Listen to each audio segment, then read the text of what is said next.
Singularity, Lord of Mysteries. Author, Shadow_Magus. Chapter 101 to 135. September 27, 1349 of the 5th epoch. Max, who had just arrived in West Balam, closed his eyes and checked through the connection with the amalgamation of all, and found who he was looking for. Though the person was not too far, he was not really close either. It would take him half a day to reach him. Thankfully, they were in the same city. Alright, I should get there quickly and begin my act as the tutor of the Transmigrator. Why is the amalgamation of all sending over energy to this dude on its own? What if he forms a deep connection with the amalgamation of all and then fights me for it? What in the world? Shut it. Max deactivated the transfer of the energy as well as the activation of the amalgamation of all. Thankfully, he had Unity's true soul merged with his own, resulting in him having complete control over the Sephiroth. Still, this was the one soul he had not been able to see, so it was better to be careful with someone like this. In an underground cave in West Balam, with the entire area filled with complete darkness, two individuals were standing eerily still.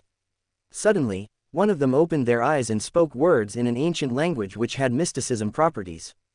His eyes were deep black as he finished before turning to the darkness behind him and sending out a simple order. Search for it, the corrupted abomination. It is in the ruined city controlled by Intis. Kill it as soon as you find him, and destroy its body. In a large conference room, three middle-aged men lay kneeling on the ground as they heard the words delivered to them, directly from their god. Quickly, search for the otherworldly corrupted form within the city. It is very weak and we must eliminate it before it can grow any stronger. Seal off the entire city until it has been killed. Make sure to split up the body and dispose of it separately. Similar orders flew out from numerous Beyonder organizations, especially those with demigods and gods. Countless Beyonders were activated in search of a single person, who was currently enjoying a drink he had stolen. It was essentially a coconut that one of the ships had brought over. Then, all of a sudden, Luke felt something. He felt the connection between the amalgamation of all and the transmigrated person weaken insanely quickly. And then, it almost entirely vanished. If before, this connection was like a river, now, it was more of the slowly dripping water from a stalactite in a cave. It was basically gone, only intermittently reconnecting for a second before disconnecting once again. Holy shit, is he dead? Wait, does that mean my path towards Unity is blocked before it even begins? I'm doomed. Max, I think, preventing the Sephiroth from activating and sending him energy exposed him as someone from outside the barrier of Earth. Perhaps the stronger beings in this area found out and killed him. Samuel sighed hesitantly. So, we have doomed ourselves. Max did not think anything else as he quickly made his way to the location where the signal was intermittently being sent, and connecting to the amalgamation of all, in complete silence and with a frown on his face. Scuba. Going back a few minutes, Luke watched in satisfaction as his bionic chip finished copying all his memories into its database, and beginning to rapidly deduce a lot of things. Host had died in the explosion. The explosion almost completely destroyed your body as well as a large portion of the original Terra. An unknown energy stopped your body from completely being destroyed. In the process, the chip was temporarily fused with your information state. Time elapsed since explosion, unknown. An unknown energy entered your information state and tried to integrate your memories. Unknown energy had successfully been blocked.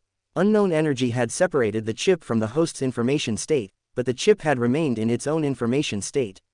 Host's information state entered the body of a recently deceased human. The human had been revived by the unknown energy, and the process took 3 days.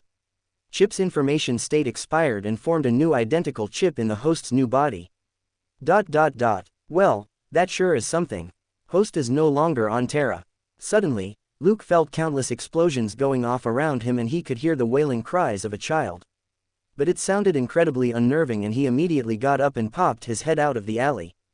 Bang slick, a bullet went right through the right side of his forehead and exited from the other side. At almost the same time, a sword cut off his head. Unfortunately, the one with the sword came from the opposite side to the bullet, and the bullet, upon exiting Luke's head, found its way into the skull of the sword wielder. Just like that, 2 people died, resulting in an even larger and more deadly clash between the different groups involved. Back to the present, Max followed the faint intermittent signal to the dock of the city, where he had entered from. It was already night time and Max could barely see. Thankfully, The red moon was reflecting just enough light to make two men in white clergy clothes visible, sitting at a fire with a metal rod in their hands, poking at the fire to make sure everything was nice and evenly burnt. Max immediately activated his Beyonder ability to fool the Beyonder abilities of other Beyonders and hid himself from them. He could feel they were only Sequence 9 Beyonders, as only people of such low standing in a Beyonder organization would be left behind to light something on fire and ensure it burns. I felt like Captain Haddock from Tintin writing this line. Blistering Beyonders amau. Still, Max did not make them do something else, as that might be found, and instead made it so their Beyonder abilities and spirituality would not notice the small area behind the dumpster where he was hiding. Even if someone with some random Beyonder ability to read memories were to look at this scene, they would not find anything odd with it since people tended to not focus on a lot of things around them. Not focusing on something they could not see was just a human thing to do. After that, he waited, as he could still feel the slight connection from inside the fire, and it was not weakening in the slightest. If it began weakening, or if the Beyonders who Max now recognized were from the eternal blazing sun, found whatever it was that was making the signal and tried to lake it away, Max would jump after them and snatch it away. However, nothing like that happened, and after about 1 hour, most of whatever they were burning had turned into ash, so they put out the fire and tossed all the ash and stones in the fire pit into the sea to completely scatter it and spread it everywhere, and nowhere. The fire must have been a lot hotter than normal fire. Even the cremation fires that are about 10% hotter than what the normal flame can achieve even with the best ventilation and fuel, would take almost 3 hours to completely cremate a body. They did it in under an hour. Max cautiously waited for half an hour as the night continued in silence, waiting for some random Beyonder to appear as though checking if the job was done properly or not. After another hour, Max was beginning to get hungry, so he pulled out some jerky and ate it without hesitation. He would likely have to jump into the sea to recover whatever was making the connection, and he could not do it on an empty stomach, or his good clothes for that matter. Thus, after cating, Max stripped and put on some commoner clothes that were torn in a lot of places. It did not matter since the water was not too cold despite it being near the end of September, and the reason for this was that he was in the southern hemisphere of the world. The weather worked at the opposite time of the year. Currently, winter has just ended and it was near the peak of spring. Plus, he was pretty close to the equator, so it was warmer than further south as well. Of course, before jumping, Max made sure to test the water, and after sufficient encouragement for his survival, Max jumped into the water. He pulled out 2 corks to close his nose while putting on goggles made of glass and lather for his eyes. Finally, he pulled out a small metal ball with the unity symbol carved into it and put it in his mouth. Then, he took a breath while underwater. The ball released sufficient air for 1 breath, and Max blew out the air from around the ball. This part took a bit of skill, but practice made it very easy to use. As for where the air came from, of course, it was from the Sephiroth where he stored a lot of air just for something like this. Who do you want the next reincarnator to be? Paradox or Decay? Comment on this paragraph or give chapter comments. I will tally everything in total. Hiding. With his underwater gear equipped, Max continued his way down. Thankfully, this dock was not very deep, and Max reached the bottom within minutes. He still had 2 days' worth of oxygen with him, and air was something he could basically refill anywhere but backland. Instead of looking around, he just kept his eyes peeled for danger, while using his connection with the amalgamation of all and whatever it was that was connecting to it sporadically to move through the water. Thankfully, he was deep enough underwater that waves and currents did not affect him much, while the pressure was also enough that it did not cause anything more than slight discomfort in his ears. Soon enough, he came across a flake of wood, or at least it looked like it. But Max did not take any risks and immediately put it into the spirituality sealing flask. He had prepared this in case he needed to pick up something potentially dangerous, and did not want to, or could not due to restrictions like others watching, put it into the amalgamation of all. This object that was constantly trying to connect to his Sephiroth definitely fell into the former. He simply did not wish to take the risk of bringing it into the amalgamation of all. After all, he did not know how it had obscured the soul of the reincarnators from even the amalgamation of all in the flashback, leaving his soul very pixelated compared to the other 2 souls. Plus, who knew if it has some sort of backup that would activate and possibly take over the Sephiroth if it was brought inside. Such things were better investigated slowly and in a controlled environment. As such, after putting it into the container and sealing it using spirituality, Max swam up, but did not break the surface, and instead continued swimming until he reached a rocky area that was still part of the city, but not near the dock and with no lights around. Waiting for a cloud to cover the mood and reduce the area to almost complete darkness, Max immediately rushed out of the water as soon as he noticed the time was right. He quickly made his way to a large rock that hid him from the cliff above, in case anyone came over to have a look. Phew, I have it, now I need to figure out what it is, and why it is trying to connect to the amalgamation of all. For that, I need a safe area. I could try and build a secret base in the middle of nowhere, like one of those Umbrella Corporation underground bases. But just like those underground bases, if I was discovered, there would be nowhere to hide or escape to. Compared to having one in a city, where I could hide in a lot of places and run into crowded areas in case of danger. But the risk of being discovered inside a city is much higher due to the number of Beyonders constantly passing by. What to do, what to do? Max first decided to change his clothes and return to the hotel he had booked, waiting for the storm to calm down and then return to Backland. Assassination. One put the wrong chapter last time. Please go back to 103, it is now the correct chapter. Meanwhile, back in Backland, putting away the money he had withdrawn from his bank account, Klein took a horse carriage to the Backland Bridge area and entered the Bravehearts bar. Under Casper's guidance, he saw Marich sitting in the card room. He wasn't surrounded by zombies. Klein discarded the idea of using his spirituality to wrap Azek's copper whistle, slapped a 100 pounds on the table, and said to the pale Marich, I agree to the deal. I'll pay an advance of 100 pounds. I'll pay another 300 pounds every additional day I'm protected. The protection begins now. Marich's gaze fell past him and landed somewhere behind him. He nodded and said, all right, she has agreed. Ah, Klein turned back in surprise only to see the wall and nothing but air. He secretly activated his spirit vision, but failed to discover anything. Marich stuffed the 100 pounds into his pocket and said indifferently, you can return now. She has begun protecting you, in a hidden way. If I hadn't divined this beforehand, I would definitely think of all of you as cheats. Klein surveyed his surroundings and deliberately acted as though he left with clenched teeth. Along the way, he would occasionally activate and deactivate his spirit vision, constantly observing the outside through the carriage windows, but he didn't find his so-called bodyguard. Back at 15 Minsk Street, Klein closed the door, went into the bathroom, turned on the tap, and washed his hands. The sound of water splashing disappeared as he shook off the water droplets and wiped his palms with a towel. Then, he raised his head to look at himself in the mirror to inspect his appearance. At this moment, he saw himself phasing away in the mirror before transforming into a woman wearing a black regal dress. The woman had light golden hair and blue eyes.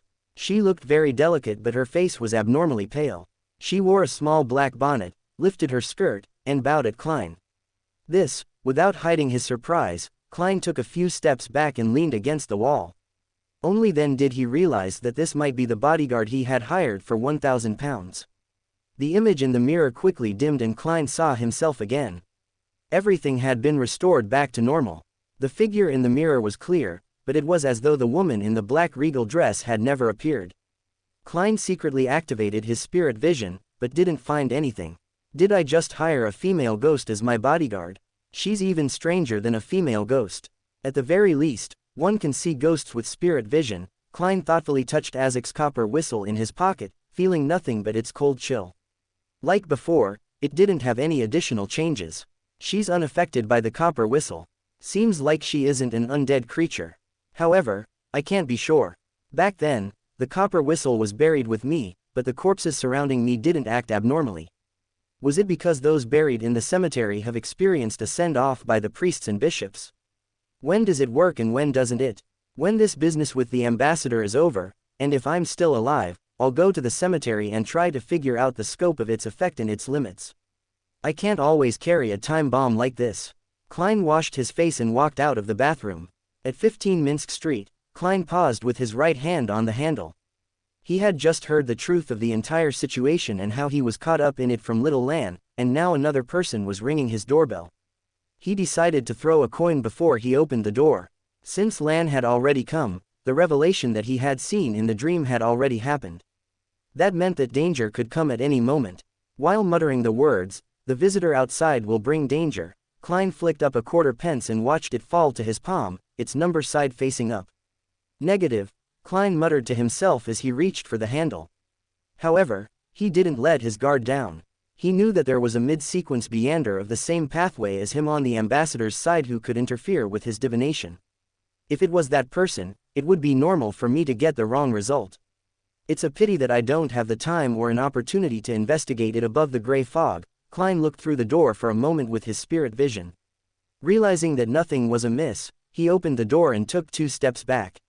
Dressed in a black and white checked uniform, Sergeant Faxon took off his hat and said with a serious expression, "I've been sent by the higher-ups to tell you that you must be careful tonight and tomorrow.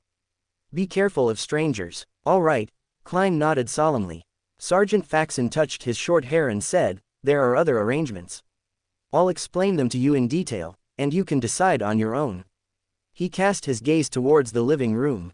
Klein made a polite gesture of invitation, then watched as Sergeant Faxon closed the door behind him, walked over to the sofa, and sat down. "What are your plans?" Klein kept his coat on, hands still in his pockets. Faxon leaned forward slightly, clasped his hands, and said, "You should be well aware that you have offended that ambassador. Tonight, or tomorrow will be the most dangerous period for you. The higher-ups have given you 3 choices. The first is to go to the Holy Wind Cathedral for 2 days. I know that you're a believer of the god of steam and machinery, but St. Hireland Cathedral is too far, and it's easy for trouble to arise on the way there." Klein nodded indiscernibly and waited for the sergeant to give him the second choice. Suddenly, his vision blurred and his head went numb. He felt as if there was a layer of thick glass around him. He saw that Sergeant Faxon's opening and closing of his mouth was slowing down, and he noticed that his thoughts had become sluggish. This feeling was very familiar. Klein suddenly thought of the puppet from the Antigonus family, sealed artifact 2049. Back then, he was repeatedly affected in a similar way, but he had been awakened by Captain Dunn Smith and the others. To ensure that the others could detect any abnormalities in a timely manner, they kept stretching and retracting their arms. The Antigonus family holds the seer pathway. This person's ability is similar to the Antigonus family's puppet. He is the mid-sequence Beander of the seer pathway. As expected, it's him. Klein came to his senses, but there was no Dunn Smith to wake him. The muscles on Officer Faxon's face started squirming. Soon, he turned into a gentleman with black hair and blue eyes. He had a handsome face and a tiny stubble. "Should I call to him? Mr. Death said he would help me if things became too dire. Of course, there would be payments for that, but it should help me out, right? No, I should keep that for truly dire situations. The bodyguard ghost I hired should be working now, right? Unless she too is affected by this power. Let's wait a few seconds. If she does not act, I will call out to him." Officer Faxon smiled at the dulling expression of Klein. Given time, this is one of the most difficult abilities to deal with for anyone that isn't a high-sequence Beander. As he spoke, Klein saw the image of the woman in the black regal dress appear in the glass of the oriel window. She walked slowly and stiffly out of the glass. Her blonde hair, her delicate face, and her pale face made her seem more like a doll than a living person. "I never thought that you would be able to hire such a powerful bodyguard. If it wasn't for my divination ahead of time, I might have died here. What kind of compensation did you pay? By the way, my name is Rosago." Rosago didn't look back as he continued smiling at Klein, but he didn't expect a fluent answer from the man he controlled. At that moment, he suddenly felt a cold breeze blow across his neck, causing his hair to stand on end as goosebumps appeared all over his body. There seemed to be an invisible person at his back, breathing down his neck. Rosago laughed, raised his left hand, and snapped his fingers. Pow! Flames suddenly soared up from his back, and a transparent shadow was set ablaze, quickly turning into ashes. In Klein's vision, these motions were all broken down into a grid of images. This wasn't because his opponent had turned slow, but was a result of his increasingly sluggish thoughts. He already has me under control. Why isn't he directly killing me? Do all villains like to engage in lengthy monologues? No, he's not stupid. He's trying to conceal something with this discussion. Klein tried to think, to figure out the problem, but his thoughts were moving at an irresistibly slow pace. He looked intently at Rosago, taking in every detail of his. Finally, he saw a figure in each of Rosago's eyes, a figure with blonde hair, blue eyes, a pale face, and a dark black Gothic regal dress. And at this moment, the woman was still behind Rosago. She was still near the oriel window, walking towards him like a manipulated puppet. He hasn't really controlled her yet. She's still trying to resist and struggle. They are tussling in the realm of mystery. I need to do something. I need to tip the scales of balance. Klein turned his attention to the language of foulness charm he was holding in his left hand. It was cold and slippery, filled with evil. He was glad that he hadn't let down his guard and maintained a battle-ready state the entire time. Klein could either call to him, hoping for something in exchange, something he did not know he could accept losing, or injure himself to injure his opponent. Klein gathered his strength and struggled to speak. His vocal cords seemed to have rotted, and his throat squirmed in difficulty. He hoarsely said in ancient Hermes with a staccato rhythm, "Fuinis." As his voice echoed in the air, Klein felt a corrosive pain in his left palm, and he heard illusory whispers that could drive a person mad. This was a state that he was familiar with, and it didn't affect his subsequent attempts. The attempt was to inject most of his spirituality into the language of foulness charm, which didn't require the control of his body. In 3 seconds, the voice of the true creator would descend upon the physical world and burrow into the ears of the creature closest to him. 3. The prelude, the din, the illusory, the evil whispers spread out in an instant. Klein felt his scalp tingle, his mind abuzz, his veins throbbing. He found it difficult to focus his mind. A coffee table away from him, Rosago's expression had suddenly turned adrift. His face swelled up as the woman's figure in his eyes suddenly became clearer. 21. The pale woman in the black regal dress behind him quickened her actions, but soon, she frowned in pain. At this moment, Klein felt the weakening of the influences he wished, regaining his smooth thought processes, and felt as though his joints were once again filled with lubricant. Having experienced ravings all this time, he endured the madness and pain, quickly pulling out and throwing the language of foulness charm from his left palm at Rosago. 1. The iron-black charm, with its many symbols and sinister-looking patterns, melted. Rosago had just regained some of his composure and was trying to leap to the side when he saw a rich darkness and heard a murmur that contained immense knowledge and extreme madness. No human being was able to describe such a sound. All the veins in Rosago's head protruded as if they were about to explode. He tumbled to the ground, writhing and struggling as his skin ruptured, inch by inch, revealing the flesh underneath. At the same time, Klein and the blonde woman with blue eyes also failed to resist the pain as they fell to the ground. Each of them let out tragic screams. The excruciating pain felt like someone had stabbed their temples with a drill rod. Their eyes turned bloodshot as red liquid ran down their noses. They could neither see nor feel the outside world. The experienced Klein was the first to RSOVER. He staggered to his feet and saw that Rosago had torn off his clothes and stripped off his skin, exposing his flesh and veins. He was like a legendary red monster that had been skinned. He constantly tumbled around the ground while groaning in pain, as if he was about to lose control. Klein didn't wait for the result, because he couldn't afford the possibility of the other party gaining the benefits, as well as becoming a devotee of the true creator. He believed that the evil god was definitely infuriated as well. Pulling out his revolver and adjusting the barrel to the firing position, Klein took 2 steps forward, circled around the coffee table, and put the muzzle of his gun against Rosago's head.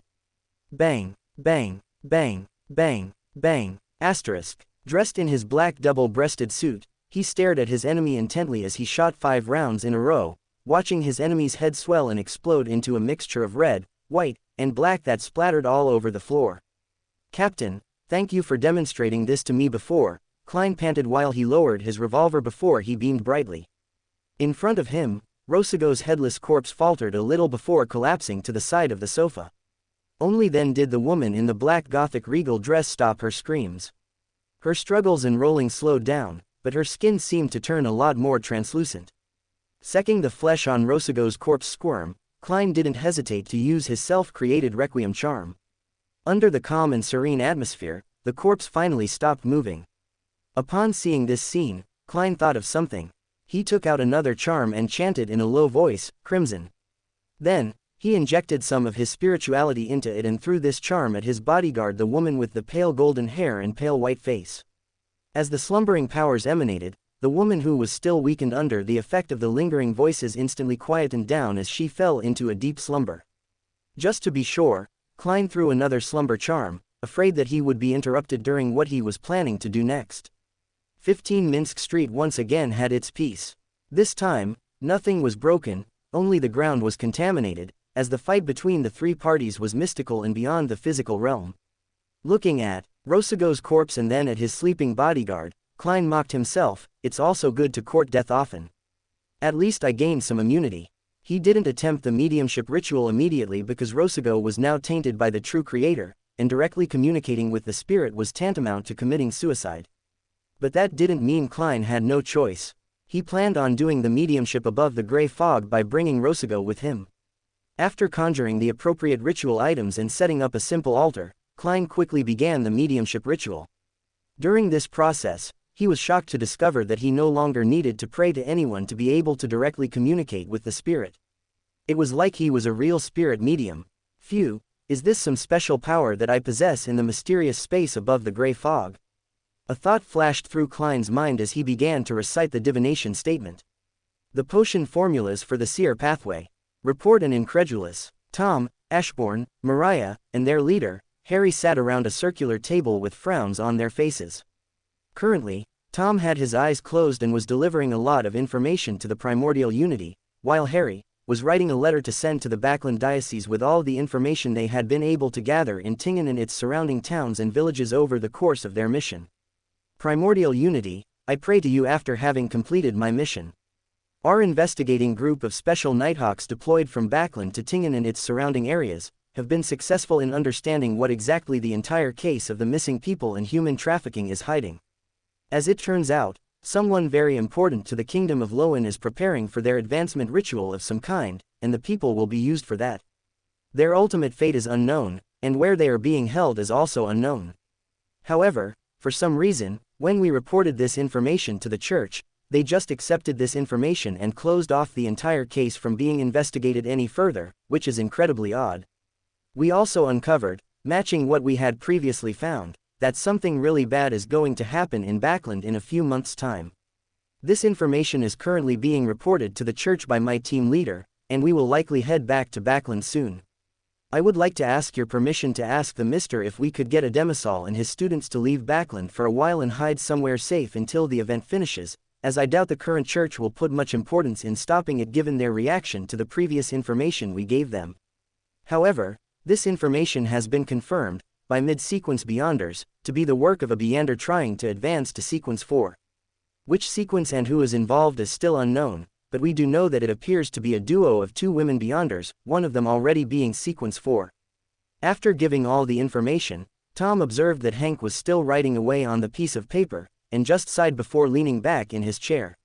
He had done everything he was supposed to for the primordial unity, and had done everything he could to help with the investigation of the missing people. Now, it was up to Hank and the group to accept him as a permanent member of the Nighthawks instead of the temporary member he was currently. Thought, given how well everyone had gotten along through the mission, he doubted he would be rejected. I really hope nothing wrong happens to a Demisol or his students. Tom sighed once more and closed his eyes, increasing the somberness of the atmosphere even further. September 28, 1349 of the 5th epoch. Max finally returned to Backland and sighed in relief only after he had locked himself in one of his apartments, closed all the blinds, and created a spiritual barrier around him. It was now time to investigate the black object that had been trying to connect with the amalgamation of all even after the reincarnator's death. It's quite likely to be the reincarnator's soul in some sort of hibernation. Let's just be prepared to kill it if it shows any signs of going out of control or any malice. Max nodded as he pulled out his Beyonder sword which he had not used in quite a while, before carefully opening the cork on the vial with the object. Alright, moment of truth. Back on Independence, Mark heaved a long breath as he finally finished the long and frankly tiring journey back to Sparta, the capital of the Kingdom of Athens. Plus, he had walked incredibly briskly most of the way here instead of walking normally, which was why he was not only out of breath, but most of the muscles on his body were quite literally on fire. No time to waste. I must meet with the king as soon as possible and ensure he is informed about my new duties for serving the primordial unity. Mark took in a few more breaths in quick succession before continuing towards the center of the city. His current goal was to spread the faith of unity throughout these lands, all the while ensuring that the Kingdom of Athens continued to grow and develop.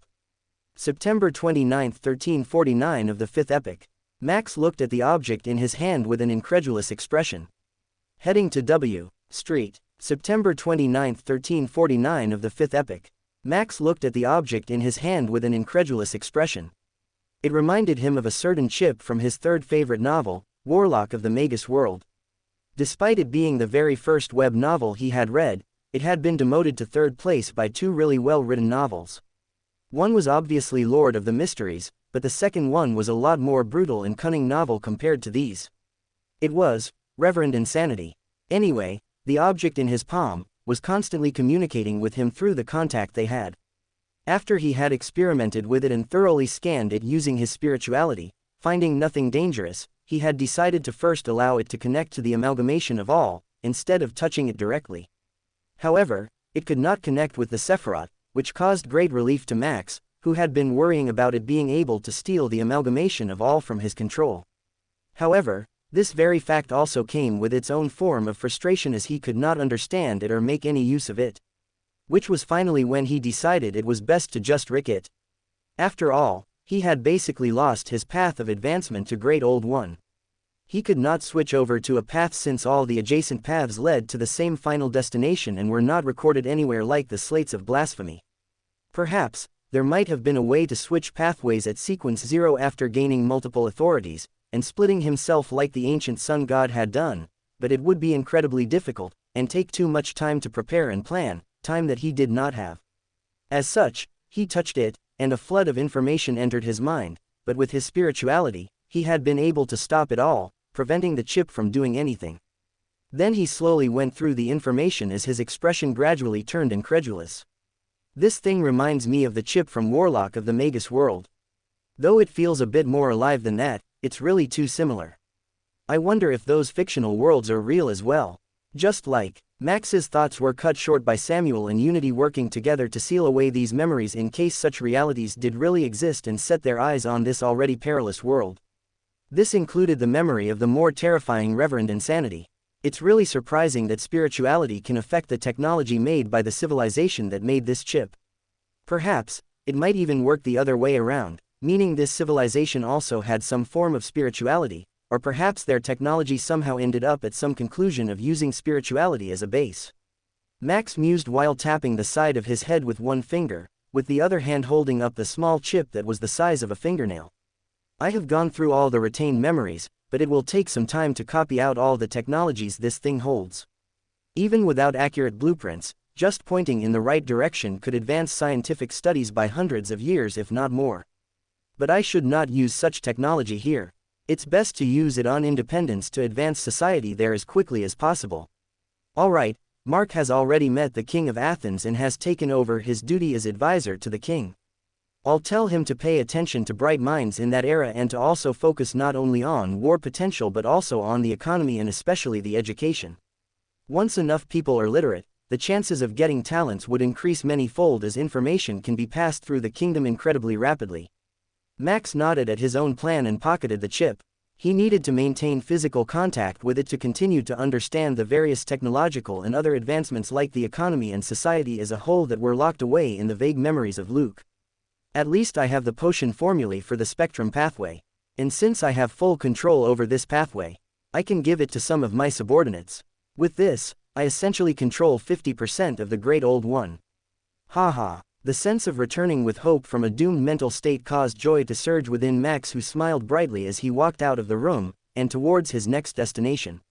He knew Klein would soon be investigating the underground structure on William Street, and he wanted to know if he could gain a puppet, or an ally from the location. Though, it might be a horrifyingly insane one, but an ally nonetheless. I also need to begin randomly going through doors again with the Wanderer's Key. Some of the potion ingredients for both my own and the spectrum pathway do not exist on Earth. I will likely need to venture into other planets in the endless cosmos and try to find them.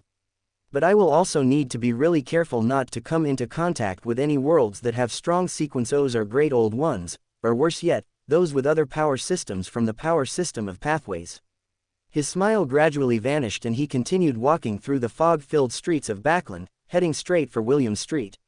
15 Minsk Street, Backland, a few hours before Max headed out to William Street. Klein had just prepared to have some food, but the door rang, which caused him to put a stop to his actions and instead head over to the door to investigate. It was an old-fashioned gentleman in a light gray overcoat, a silk top hat, and he held a black and gold cane. He had sharp blue eyes, and his temples were streaked with white. His wrinkles were deeply engraved in his face, causing his facial muscles to seemingly sag. "May I know who you're looking for?" Klein asked after opening the door. The old gentleman said in a thick Mid-Scashire accent, "Are you Sherlock, Detective Moriarty? Do you have something you wish to entrust to me?" Klein nodded and made way, leading the old gentleman into the living room.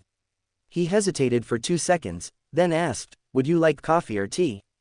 "A cup of hot water, please." The old gentleman had taken off his hat and sat down. After preparing and placing the hot water in front of the old gentleman, he walked to the sofa and sat down with his hands folded. "How may I address you?"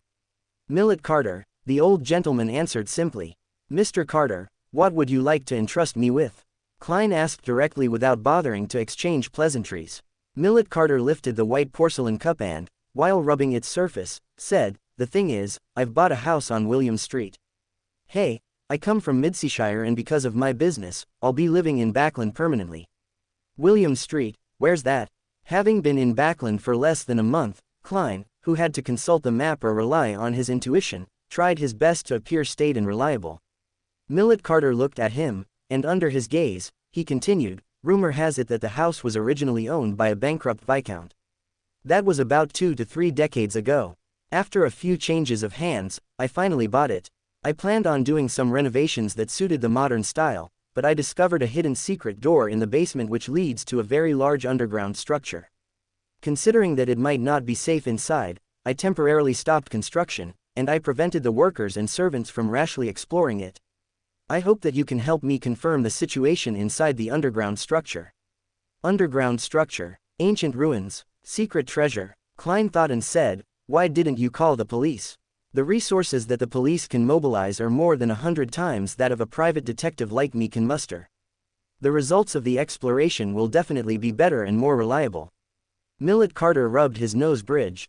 "I don't want too many people to know about this, especially the government.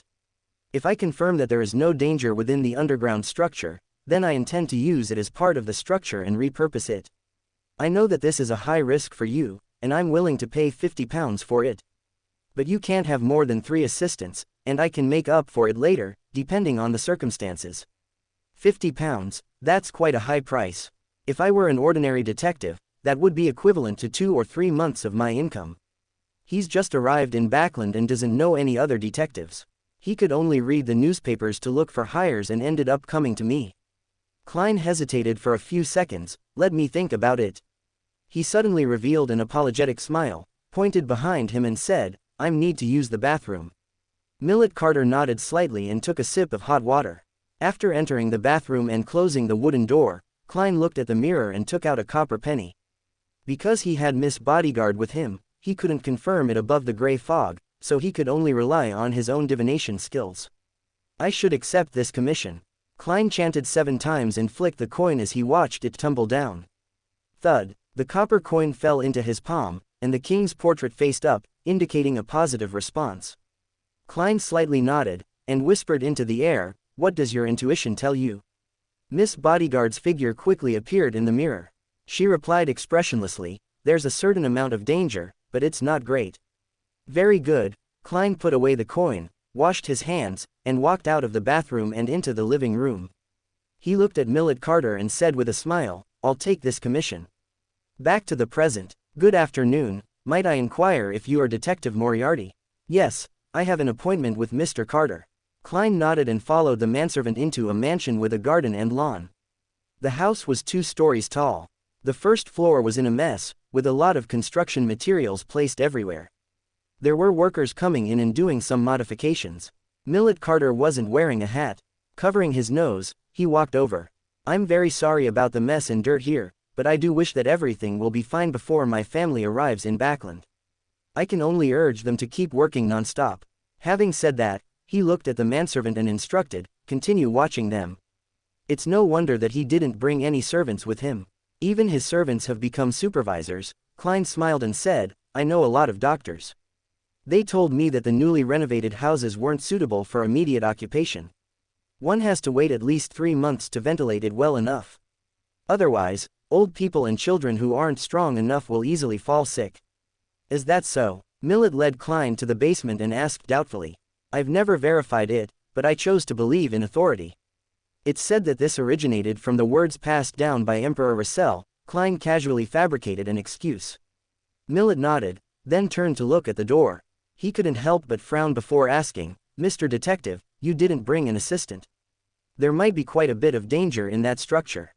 "I have an assistant, it's just that you can't see her," Klein lampooned as he said seriously. "This is my first visit, so I'll advance very carefully. If there are any problems, I will immediately retreat. I'm experienced in this Aka, so I won't put myself in a dangerous situation. If I were matched with inexperienced assistants, it might easily affect my nimble and decisive actions." Millet was startled. "You're very professional." "A professional bluff," Klein silently added. Without any further doubts, Millet led Detective Moriarty through the cluttered living room and down the stairs to a fairly spacious basement. Behind them, a servant followed swiftly with an enclosed bottle of water, and a backpack full of emergency items, including lots of food in case the journey to the newly discovered area turned out to be perilous. Klein concluded this was the servant's purpose, else Millet would not waste one of his servants on following him around but would have put him to work to supervise the workers. After all, he had a shortage of labor force, which was why he had hired Klein in the first place. There were no gas pipes here, but 4 metal candlesticks were set into the walls, their yellow lights flickering. Stepping on the stone pavements on the ground, Klein couldn't help but sigh in reflection, as expected of a noble's property. Even the basement has been nicely decorated. Furthermore, it's almost as big as the living room of my current house. At this moment, Millet pointed ahead and said, "There's a secret door over there." It was discovered by the workers when they were renovating. Klein focused his gaze. With the not very bright candlelight, he saw a gray stone door in the corner. It should have been part of the wall, but it was now exposed. "I'll leave the rest to you. Be safe." The old gentleman, Millet, gave Klein a lighted lantern and cautioned him. "Has this place been ventilated ahead of time?" Kissin asked cautiously. Millet shook his head indiscernibly. "It's not particularly stuffy inside, but I didn't let the workers go too far." "All right." Klein checked his belongings, put on a black glove, and, under Millet's gaze, unhurriedly carried the lantern and approached the stone door. He pushed it open with his cane. Amidst the heavy creaking sounds, through the light outside, he saw a deep-colored passageway paved with stone. There were several wooden doors on both sides of the passageway and at the end. They had already begun to rot, but they were still barely usable. Not too ancient, however, the ostentatious style of the door and the depth and thickness of the stone slabs don't match. Did the Viscount's family change it before? Klein quietly activated his spirit vision, gripped his cane, and walked forward, step by step, with the lantern in hand. The light dispersed the darkness, and when he passed by the rooms on either side, he was able to see a somewhat empty scene through the open door, which was likely open due to the exploration from the workers Millet had hired. There was also a long bench and a table that shared the same aesthetic style as the door. "Mr. Moriarty, Mr. Millet has instructed me to follow you and help you on your journey. If nothing else, I can scream really loudly. The others outside will definitely hear it and come to the rescue." The servant who had been following Millet rushed up behind Klein while panting slightly. Would they come to the rescue or run away fearing evil spirits? Klein muttered to himself, but since it was the client's wish, he accepted it and just nodded before turning away from the young man. A structure of the 4th epoch. There's no sign of spirits flashing. Klein did a brief inspection. Without stopping, he proceeded forward until he came to the end of the hall where a bifold black stone door was. Stretching out his gloved right hand, he half-clamped his cane and slowly pushed against the door. A jarring sound of friction began to reverberate through the air as the stone door slowly cracked open. Spirit light suddenly appeared in Klein's eyes, reflecting an intertwined aura of different colors.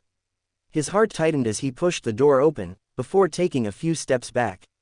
The crack in the stone door widened rapidly, and a slimy black creature fell from above.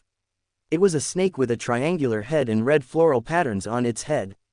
It straightened its upper body, shot out its tongue, and looked at Klein with cold brown eyes.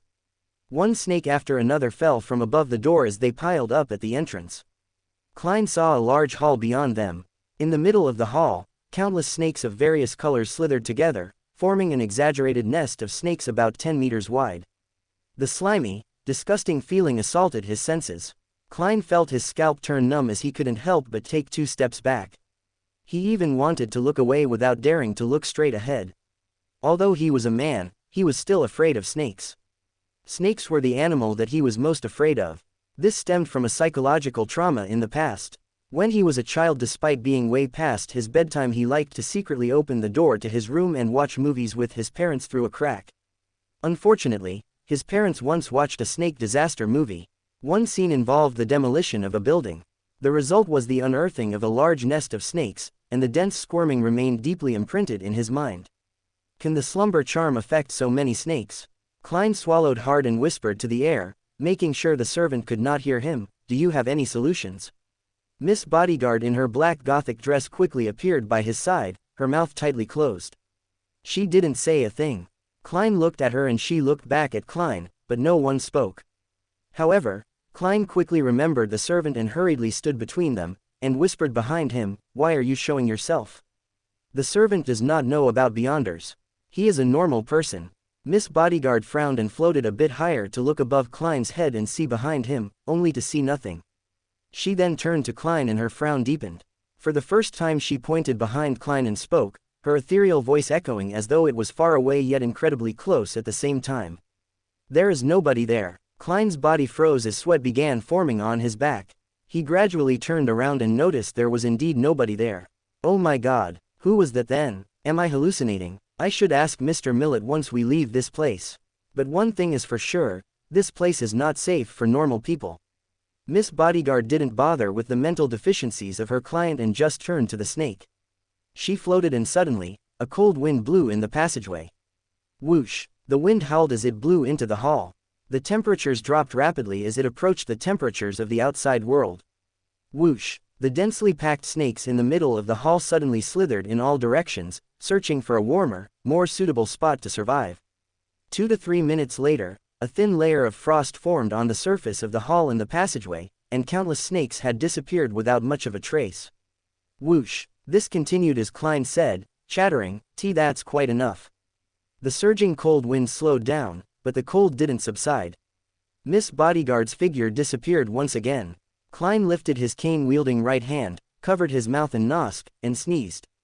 Then, he raised the lantern and cautiously walked through the stone door into the wide hall. The style here was identical to the passageway outside.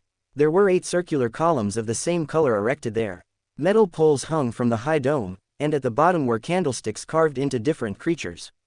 An upside-down candlestick. As a university student of the history department, a person who could barely be called an elite in this field, Klein made a preliminary judgment based on this unique arrangement. A structure of the 4th epoch. Underground structure. The history circles of the northern continent countries all recognized that the 4th epoch was shrouded in thick mystery. It was impossible to tell what it truly was. The historical records had too many missing pieces and ambiguities for this period of history. There were too few tombs, ancient cities, and literature that had been unearthed to create an effective confirmation. However, this didn't mean that no one had done the relevant research. Its rarity implied that there were still some relics and information left behind. The original Kian was a fanatic towards the history of the 4th epoch. He often read journal articles and books, so even now, Klein still remembered a lot of content. Whether it was the Solomon Empire, Tudor Empire, or Trunsoest Empire, they all had similar architectural styles that went against common sense. They were disorderly and asymmetrical, and they stood out for their frequent use of black. The most typical characteristics were the candlesticks hanging from the ceiling and the chopped floral pattern marks on black walls. This was precisely why Klein's first reaction was that the underground structure belonged to the 4th epoch when he raised his lantern.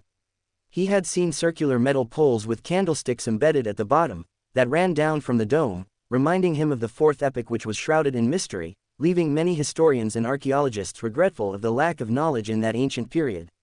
Several journal articles have mentioned that the number of candlesticks within different buildings is different. Although the 3 empires found asymmetry beautiful, they seemed to have strict and meticulous rules in every aspect. 3 on the left, and 2 on the right is the highest standards that ordinary citizens can enjoy. This is based on the structure of the buildings and the houses that remain. Klein raised his arm and held the lantern high. He walked slowly, counting the candlesticks on both sides. The hall was even wider than he had expected. He had walked for at least 100 meters before he saw a platform half a meter above the ground. Only then did he see the thick wall that marked the end of the hall. 41 inverted candlesticks on the left, and 40 on the right. This is a bit of an exaggeration. What level of aristocracy is this? Powerful nobility. Sigh, the Antigonus and the Zeratul families are all aristocrats of the fourth epoch. They were also powerful and terrifying Beander family clans. The other noble families should be about the same. Holding the lantern in hand, Klein continued onward.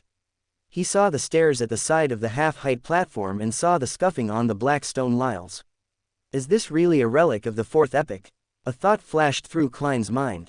With his keen eyesight and the light from the lanterns, he found two iron-black seats on top of the platform that was half a meter above the ground. The huge, ancient seats overlooked the other seats below. There were two seats. Two. Why two? According to the layout, the seat here should represent the person with the most power and authority, but there are two of them. A powerful noble of equal strength. A double count, a double duke, or a double prince. Klein slowly began to feel that his knowledge of history was inadequate. He clearly remembered that many journal articles mentioned that the three empires Solomon, Tudor, and Trunsoest had a strict hierarchy. Based on this theory, there shouldn't have been leaders of equal standing within a faction. Strange, Klein mumbled, in a way meant for Miss Bodyguard. What's so strange about that? An ethereal voice suddenly sounded from behind him. In the vast, dark, empty, and silent ancient hall, this voice was exceptionally frightening. Klein's mouth twitched as he explained the characteristics, history knowledge, and puzzling points that he had observed to her. He eventually added, "The ventilation here is very good. I wonder if there are any other entrances." Miss Bodyguard, who had mostly blended into the darkness, listened silently as she gave Klein a penetrating glance. "How do you know so much?" "Because I was a university student in the history department," Klein cursed silently before smiling. "If I hadn't chosen to be a detective, perhaps I would have become a diligent young historian." Miss Bodyguard didn't respond, nor did she disappear. Instead, she floated up to the platform first. With the lantern in hand, Klein quickly followed, discovering that the platform was very large. It was about 40 meters in length and 10 meters in breadth. The architectural style is grand and enlarged. "It's also one of the characteristics of the fourth epoch," he said casually as he carefully approached the two huge iron-black chairs. He then raised his lantern and carefully inspected it. It seems to be meant for a 3-meter-tall giant to sit on. There's an emblem on the back of the chair. On this side, it's a black crown. On the other side, it's a hand holding onto a scepter. "I wonder what they symbolize on their own," Klein said to himself, not expecting an answer from Miss Bodyguard. However, the lady who was floating suddenly said, "This is the Tudor family's emblem." Huh, Klein looked over in surprise, noticing that Miss Bodyguard was referring to the hand holding the scepter. Tudor family, is this a relic of the fourth epoch's Tudor dynasty? Which royal family member owned this palace? Klein frowned and said, "Do you recognize the other emblem? To think that it was ranked as equal to a Tudor family member." Miss Bodyguard shook her head without a word. Seeing this, Klein had to give up the idea of studying it for the time being and said, after the Tudor and Trunsoest families established their respective empires, they both maintained the original style that originated from the Solomon Empire, such as inverted candlesticks, scuffed marks, and so on and so forth. This doesn't comply with common sense. If I were the emperor, even if I had to inherit many things, I would still make certain changes to mark my uniqueness. Does this mean that the three empires have hidden, unchanging connections? He guessed that Solomon, Tudor, and the Trunsoest families wielded the Dark Emperor, which was the lawyer pathway. Similar styles were needed for acting. Miss Bodyguard remained silent for a few seconds before saying a few words. "Only an emperor can be called an emperor. Is this a confirmation of my idea?" Klein didn't ask any more questions. With the lantern in hand, he circled the two huge iron-black chairs, but he didn't discover anything else. "Let's take a look ahead," Klein suggested. Before he finished his sentence, Miss Bodyguard had already floated towards the end of the platform, but the surrounding gloominess and coldness remained unchanged. A few meters ahead, Klein saw, with the help of the lantern's glow, 7 large, heavy, black stone doors at the base of the hall. They were lined up, 2 on the left, 1 in the middle, and 4 on the right, perfectly in line with the fourth epoch's pursuit of asymmetry. Klein passed the cane to his lantern hand, tossed a coin at random, and whispered, "I should begin from the left." Ding! The copper penny tumbled down and landed on his palm, portrait facing up. "Let's go to the left." Klein took the lead. Miss Bodyguard silently followed until they reached the door on the far left before saying ethically, "It's the same on the right." In other words, it didn't matter whether I did the divination. The corner of Klein's mouth curled up as he raised the lantern and examined the symbols and patterns on the door. With a deep black background, it was a crimson half-moon that was surrounded by radiant points of light. This, Klein's pupils constricted suddenly, this is the dark sacred emblem. The symbol of the Evernight goddess. During the Fourth Epoch, the Church of the Evernight goddess had supported the Tudor dynasty. He thoughtfully placed his hand on the stone door. Screech. This is really important, guys, and will determine the future of the story. Should I include other fictional works like Reverend Insanity, Avatar: The Last Airbender, Warlock of the Magus World and others in this fanfic? Please comment on this chapter or on this paragraph answering it, as I have reached a point in my stockpiled chapter where I need to decide on whether fictional works are to be used, or I should make my own world from scratch, just like Independence. I have come to bargain. The black stone door slowly opened amidst rough and heavy grinding sounds. As the light from the lantern shone into the room, Klein began to see the interior, bit by bit. There was a few meters of open space at the entrance, also paved with dark stone tiles, and a platform nearly a meter high. Klein cautiously moved forward, holding up the lantern to illuminate the item on the platform. A few seconds later, a fiery radiance formed the outline of a huge statue. It was about 4 to 5 meters long and almost filled the entire room. It was an extremely beautiful lady with a hazy face. Her right hand supported her head as she laid down on the platform. She wore a layered black classical dress that wasn't overly complex. There was a circle of radiating rays at the bottom of her head. On this lady's dress, there were sparkling specks of radiance. They were pieces of bright and resplendent gems. At first glance, Klein felt as though he was seeing the night and the stars. This was outlined against a circular shape under the lady's head that resembled a full moon. This, Klein's thoughts seemed to freeze, but a guess immediately plowed its way from within. Evernight goddess. Miss Bodyguard's voice carried a rare hint of puzzlement. Be it the symbolism or the actual form, it seemed to be a sculpture of the goddess. Klein's guess finally took shape, echoing loudly in his mind. He remembered asking Captain Dunn Smith about one of the differences between an evil god and a true god. The former was said to have an image that resembled that of an intelligent life form, but the latter only had sacred emblems formed by symbols. But today, at this very moment, in this ancient and bizarre underground structure, he saw a statue that looked like the Evernight goddess. What did this mean? Just thinking about it made Klein shudder. Could it be that the goddess was once an evil god? No, maybe it's some other evil god that falls into the night domain. However, the dark sacred emblem by the door is no different from the one that is being used presently. Or perhaps, having the image of an intelligent being isn't a standard method to distinguish between true gods and evil gods. After all, the captain's level wasn't high enough, and his understanding of the situation wasn't necessarily accurate enough. It was also possible that the tutors were deliberately blaspheming the goddess. Yes, it could also be a way of setting up some strange ritual. Many thoughts flashed through Klein's mind. It left him feeling puzzled, nervous, and tense. However, he also felt a strange feeling which couldn't be described.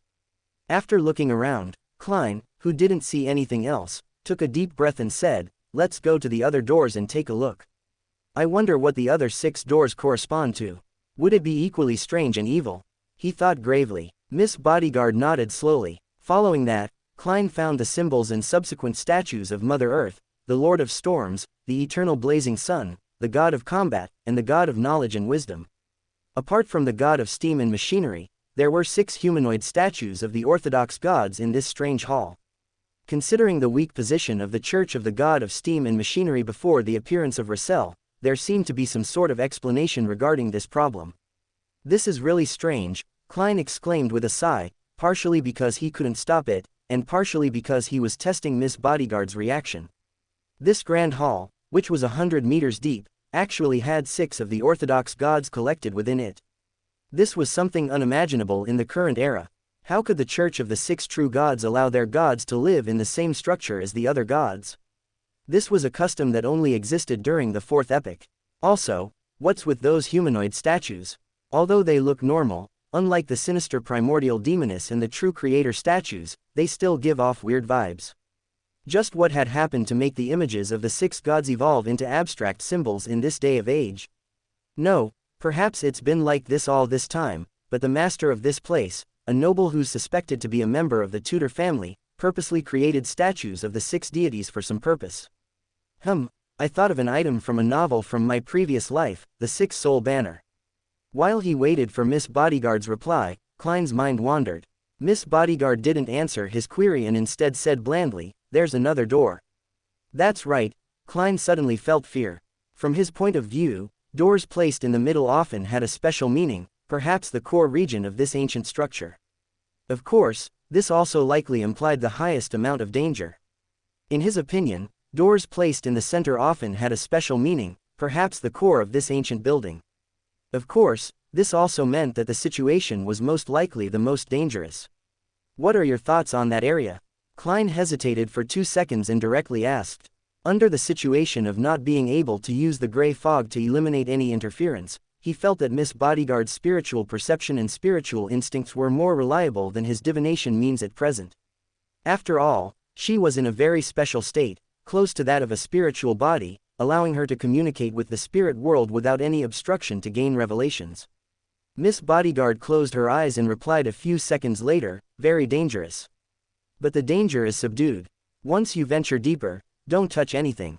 Subdued danger. Is this equivalent to having something sealed inside? As Klein guessed, he and Miss Bodyguard walked to the central stone door and stepped onto the dark floor. The light of the lantern seemed to dim a little as though it found it difficult to drive out the darkness ahead. Klein had his left hand in his pocket, holding Azek's copper whistle and a few charms. After about 30 steps, Miss Bodyguard suddenly stopped. Klein raised the lantern in his right hand and saw that the road ahead was blocked by boulders and dirt. On the left and right were 2 stone doors in the same shape as the ones in the main hall. The right side was ajar and filled with mud and stone. Perhaps this ancient structure was above ground back then, but for some reason, it eventually sank and collapsed. Klein mumbled, "There's only one direction we can choose from." Before he could finish his words, he saw Miss Bodyguard float ahead, stick to the huge rock, fuse into it, and disappear. Klein's mouth twitched, and he began to patiently wait. After a few minutes, Miss Bodyguard came out from the mud on the right, her body completely free of dust. "It's completely collapsed," she concluded flatly. For a moment Klein was speechless and could only smile. Following that, the two of them simultaneously looked to the left where the ajar stone door was. There was a tiny crack. Klein went closer and carefully looked through the 3-centimeter gap. His spirit vision, which had originally been blocked by the stone door, immediately discovered something. There were at least 4 bright and powerful spiritual lights inside, 2 that were close to dark gold in color, and 2 that were dark blue like the sea. After using his spirit vision, a narrow scene appeared in Klein's normal vision. The firelight that entered the room illuminated the black stone tiles. On top of the tiles were piles of bones covered with rotten clothing, and a few of them emitted dark gold and dark blue light. Condensed Beyonder characteristics, mystical items. As these thoughts flashed through his mind, Klein swept his gaze to the ends of the room. Along the dark wall stood a bifold door. A bloody pair of bifold doors. There seemed to be remnants of fresh blood on the door. They continued sliding down as they reflected the light. Klein had wanted to let Miss Bodyguard scout the way ahead when he suddenly felt a change in Azek's copper whistle that he was holding in his hand. The originally cold and mild whistle suddenly became bone-piercing. It was a profound feeling of death.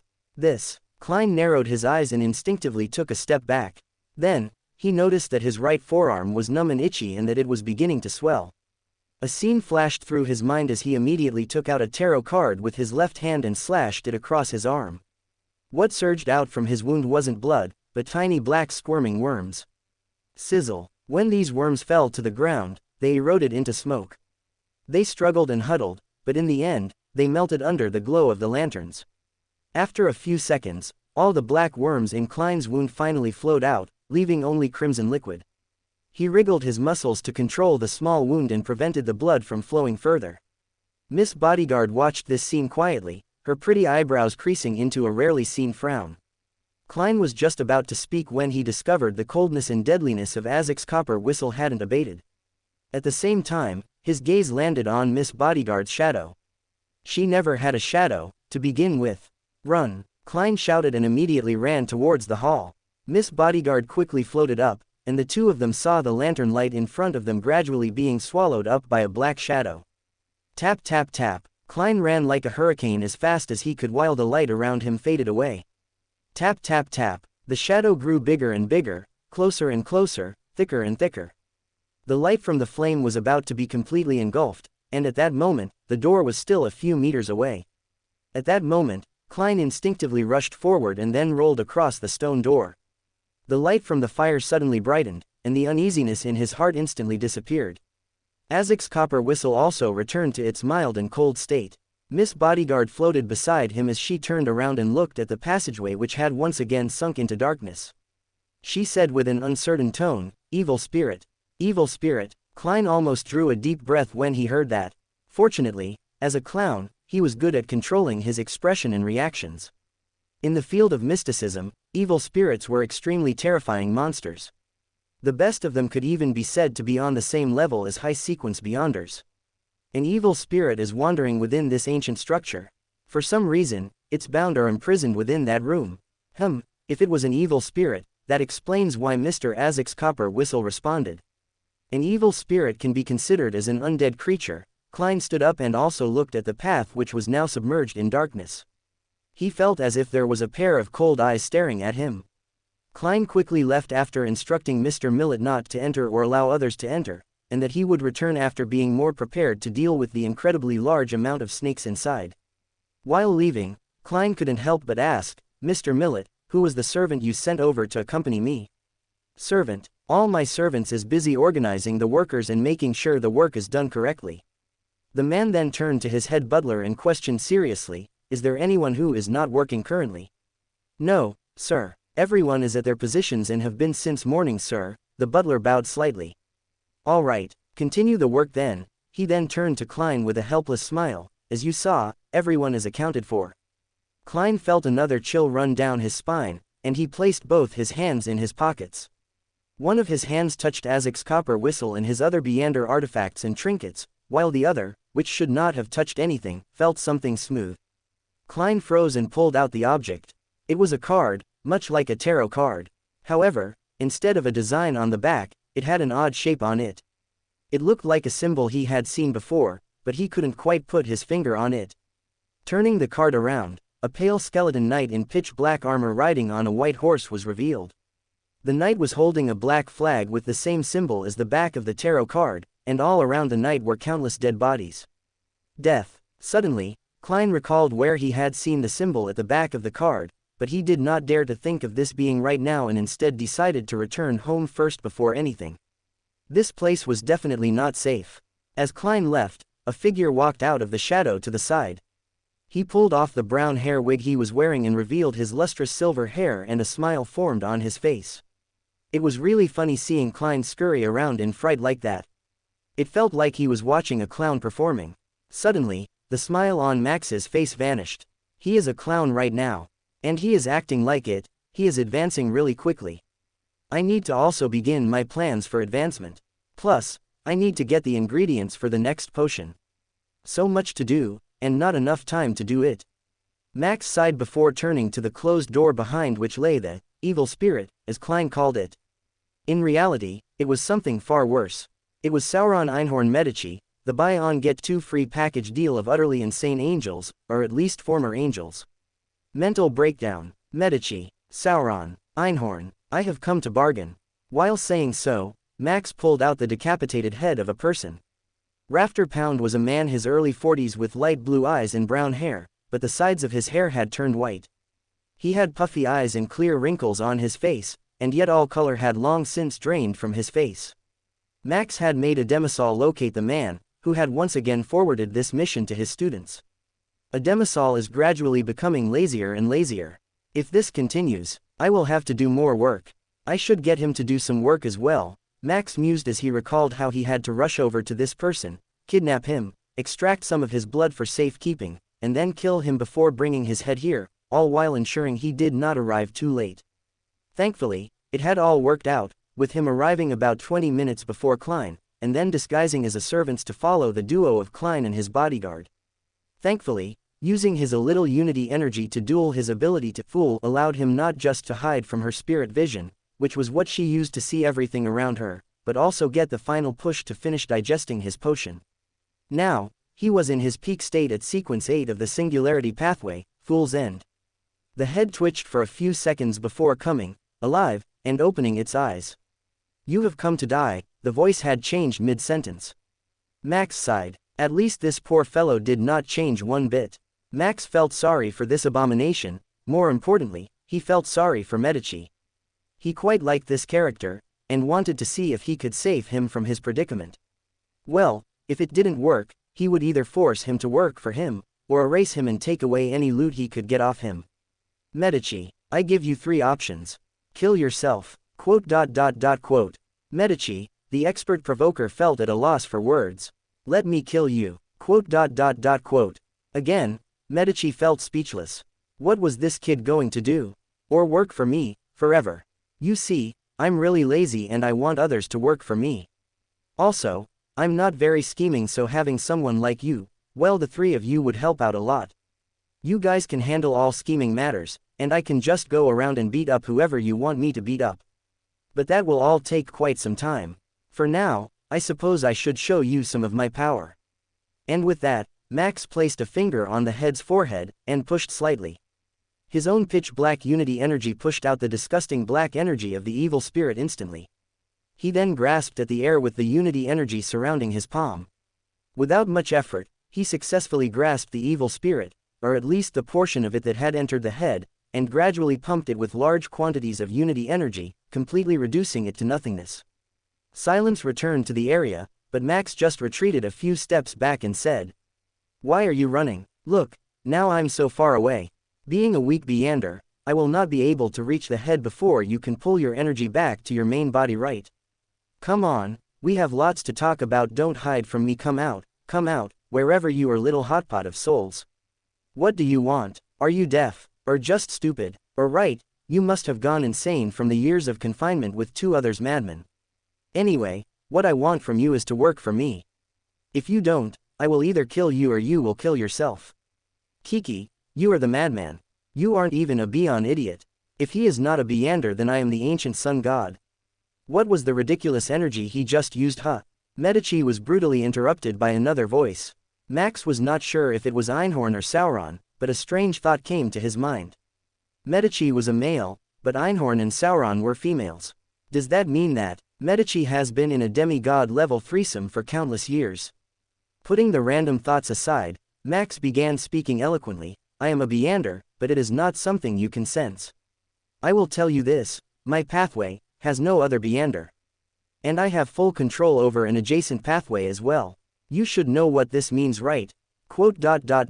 What's your sequence? 8. PFF'd. ... This time, Max was speechless at how Medici was trying to get back at him in such an odd way. He had just threatened to end his life, and he could actually do it, but he was still trying to find fault with him over the smallest thing. Well, being sequence 8 and threatening to kill what is effectively a sequence 2 or borderline sequence 1 would be odd to anyone. Alright, I won't beat around the bush. I will help you become a red priest if you follow me. I can also, once I reach sequence 3, split you back up into your original selves. Perhaps if I get the correct Beander characteristics, maybe even before that. Though I doubt you would want that, considering how close the 3 of you have got over the years. No, I will split up, Medici roared, but the other 2 remained silent, causing him to falter in his steps. They could not take any decision unless it was unanimous, and this subject clearly was not. Well, it is your choice after all. You can sort it out later. More importantly, I can help you get some revenge. Medici, who was once again at a loss, suddenly perked up at the words of revenge, and a horrible smile formed on the dead head. Yes, I am talking about the annoying author. He has irritated me enough when I had just gained my Beander abilities. It was really annoying having him try to invade my mind every few days. I swear once I get to sequence 11 will personally spank him until he loses all his Beander characteristics and returns to being the ancient sun god, then spank him some more until he returns to his original state of being a normal human. Max raised his fist into the air, before pointing at Medici. So, Mr. X King of Angels, are you and your exes in? A long moment of silence ensued, where Max grinned and continued, of course, for this agreement to hold any power of you, you will have to swear an oath to a certain being. A being much stronger than you and capable of erasing you completely. Do you want to guess who it might be? I think it would be better if we select 2 such beings. Yes, that feels better. I will now tell you the honorific names of the 2 beings who will bear witness to each of you swearing fealty to me, and also the combined red angel spirit also swearing fealty to me.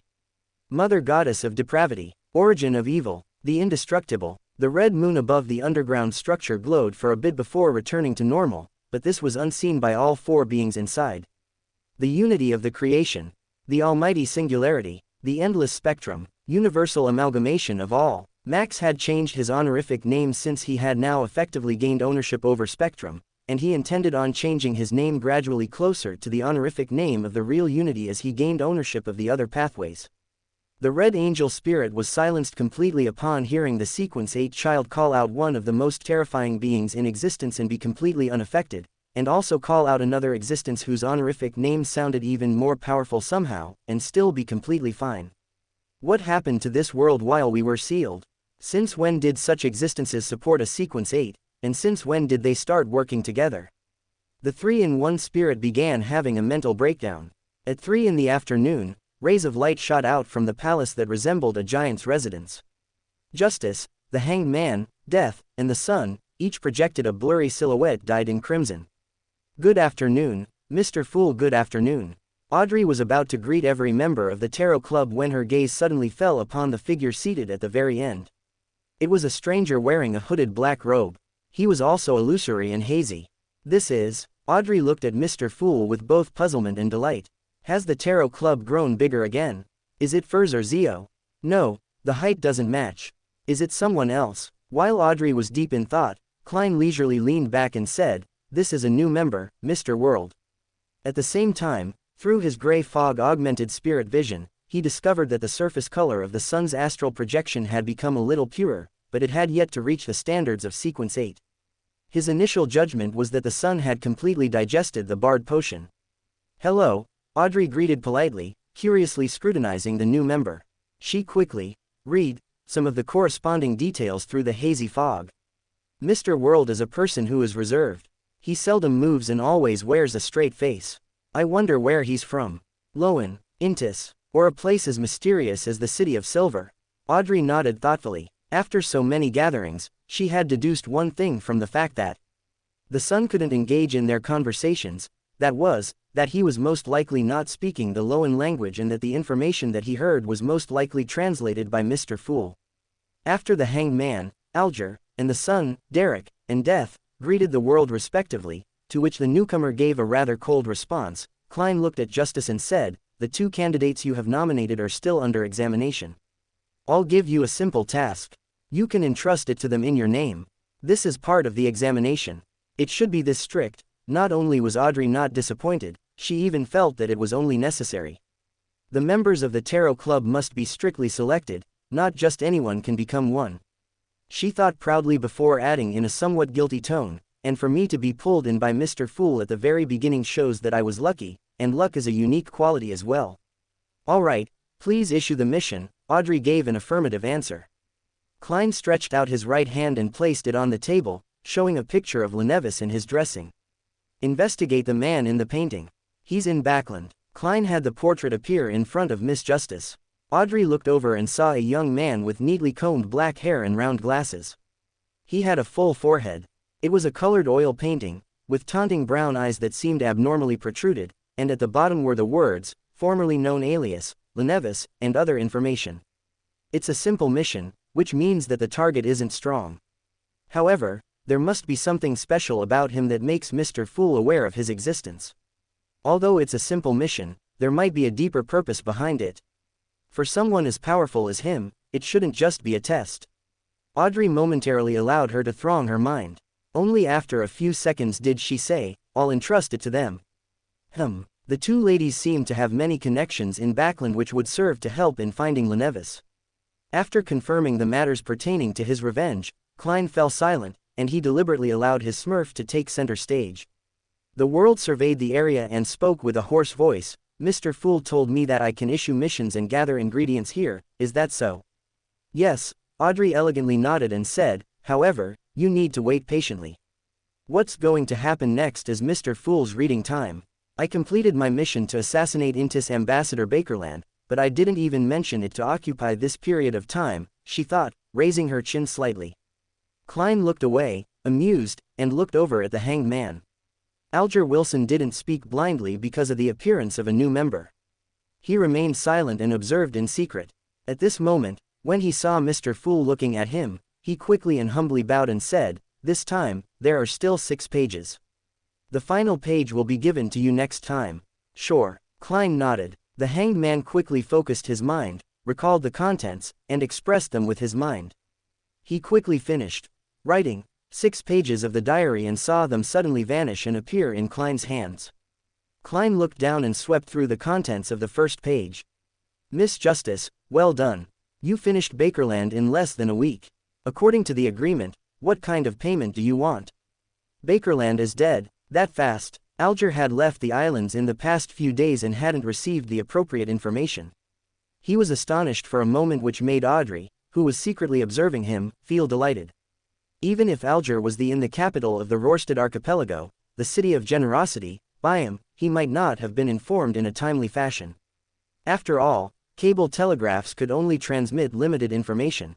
Unless it was particularly urgent or important, there was always a delay of a few days. Sometimes, it would even take the colonists of the Rorstad archipelago a month or two to get an update on the latest situation in the northern continent. Restraining his thoughts, the hanged man looked at Mr. Fool in the thick fog and respectfully said with a hint of humility, "I'm very sorry, I just managed to contact someone and couldn't help. This is a commission, not a help request." "Don't worry about it," Klein chuckled. He turned his gaze back to Miss Justice, waiting for her to say what she wanted in return. "May the goddess bless me. Please don't let Miss Justice's request be too difficult. It's best if I can repay her with knowledge. I've learned quite a lot of amazing things from Russell's diary." Klein silently prayed to the goddess. Of course, he was very clear that with the gray fog separating them, the Evernight goddess definitely wouldn't be able to hear his prayers. Audrey's eyes darted around as she thought for a few seconds.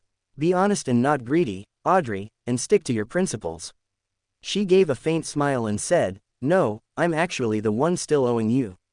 "No, I owe your adorer the bounty." Rear Admiral Kilongos's bounty was worth a total of £30,000. "I should give your adorer £15,000.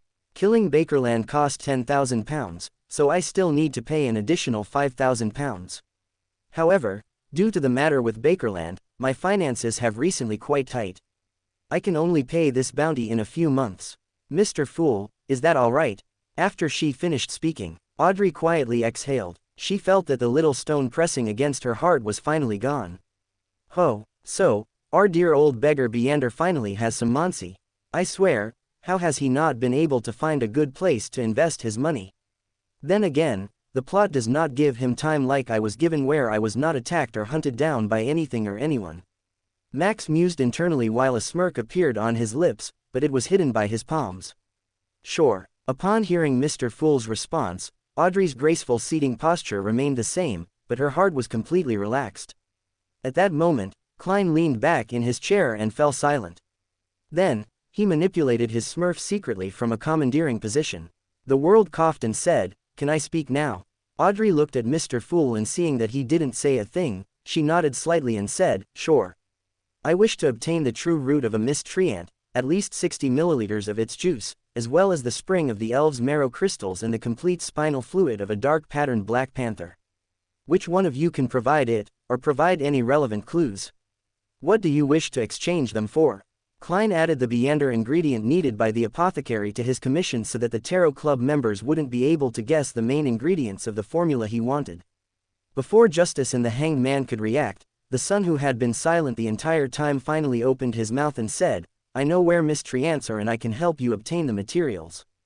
However, I must wait until I finish my advancement and have sufficient strength to join the corresponding patrol team." Recently, he had been accumulating merit points and rewards. He was working hard to obtain the main ingredients for the light supplement through the City of Silver's officials and private markets. He was still lacking quite a bit. As expected of the dangerous City of Silver with its numerous monsters, Klein silently commented in admiration, allowing the world to ask, "Then what do you wish to receive in exchange?" Without hesitation, Derek replied, "A weapon that suits me and can increase my combat strength."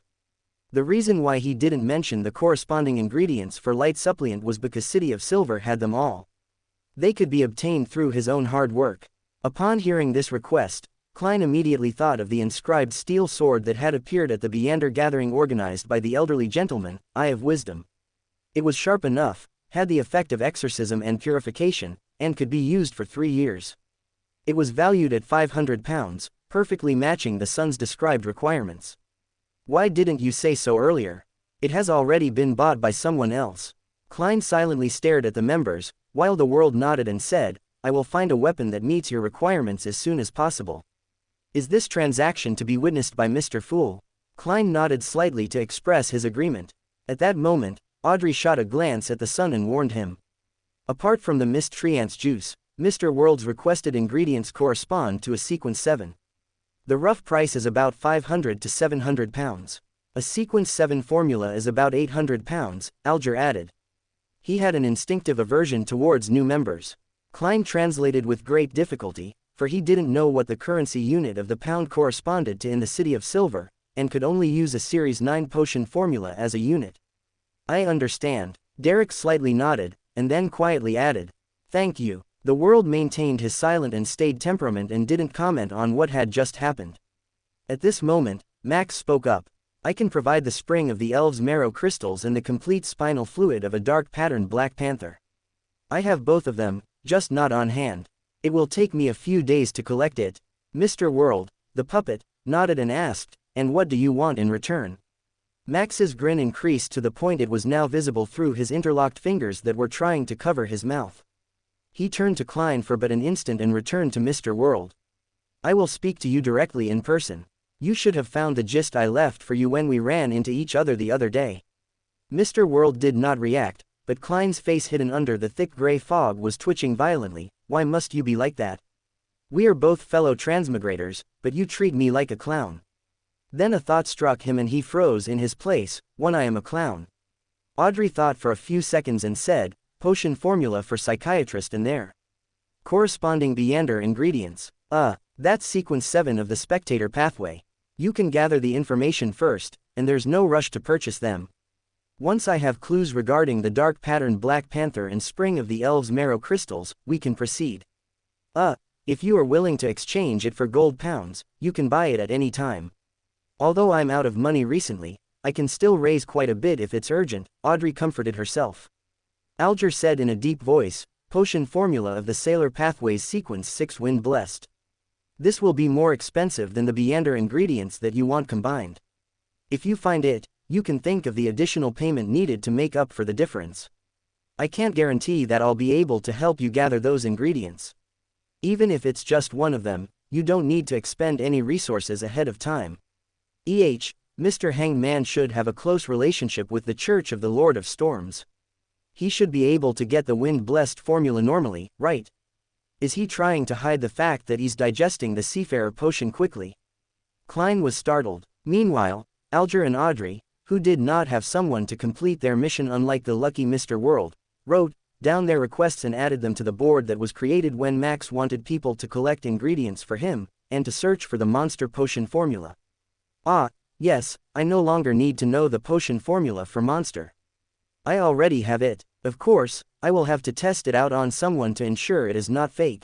After all, despite swearing obedience to me, the schizophrenic is still an ancient monster and will likely be trying everything in their power to escape from the contract. I will remove the request for the monster potion formula. Did he already get his hands on a potion formula that is closely guarded by strong Beander organizations? Well, it is only a sequence 9, so it should be possible to scrape together Samcho. But beyond that will be rather hard, is what Alger must be thinking, Max thought as he glanced at the stern face of the Jack Sparrow wannabe. All right, the world answered in a low voice and then said, I have another request. The rest of the exchange progressed smoothly until Mr. World asked something nobody else knew, so Klein took the chance to act mysterious and remove the request from the table by answering it as the Fool, in a private exchange. At this, the bored look on Max's face turned rather comical as he watched the unfolding drama straight out of a cartoon. Then, the free discussion time came about and ended rather quickly. The Hanged Man, Alger, Justice, Audrey, and the son, Derek were all sent away. Max on the other hand was left alone with Klein and Mr. World. Not a bad artifact you got there. Just keep it in here and don't use it in the real world. The corruption in that thing is not something to scoff at. Anyway, it was fun seeing your antics in the underground tunnel. Max started ranting away without a break before Klein could speak. Oh, and the evil spirit you found in the tunnel is far more dangerous than you and that bodyguard thought it was. Do not worry, we have taken it under our control, and the place should be safe for the time being, but you should still continue acting to investigate it so any possible beyonders who might be keeping an eye on you do not find anything unusual. Do you get my drift? Why yeah, but, again, Max interrupted him, not letting him speak since he did not wish to answer any questions. Also, remember to be wary of monocles. Mr. Kissin, you should also be wary of a certain event that may or may not occur near the end of the year. I am personally working my best to thwart this culling endeavor, and if nothing happens to Backlund by the end of the year, it means that I have succeeded. I will be pretty busy with this for a considerable amount of time. But I would like to make a request to you. I would like you to check the danger that the evil spirit poses to, yes, to me. Max had paused for a moment because he had deactivated his anti-divination ability, before continuing, yes, and also please see when that danger will develop and actually affect me.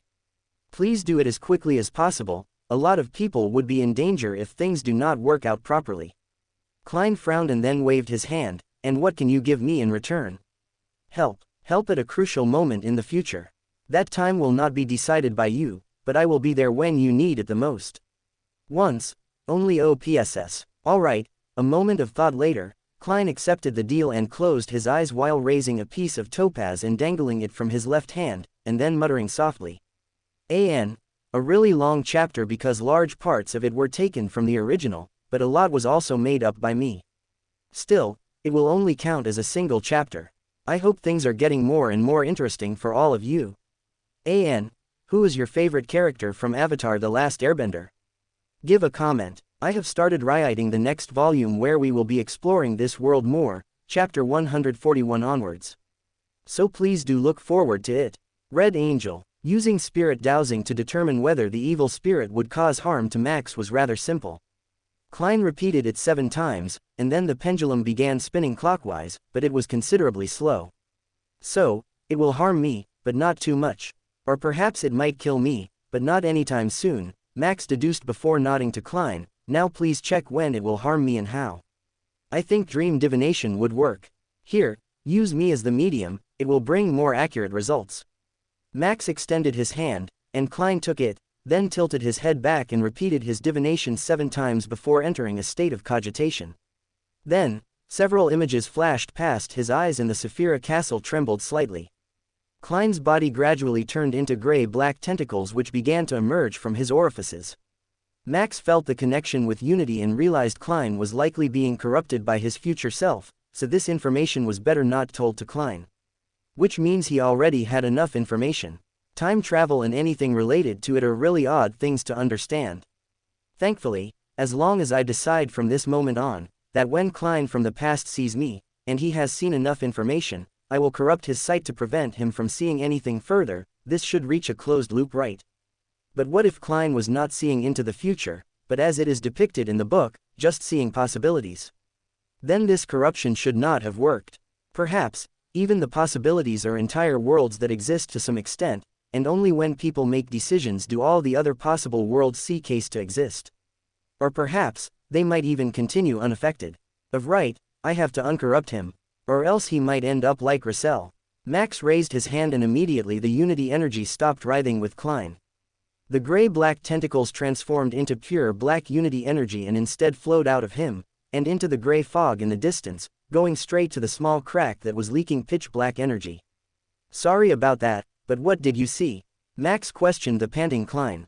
Max stretched as he returned to his body, with an incredibly confused Red Angel evil spirit floating in front of him.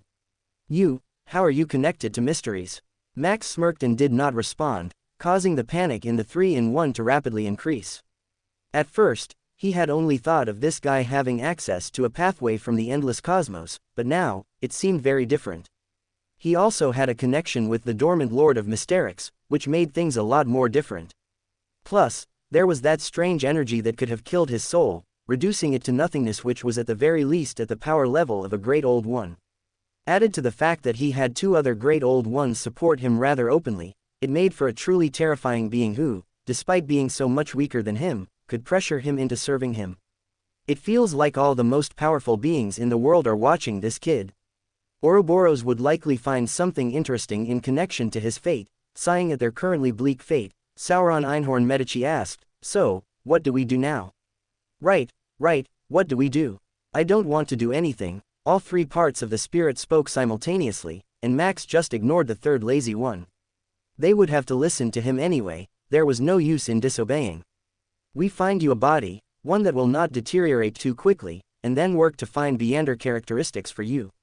Unlike me, who is stuck because of a few restrictions, you can easily advance directly to sequence 3 or even 2 without any problems. Plus, being a former natural mythical creature, you should not have any issues with digestion either." "Come on." Klein, who had told Max what he had found, also returned to his own body after sending Max off and laid down on the bed. That evil spirit with red hair would follow Mr. Death for a few years, before finding the perfect opportunity to try and backstab him in what looked like a medieval world. Anyways, the moment it tried to do that, Mr. Death transformed into something really horrifying, and then I was cut off. Just like when dealing with the origin of the mutated Sun Sacred Emblem, I almost died of that. It's best to keep my distance from Mr. Death's divinations for the time being. I have more important matters to deal with. Mr. Death said something bad was going to happen in Backland. I should try and plan my escape from here and where I would be going next in case he is unable to stop it. Also, I should also try to personally investigate Lenevis' location. Klein stretched a bit and got out of bed, ready to go about his day as Detective Sherlock Moriarty. Good news, I have been writing the next volume.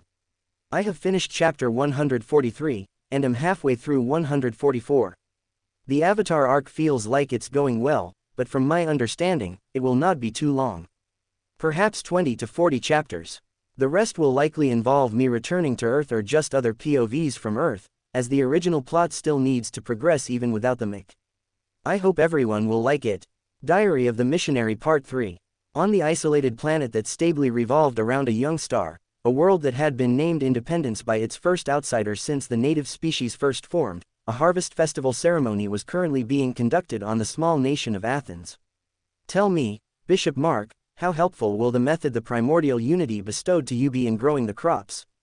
King Alexandros questioned softly to Bishop Mark, who was standing behind the seated king.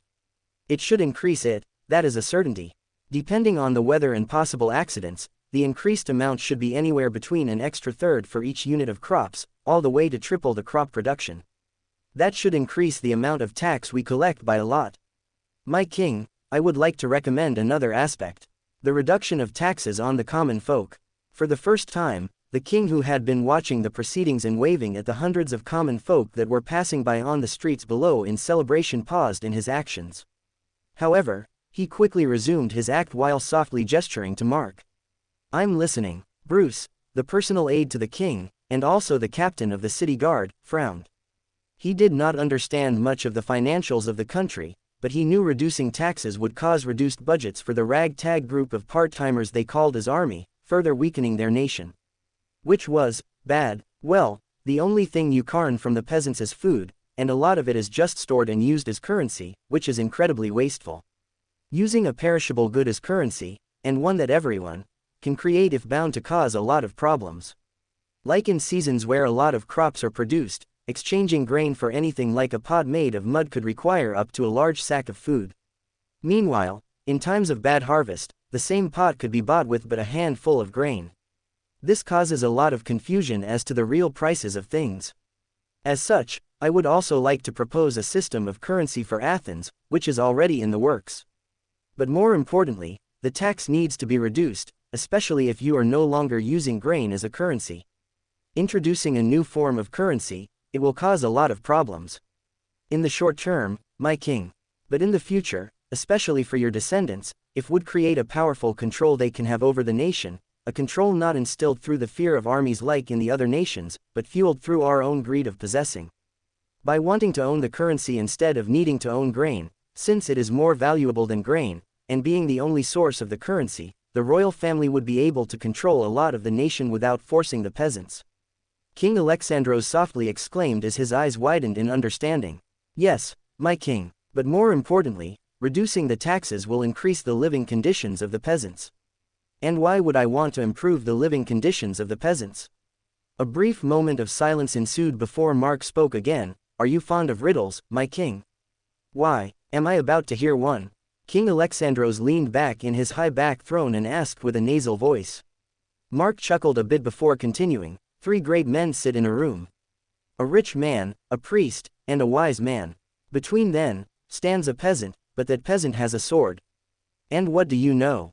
He knows how to wield it. Mark exclaimed in a slightly exaggerated manner, causing a slight chuckle to leave the king's lips, while Bruce simply frowned at the absurd thought. Each great man bids the peasant to kill the other 2. Who lives, who dies? That depends on the peasant, I would assume. King Alexandros responds with a hand on his chin. Does it, my king? He has neither money nor knowledge. He does not even have favor with their false gods. He has a sword, he can kill any of the 3 of the great men. The king exclaimed in exasperation at the stupid point Mark was trying to make. But if it is swordsmen who rule, why do kings hold all the power? Mark asked, causing the king and Bruce to pause for a moment. Bruce here, for example, could stab you through the heart and proclaim himself the king. The soldiers would follow him, and yet the peasants wouldn't. They might accept him as the king on the surface, but changing the lineage of the royal family, one that has been ruling over them since their birth, would not be something easy to accept. Plus, I'm fairly certain the kingdom would be in ruins within a few months. Mark threw out a joke to lighten the suddenly tense atmosphere, and the 3 men chuckled for a while. My king, power lies where people believe it lies. For this, you must show them that not only do you hold all the power, but you also want them to live prosperously. By doing this, we would not only attract peasants from the neighboring countries to come into our nation and increase the population, we would also get traders. Instead of taxing the citizens of the nation 70% of the crops they grow, we could reduce it to 30%. Alternatively, we could impose a trading fee. The more they trade, the more tax they must pay. You see, the strength of a nation comes from the people. Quite frankly, we have too few people and too much infertile land infested with vicious beasts and monsters I had never even heard of until recently. However, we do have something that none of the neighboring nations have, which came as part of that very monster-infested land. I have called it ironwood. It comes from the large tree monster that the records of the kingdom had named Indestructible Vine Beast. This ironwood is almost as strong as the iron that makes up swords, but as light as wood. Trading this for other important materials that Athens currently requires would be vital. And my king, we would only be making more money by doing this. We shall see. But only if this crop rotation idea of yours works. Till then, do not implement anything. As you wish, my king. All right, Medici and the other 2, step on this platform. Max ordered, and the Red Priest spirit did as he was told, not just because of the contractual obligations, but also because he would soon be getting a rather suitable body he had helped Max pick from the surviving members of the particular bloodline he required. Max placed 3 candles around Medici, and then just closed his eyes for a moment. But in that moment, the evil spirit vanished from the face of the earth, appearing in a vast expanse of endless blackness that was squirming around his own decaying darkness as an evil spirit. All right, he is now in my control completely with no chances of escaping. I now know I can't use him as a capable subordinate. Instead, milking all the information of the other pathways and their formulae, as well as some other useful information, is a much better use of him than to keep him by my side like a time bomb. Max had been thinking about it after gaining the divination from Klein. He understood that the Medici 3-in-1 was not someone who could be trusted, and so he could only find a way to deal with him quickly. Sigh, what did I even expect from someone who was made up of 3 individuals, all of who belonged to the Red Priest pathway? Even if he wanted revenge on Adam and perhaps even Aemon, he would definitely not work under someone else. Or perhaps, he still does not know that Adam was the one behind it all, and my approach of baiting him with revenge was wrong from the beginning. Should I have used Aemon as a target? Well, despite losing a good portion of my unity energy to summon him into the amalgamation of all, I have already gained a lot from this encounter. Max gripped the potion formula for the monster potion in his hand and grinned. It was time to go shopping. I also need to increase the world I have access to. Some of these materials most definitely do not exist in this world. I will need access to a lot of other worlds, like the technologically advanced world I would need for this lubricant of a warp engine. Also, why in the world would such an ingredient even be in something that should be consumed? Does Unity think I am an engine? What the hell? Max sighed and walked through the door he had summoned previously and left this underground location. A few moments after he left, the symbol of Unity drawn with chalk below the door flashed, and both vanished, leaving only candles that had been put out. A few hours later, the tides came in and washed away the last evidence of human or Beyonder activity in the cave, the candles, returning the cave to its original state. In the amalgamation of all, Medici, Einhorn, and Sauron had been split up using the Unity energy for the first time since their deaths, and were then isolated from each other to prevent any sort of collusion. Then, bit by bit, a portion of new Unity energy that was produced went towards eating away at the evil spirit, at random moments with random intervals and random amounts of damage. This was a method of torture to the already insane evil spirits to help remove any lingering hope, while also breaking them down into their weakest states, both spiritually and mentally. Only then could Max actually extract any useful information from them. Max had realized that the moment the evil spirit got a proper body, he could no longer threaten it with certain death, only beat it up or chase it away.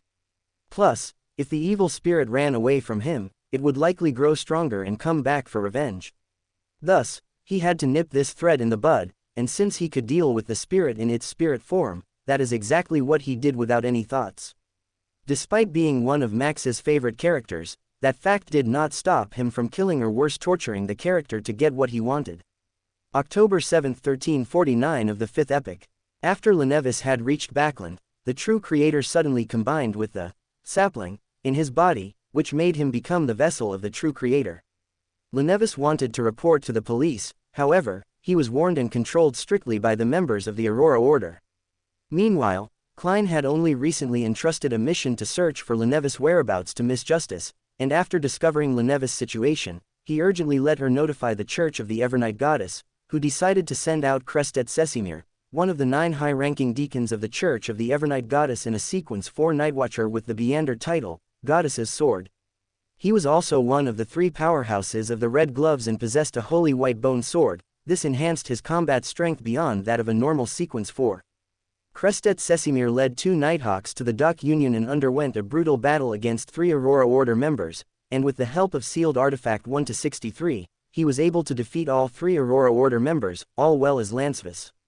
However, in his attempt to live, Lenevis revealed his body that inlaid some authority of the true creator.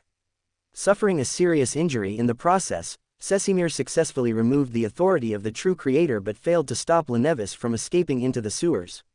In the clock tower of East Balam Dock, Klein hid in the darkness while donning a clown mask as he quietly stared at the dormitory of the Dock Union.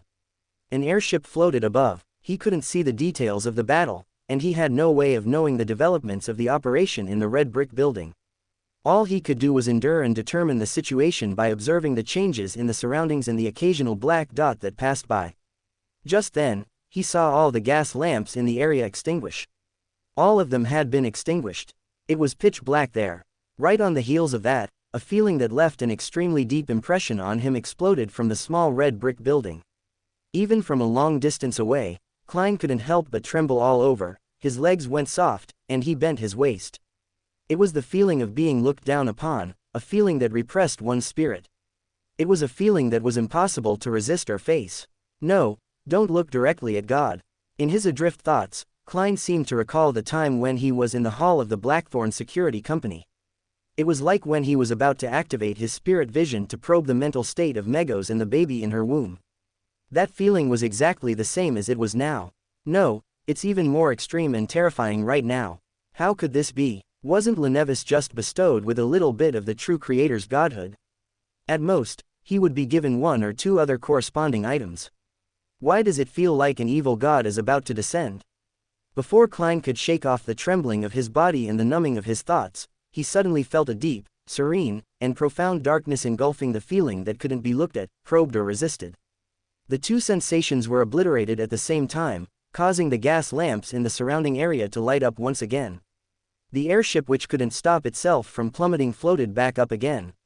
Everything seemed to return to its original state, without the slightest change. But Klein didn't believe that everything was over.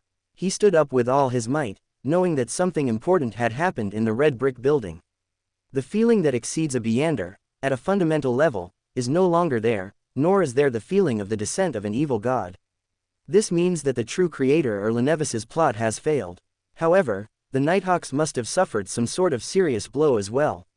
They might not even have much strength left. At that moment, Klein's heart stirred.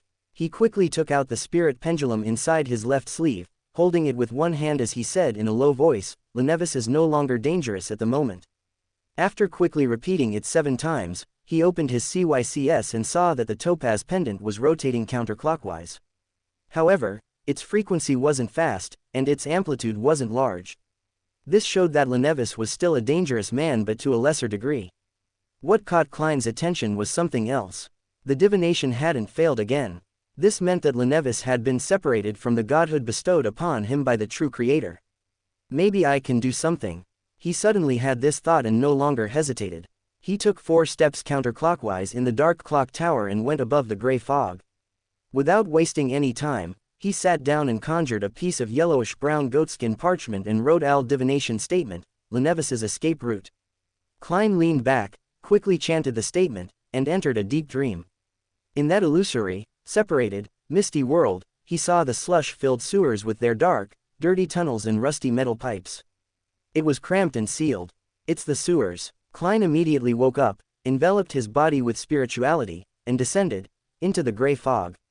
As soon as he returned to the real world, he took a few steps back and came to the side of the clock tower that faced away from the airship. Klein didn't walk down the spiral stairs but instead somersaulted over the dark yellow fence.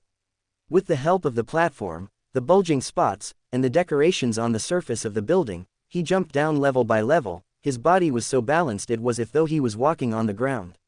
In a very short period of time, his feet stepped on the thick flagstones on the street.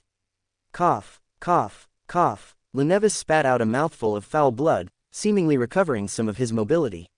He took a difficult step forward, and his chiseled face suddenly turned soft for some unknown reason as he began resembling his original self.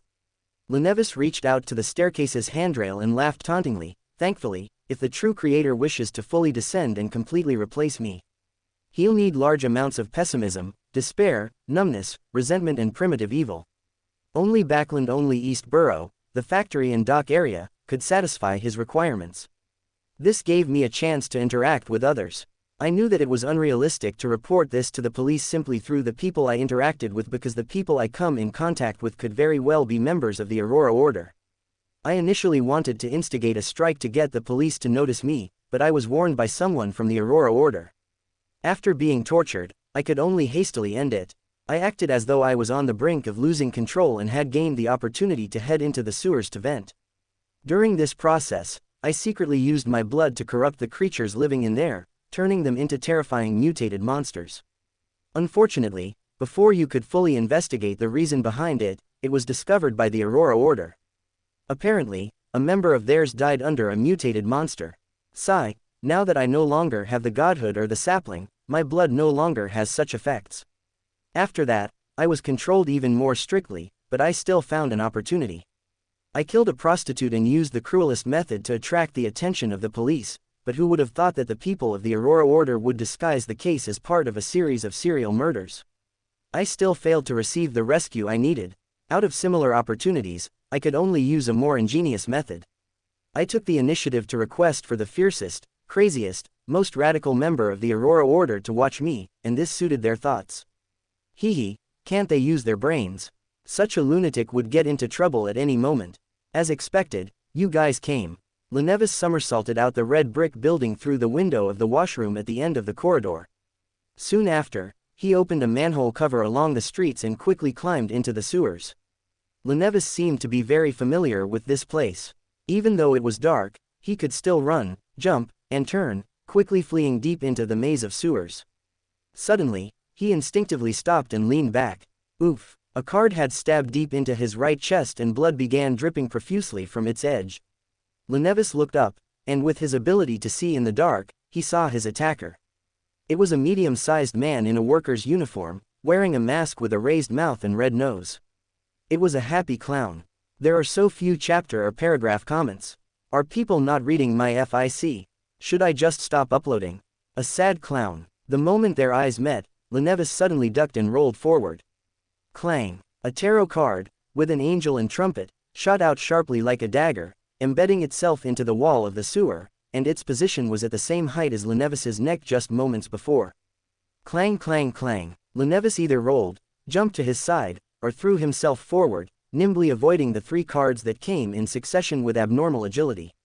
Their collision with the walls, slabs, and concrete echoed like metal striking a wall. Meanwhile, out of the corner of his eye, he saw that the man in the clown mask was following him closely, not much slower than he was. In his hand was a thick stack of cards as he launched them with great familiarity and skill. With his left hand, Lenevis propped himself up against the wall and leapt into the air, drastically changing his course. At that moment, he heard a swishing sound before suddenly feeling a sharp pain in his ankle. He launched 2 cards. One arrived slightly late and was aimed in the direction I was escaping in. Can he foresee my movements?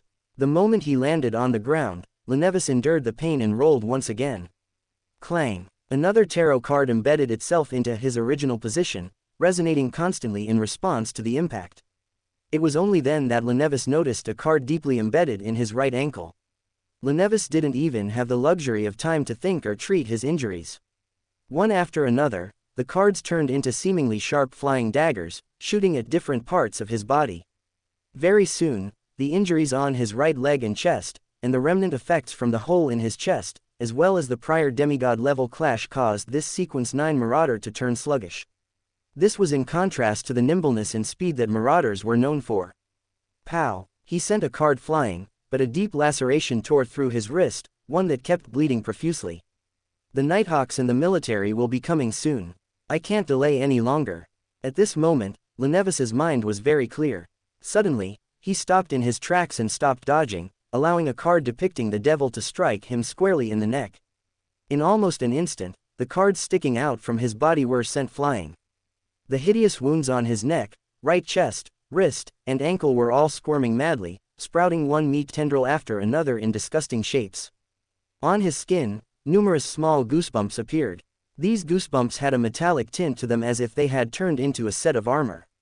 Clang! A tarot card was shot over, but it was deflected by the fine goosebumps. With bloodshot eyes, Lenevis stared at the clown who had put away his cards after coming to a halt. He said, half laughing and half mocking, "No matter what, after being tormented by a deity, one will always get something in return." Before he could finish his words, he had already jumped over the polluted waters in the canal with his left foot, throwing himself at the enemy opposite him. As if expecting this, Klein stepped to the side, pulled his left hand out of his pocket, clenched it into a fist, and threw it at Lenevis's temple. Bam! Lenevis swung his elbow sideways and raised his forearm, accurately hitting his opponent's fist. The explosive force surged like a torrential tide, causing Klein's body to move from the impact as he staggered a little. Pa pa pa! Crisp explosive blasts sounded in Kissin's ear. Punches, cash heavier and faster than the last, constantly reflected into his eyes. The flurry of attacks made him seem to forget to maintain his balance.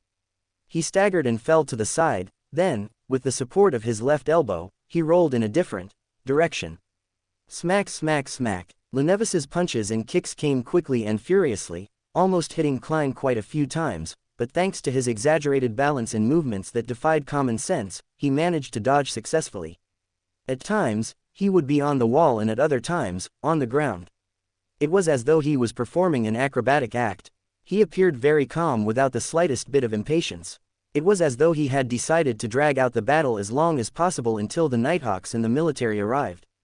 And once there were any signs of Lenevis's attempting to escape, he was hell-bent on pestering him and not give him an opportunity to do so. Pa! Lenevis's punch forced Klein to use the rebound from the wall to fly back into the air, and as for himself, he didn't hesitate to turn around and flee towards another tunnel. The moment Klein's toes touched the ground, his body shot out like a cannonball as he pounced straight for Lenevis's back. At that moment, an image appeared in his mind. It seems as if Lenevis has no bones, I should force him to twist his upper body and land a punch on his body. This was a clown's intuition. Without any doubts or hesitation, Klein took the initiative to reduce his subsequent strength. With a smacking sound, he still threw himself forward, but it was much weaker than he expected. Kacha. With a jarring noise, Lenevis twisted his upper body suddenly while his legs remained immobile.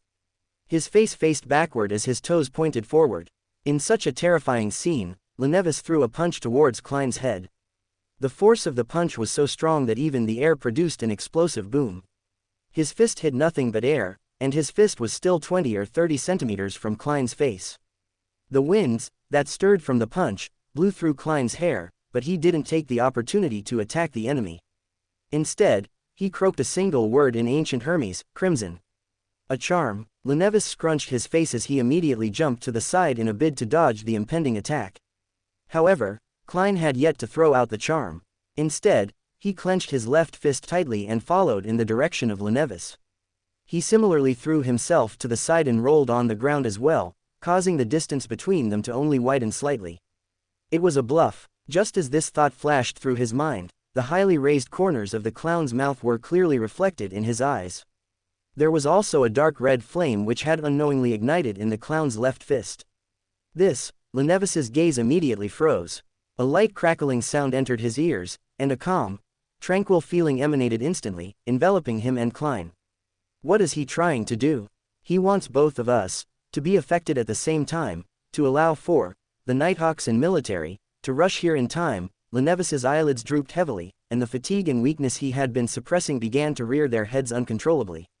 He did his best not to fall asleep, hoping to rely on the uniqueness of his body to endure through the most intense period of the charm's slumbering effects. As for Klein, he didn't choose to resist at all and quickly entered a deep slumber. However, whenever he fell asleep unnaturally, he would instinctively wake up. This was the unique thing about him when fighting mediumship and dream invasions. This was the reason why he had been lucky enough to escape from the hands of Madame Sharon back in Tingen. In the fight just now, after throwing his cards proved ineffective, he immediately took out the slumber charm and gripped it tightly in his palm, waiting for the opportunity to affect himself and his enemy. In just a split second, he forcibly broke free from the abnormal state of mind in his dream. The figure of the staggering Lenevis was clearly reflected in his eyes. Phew. Klein suddenly became very calm, as though what was before him was nothing but a target.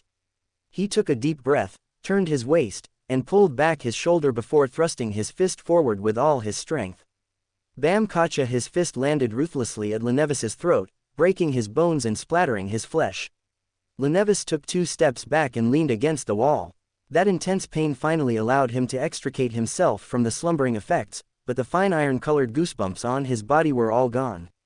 After Klein's punch landed, he reached into his pocket with his left hand and pulled out 2 cards. Su. The 2 cards each stabbed into an eye as scarlet liquid gushed out. Lenevis surprisingly endured the pain without letting out a tragic cry.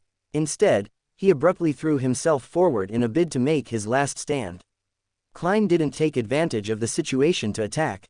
Having long expected this, he turned his body to the side and took a step back. Right on the heels of that, while seizing the moment when Lenevis fell forward, he took 2 steps and arrived behind him. He reached out with his arms and grabbed his enemy's neck. Kacha! Klein's arms exerted force, and he suddenly turned around, twisting Lenevis's neck. After doing all of this, he took 2 steps back and looked at his enemy. With the card embedded in him, Lenevis looked AHCAD weakly as he slumped to the ground. At the same time, he was very confused and asked in a staccato manner, "Why, do you want to kill me?" With his clown mask on, Klein stared at his archenemy and replied indifferently, "No reason." No. With his eyes wide open, Lenevis collapsed to the ground in the sewers, unable to accept his fate. Finally, his breathing came to a stop. At that moment, Klein, who seemed to be extremely calm, suddenly stepped forward, tightened his right leg, and, with all his strength, kicked him in the head. Bam! His neck, which was already badly mutilated, could no longer bear the pressure and was sent flying like a rubber ball. It slammed heavily into the wall, creating a red and white patch. Upon seeing this scene, Klein suddenly crouched down. Ha ha ha, ha ha ha, ha ha ha ha ha ha. He laughed crazily with a suppressed voice. The clown mask looked so very happy. The corners of those raised lips, the bright red nose, and that white face wore a very happy expression. Ha ha, ha ha, ha ha ha. Klein laughed so much that he went out of breath. His laughter was more jarring than crying. After a few seconds, he finally calmed down. He slowly straightened his body and winked with his left eye at the darkest part of the sewer. Then, he smirked and muttered to himself, "Captain. Look, we've saved Lowen once again." Droplets of liquid quietly slid down and landed on his collar. At that moment, he felt that his clown potion had been digested completely. Tarot Club 15th Meeting, October 8, 1349 of the 5th Epoch. There was some afternoon sun in Backland, and Klein lazily basked in its warmth, momentarily having no desire to do anything. He waited until 15 minutes to 3, then he took out his golden pocket watch for a glance before returning to the bedroom and going above the gray fog. After conjuring the fake world and familiarizing himself with its controls, he sat down on the high back chair at one end of the table and gave a message to the sun that he was to prepare for his participation in the gathering. At precisely 3, according to Backland time, streaks of crimson light soared out of the vast and ancient palace, outlining blurry figures which were equally indistinct. Audrey directly looked towards the seat of honor and said cheerfully, "Good afternoon, Mr. Fool. The simple mission you entrusted has been completed." She had deliberately emphasized the word simple, in order to ascertain from Mr. Fool whether Lenevis had really been eliminated by his adorer. She wanted to know if the tarot card-covered death scene was a symbol of the tarot club. Klein deliberately acted composed as he said with a smile, "I'm already aware." After saying that, he sighed, "In such an age, in such a place like Backland, in such a place in the East Borough, the dock area, and the factory district, they're the hotbeds for an evil god's descent." What? Alger was stunned for a moment, wondering if there was something wrong with his ears. Why would a simple mission involve hotbeds for an evil god's descent? Kekakik, why is he acting so mysterious-like? It's not like he was the one to fight off the true creator's descent.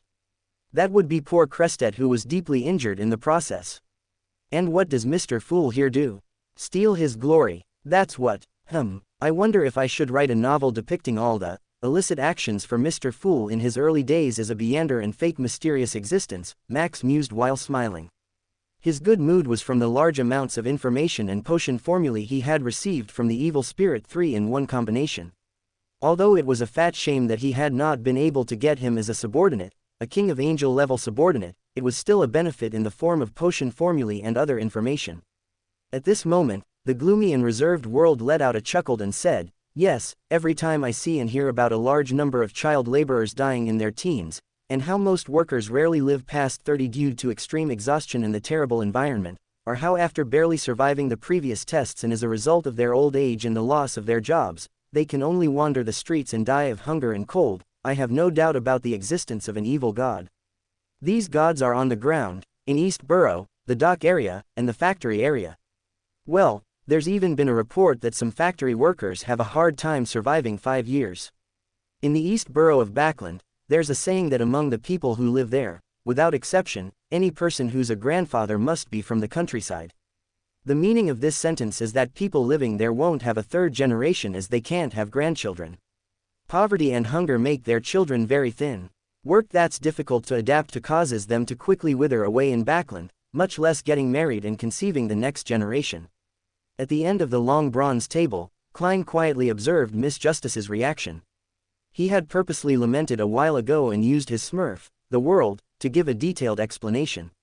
He wanted this noble, one who still had a semblance of purity, to realize the seriousness of the problem and use her to push for change in the kingdom. Before I become faceless, I must clearly remember that I cannot be personally involved in such matters. He silently set such a boundary for himself. Thank you, Mr. Fool. Thank you for saving Backland. Your sigh has made me understand the problem at its roots. Thank you, Mr. World. You have made me understand a great deal of the situation I didn't know in the past. Audrey held back her emotions and sincerely thanked the two gentlemen at the two ends of the table. Saved Backland. Alger was no stranger to the conditions of East Borough, the factory district, and the dock area. He was more surprised by the description Miss Justice had used. Just how huge was this matter? He thought with an extremely puzzled frown. Klein only smiled in response to Miss Justice's gratitude and didn't do anything further. He then turned to look at the hanged man. Alger immediately understood what he meant, and he quickly conjured the last page of the promised Russell's diary. Klein only smiled in response to Miss Justice's gratitude and didn't do anything further. He then turned to look at the hanged man. Alger immediately understood what he meant, and he quickly conjured the last page of the promised Russell's diary. Klein received it out of thin air and took a casual glance at it. 14th January. I discovered a problem. If unconscious high-sequence Beyonder objects are not sealed, they would unconsciously attract nearby low-sequence Beyonders from the same pathway, causing them to come into contact with each other. The higher the original sequence, the more likely that this will happen. However, this situation doesn't seem to be a constant. It seems to be intermittent. This diary entry immediately jolted Klein to attention because he had made similar guesses before. After he came to Backland, he soon found himself intertwined with the secret order, with a Beyonder of the seer pathway, and thus, found himself in an extremely passive and extremely dangerous situation. However, he had also obtained the corresponding sequences 7, 6, and 5 potion formulas as a result. At the time, he had suspected that his transmigration involved secrets that gave him the power to resurrect, and that he would occasionally attract people and objects related to the seer pathway, such as the Antigonus family's notebook or members of the secret order. After seeing this diary entry of Emperor Russell, Klein suddenly had a new idea. He used the corner of his eyes to scan the thick gray fog and the illusory dark red stars below him. He muttered to himself in silence, could it be that the one who created that attractive force wasn't me, but this gray fog, the mysterious space above the gray fog? This could also be considered as a secret behind my transmigration. Without any further clues or information, Klein quickly gathered his thoughts and read the second diary entry, 16th January, the taste of a demoness still isn't bad. The fallen creator. Klein continued reading and successfully learned about the card of blasphemy that Emperor Russell had hid as a bookmark, without much else. You can start your discussion freely now. At that moment, the son Derek raised his hand, having learned it from Miss Justice, and said, Mr. World, the Beyonder weapon you gave me far exceeds my expectations. I've already accumulated enough contribution points to trade for the ingredients to advance to sequence 8. I'll use the remaining contribution points to hire helpers to obtain a chance to obtain the true root and juice of the mist treant. I'll be able to complete the deal soon. All right. The gloomy world nodded under Klein's control. He then looked around and asked again, Mr. Death, when are you planning to meet me? I really need the dark patterned Black Panther spinal fluid and the spring of the elves' marrow crystals. I will find you tomorrow. We will discuss it then. Anyways, does anyone have any news on the ingredients I have requested on the board? Max asked while scanning everyone in the room. Audrey shook her head without hesitation. After musing for a few seconds, Alger suddenly said, there will be a grand event held on the Sonia Sea soon. Ships from the 4 pirate kings and the 6 pirate admirals will be participating. Hey, I should call them the 7 pirate admirals. Another person has joined the ranks. There'll definitely be transactions of Beyonder ingredients at such an event. It's very likely that the not very rare dark patterned Black Panther spinal fluid or spring of the elves' marrow crystals will appear. I have the opportunity to participate in this event, but what can you offer in exchange? I have a lot of potion formulae, especially of the sailor pathway. Particularly, the potion formula for Wind Blessed. Of course, it won't be cheap. Just the potion formula should be worth £2,000 in the open market, but to you, since you will have a lot of need for it, I can sell it to you for just goods worth £1,000 in a favor. Alger frowned at the last bit of Max's sentence and many thoughts ran through his mind. All right, I was joking. The items on my list of requests, totaling worth £2,000. It does not have to be immediately, but I will not give you the formula until you can find me at least £1,000 worth of ingredients. Deal, Alger exclaimed in a rather unbecoming manner, but quickly found his fault and calmed down, adjusting his clothes and sitting back onto his high-back chair. The rest of the meeting went without any issues, except for the fact that Mr. Hanged Man did not get to know about there being a sequence 0 above sequence 1, and that it corresponded to being a true god. Of course, there had been an odd moment near the end of the meeting. Derek thought for a moment and said, the City of Silver has recently organized an expedition to explore deep into the darkness and found a semi-destroyed temple. The statue that's worshipped inside was a naked man nailed upside down on a cross. There were also a lot of bloodstains on its surface. Do you know which god that is? This is the true creator. The forsaken land of the gods actually has a temple of the true creator. Judging from what the sun said, the true creator shouldn't exist before the cataclysm, otherwise, it would be impossible for the City of Silver to not recognize it. Klein used his clown ability to control his expression to prevent the shock from showing on his face. Justice, the Hanged Man, and the world exchanged looks, shook their heads, and said in unison, "We don't know." Just as they finished speaking, they heard Mr. Fool in the gray fog say in a deep voice, "That's the fallen creator." Indeed, it's the upside-down maniac who suffered a fate worse than death. Max added to the fool's statement, taking away some of his awe at that moment. "You think I will let you remain all mysterious all the time? What is the fun in living then, oh fool?" Klein thought for 2 seconds on what to say to bring the attention back to him, and deliberately said, "We have another name for the fallen creator. It's the true creator. The faction that believes in him is in control of the Beyonder pathways such as the secret suppliant, listener, and shadow ascetic. The subsequent sequence includes the shepherd you mentioned before." Shepherd. The silent Derek sat up straight, his eyes filled with horror as he quickly made a connection he did not want to be struck. "Mr. Death, what do you mean by a fate worse than death?" Audrey could not help but ask. "Oh, Ms. Justice, that answer will cost you, and it is not something you can pay just yet. Please wait until you at least become a high-sequence Beyonder before asking questions about true gods, no matter how insane they might be." This immediately shut the girl up, and the meeting fell into a brittle silence, which was only broken by Klein, who decided to end the meeting. Back in his room, Max left the apartment and headed to the warehouse, which contained a large number of doors. He ensured the warehouse was locked and safe, before pulling out his Wanderer's key and beginning the repetitive process of trying to find access points to independence, to other worlds entirely. A nosy fellow. October 9, 1349 of the 5th epoch. It was late in the evening and Klein was preparing to eat his dinner after a long day acting as the detective Sherlock Moriarty. With a plate of hot food freshly prepared by him, specifically for himself, Klein placed a napkin on his legs and picked up the cutlery on the table. Knock knock. The door was knocked. It was almost as if the person who had come had specifically chosen this time to interrupt Klein's meal. Graining internally, Klein stood up and put away his napkin to not seem rude to the outsider, before heading to his door. "Hello, Mr. World, good to see you no longer have the ghost following you around everywhere." Quote. Klein was at a loss, but Max just shoved him aside and entered the room with a wide grin on his face. He then turned to Klein, before waving his hand and causing the door to close on its own. "Let's get down to business. I do not have a long time. I need you to conduct a lot of divinations in a short period of time, especially by using the mysterious space above the gray fog as you call it. It will be my payment for the potion ingredients you want to advance to magician. And before you ask how I know so many things, it does not matter. I know a lot of things that someone as weak as me should not possibly know. At the very least, I should not be sane. But here I am, so, get on with it.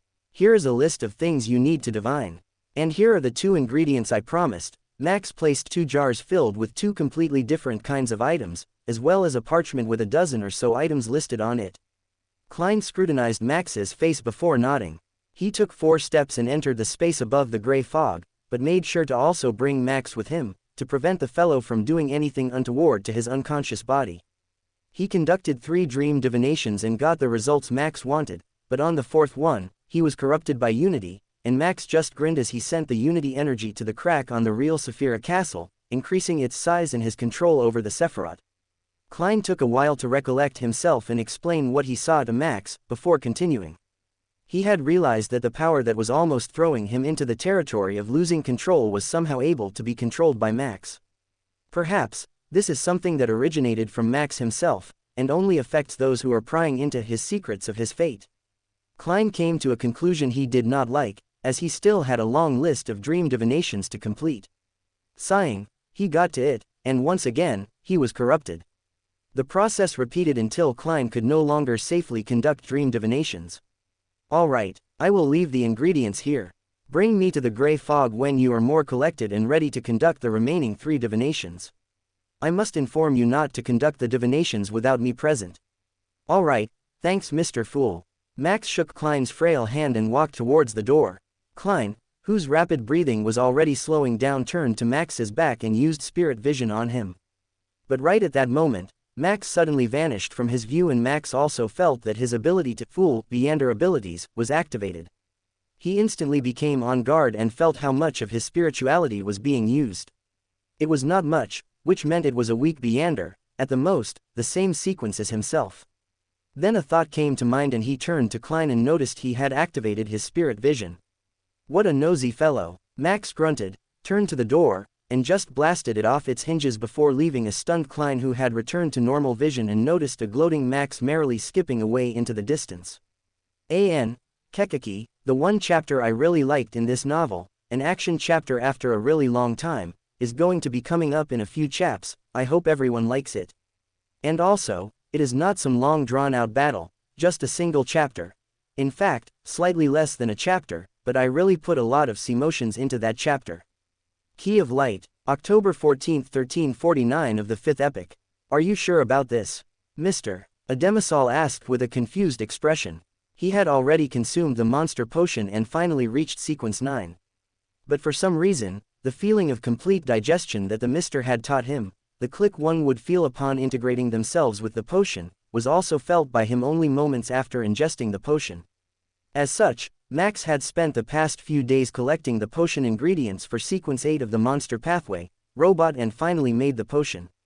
Now, he stood in front of Ademisal with the potion and an indifferent expression. Yes, alright then. Ademisal did not bother with anything else after the Mr. had confirmed it for him and immediately drank the potion. It felt like he was swallowing liquid metal and it did not feel good at all. But once it reached his stomach, the almost immediately dissolved into his body and spread across his entire body. Immediately, a quick understanding of what his new abilities were, and how to use them flooded his mind and settled perfectly inside without any pain or negative repercussions. However, in the process, his bright eyes also seemed to have dulled a bit as his normal expressive facial features dimmed significantly. Hold on, is he already acting like a robot, or is this just an effect of the potion? Max thought to himself while waiting silently by the side. After a while, Ademisal returned to his normal state and just smiled at Max, no longer grinning like he always did. Then he frowned for a while and then smiled again. Mister, I seem to have digested this potion completely as well. Are you the reincarnation of a previously existing key of light? How are you flying through all the digestions like it's nothing? Perhaps I should build an angel of fate under the primordial unity to provide him with sufficient anchors in the future. Yes, it's best to make early preparations for something like this. Good thing I have money and power on independence, Max lampooned internally while remembering the fate of the penniless fool. For now, Max could not bring in many more ingredients, as not only would he come under the radar of the official Beander organizations and churches, but he also needed to maintain a moderate cash flow and not pull out too much money that could not be accounted for. And since most of his money came through the proper channels and after paying all taxes, he could not just use this money for things related to Beander activity, at least not so openly. So he had to siphon small portions of money over time to convert it into unaccountable money to be used for such transactions, and that took time. As such, he left Ademisal with the responsibility of practicing hand-to-hand combat at the martial arts gym he had previously worked out at, to better use his robot abilities. Getting a gun for a child was rather difficult for Max, so he left it out for the time being. Other than that, Ademisal was also to find other students to with nowhere to go and train to become Beyonders. At least, individuals who were capable of understanding mysticism could be used by Klein for ritualistic magic to be able to open doors all over the world and travel like a certain blue raccoon. Right now, however, Max was on a train to a border town between the Kingdom of Lowen and the Intis Republic. Max has asked Klein to do over a dozen divinations, and he had only been able to conduct 9 before needing a break. Plus, he had likely taken the chance to advance to magician, so it would take him a while longer to temper his mind and body and maintain control over it, so Max did not bother him over the past few days. Instead, he had a lot of things to do regarding the 9 divinations that were already completed. 3 wishes were pertaining to 3 doors which would be very important to Max in the immediate, near, and far future respectively, and where and when he could find them. The next 3 were for Max's subordinates, who they would be, how strong they would be, and whether they would betray him or not. Of the remaining 3, 2 were for when others with similar origins as himself would appear and where. The last one was for where Max could find the bastards who had killed his family, back in the Intis Republic. Surprisingly, they were near the border of Backland and Intis and would cross over to Backland in a week or so. But that was a few days ago, and within the next few days, they would be heading into this village. And I will be waiting for them. Don't you find it interesting? Kekaki, the mystery behind Ademisal. Also, as some you will have guessed, the combat chapter is related to the Slavers Amau. Tarot Club 16th Meeting, October 15, 1349 of the 5th Epoch. On Monday afternoon, Klein returned to 15 Minsk Street from the Quelaag Club. As Stewart had yet to provide any results from his preliminary investigation, and since he was temporarily unable to find a suitable candidate to become an apothecary, Klein had nothing to do yesterday and today. Therefore, he simply went to the Quelaag Club to practice his shooting, read, and get some free food. In the process, he got to know many other members of the club. This is the lifeblood for future business opportunities. Klein sighed with emotion, took 4 steps counterclockwise and went above the gray fog. He went about his preparations, step by step, first conjuring the fake world, familiarizing himself with the control of the all-black eye, and then sending a message to the sun that the tarot gathering was about to begin. After all of this was done, Klein waited for 3 o'clock to arrive. Then, he reached out to touch the corresponding crimson stars and established a firm connection. The magician had her own illusory star as well. Under the pretext of concentrating on her writing, Fur's wall sent Zio away, and for a moment she was dazzled by the sudden rush of gray fog. In the blink of an eye, she found herself above the mysterious and serene gray fog. She was inside a majestic palace, and in front of her was an ancient, mottled bronze table. Surrounding the table was one blurry figure after another. One figure after another. One figure after another. Are these the gathering members Mr. Fool spoke of? Furs felt that the members of this secret gathering were all very, very powerful beyonders. Except for me, she thought, without confidence and full of fear. However, looking at it from another perspective, since I can join this gathering as a sequence 9, the other members might not necessarily be very strong. The requirement for this gathering is obviously not about strength, but for some other reason, a member must manage to establish a connection with Mr. Fool. Furs quickly rejected her first judgment and relaxed a little. At the same time, Audrey also discovered that there was a new person at today's gathering. It's a woman. Is it Zio or Furs? Has she passed the examination? Or is it someone else? Audrey nearly forgot to greet Mr. Fool in her bid to take a closer look at the features of the new member. No matter how blurry the figure was, she could still see her hair color, silhouette, her accent, and verbal tics. I must also take note. At the very beginning, Mr. Hanged Man had managed to identify me as a noble from my special pronunciation of certain words, and from my habit of using certain special words. Audrey stood up, lifted her skirt, and said to Klein at the end of the long bronze table, "Good afternoon, Mr. Fool." After the greeting, she didn't conceal her curiosity. She looked at the new member who was seated in the same row as her and asked with a smile, "This is?" Klein sat in the seat belonging to the Fool and looked around. "This is Miss Magician, our new member." Someone haunted by the mad ravings of an angel, caused by an existence who best remain unknown, Max muttered, soft enough not to sound like he was interrupting Mr. Fool, but loud enough for basically everyone to hear his words. "Anyways, Ms. Magician, I am Death from the world of the living, this is Sun from the land of no suns, that is the Hanged Man who hates solid ground and prefers the tangled ropes on chips, this is Justice who naively tried to find justice in a cruel world, and that would be Mr. Fool, the one who likes reading other people's personal diaries. I have an apt description for you as well. You are Ms. Magician, the apprentice who is driven mad by her predecessor." With that, Max sat down and the entire room fell deathly silent. Klein quickly thought for a moment and then waved his hand. A thick tentacle of gray fog wrapped itself around Max's mouth. Klein leaned onto his other hand casually and stated as though handing out a verdict. "Equivalent exchange. You are now not permitted to speak for the entire meeting." Max sported a hysterical grin as he pointed 2 middle fingers at Klein and began hurling insults that only Klein could hear, and only he would understand a few of them, before laughing even more hysterically and calming down with a final sentence. "Kekeki, you should see the look on your face. You should see their faces too. Oh yeah, Mr. Fool, one would like to learn Mandarin. It is really important. I will accept after-school lessons in exchange for information you might want." Something of equal exchange thought. "We can discuss it in detail later on." The random switching between topics reminded Klein of those insane people he saw back on Earth. Lampooning about Max's sudden shift in attitude after he had met him just a few days before in the real world, Klein shifted his attention. At that moment, since there were no new Russell's diary entries, Klein controlled the world and said, "I want to know about the Devil and Guardian sequences." Seeing that the world, who was Mr. Fool's adorer in the real world, shifted topics, everyone else also did the same. Ignoring the mad fool, who irritated the fool. If it's just the devil sequence, I know a little about it. Alger, who had some standing in the Church of the Lord of Storms, interjected. Derek Berg glanced at him and without a thought, straightened his back and said, I'm very knowledgeable about these two sequences. The payment I want is information related to the fallen creator. The equivalence of the two pieces of information will be determined by Mr. Fool. Having said that, he realized that he had not received Mr. Fool's agreement as he hurriedly turned his head to Mr. Fool to make the request reverently. Son, don't blame me. You were the one who made the request. The corners of Klein's mouth twitched slightly as he said with a chuckle, sure.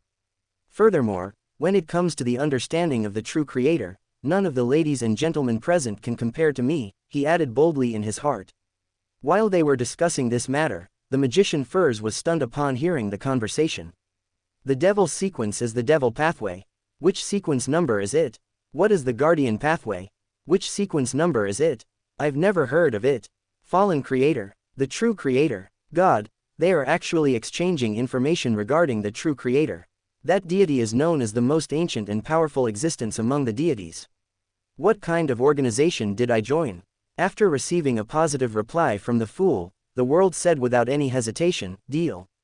I request a private exchange. While Audrey was having her own control issues regarding her curiosity, Max thought inwardly if he could use some of his authority over the Saphira Castle to allow him to hear the conversation without Klein knowing it. But after a thought, he decided it was best not to test things so openly. The world quickly lowered his head and wrote, on a conjured sheet of paper, his own understanding of the true creator, including standard likeness such as the hanged giant, and the eye behind the shadow curtains, including the information that members of the Aurora Order believed that this evil god was the original creator of everything. At the end, Klein had included his impression of the evil god through his interaction with the evil god's spawn, the sensation of the deity's aura, and the sensation when listening to the true creator's voice. Fallen, twisted, bloody, crazy, evil. Then, as Mr. Fool, he gave a comment. This pitch of information is slightly more valuable than the information regarding the devil and guardian sequences, but the difference isn't that huge. Thank you, Mr. Fool. Derek earnestly received the piece of goatskin and read through it carefully a few times. The thing he was most concerned about was that the true creator was known as the creator of everything. Twisted, fallen, crazy, Derek repeated the words, vaguely able to see the dark tragedy that had engulfed everyone in the City of Silver for more than 2,000 years. Did the Lord not abandon us? It's just that he had gone mad. Derek found himself able to resist using blasphemous thoughts to examine the Lord that created everything, the omnipotent and omniscient God who was worshipped by the City of Silver. The rest of the deal went normally, but Max was not privy to it and just lazed around while taking short glances at Audrey and winking at her every now and then. He was still not allowed to speak, but he could still gesture, which caused Audrey to simply turn away from him, hiding the slight blush that had crossed her face. This interaction was not missed by either Klein or Alger, so both came to the conclusion that the two members of the Tarot Club knew each other from before joining the Tarot Club, or had somehow got to know each other sometime after. We finally hit IM views. From now on, I can only see 10k view increments, which means that is now the minimum I will wait. Every one increase in that figure I will release a new chapter. The corruption-free world. After a few seconds of silence, the world looked around and said with a dark smile, I don't have any more requests for now. Having a rough understanding of the process and its characteristics, Furs was eager to purchase the corresponding Sequence 8 Trickmaster of the Apprentice sequence. She clearly remembered that Mr. Fool had said that the reason she was troubled by the full moon was due to her low natural order of life, and that the pain would decrease with the rise of her sequence. This made Furs cager to obtain the next formula. However, it would expose the Beander pathway I'm from. When everyone becomes familiar with each other and knows more about each other, exposure will become less of a serious matter. However, for the next few gatherings, I have to conceal that so that the members of the gathering won't be able to identify the real me. After thinking rather calmly for a moment, Furs said, I wish to obtain the formula of Apothecary and Trickmaster. I will pay in cash. She intentionally added the apothecary formula to her actual request in order to cause the others to have a misinterpretation. If any member of the gathering really had the formula, she would still take it. She could then sell it at a higher price to Viscount Glaint, who'd been longing for this formula for a long time. In any case, she definitely wouldn't suffer a loss because of this and might even make a huge profit. Everyone present analyzed the new member's words and came to differing conclusions about her based on their own needs and understandings. At the same time, Klein controlled the world, who said hoarsely, "I have the apothecary formula, 230 pounds. As for the trickmaster formula, I'll do my best to find it, but I can't guarantee success." At this moment, Max began struggling violently and turned to the fool while waving his hands.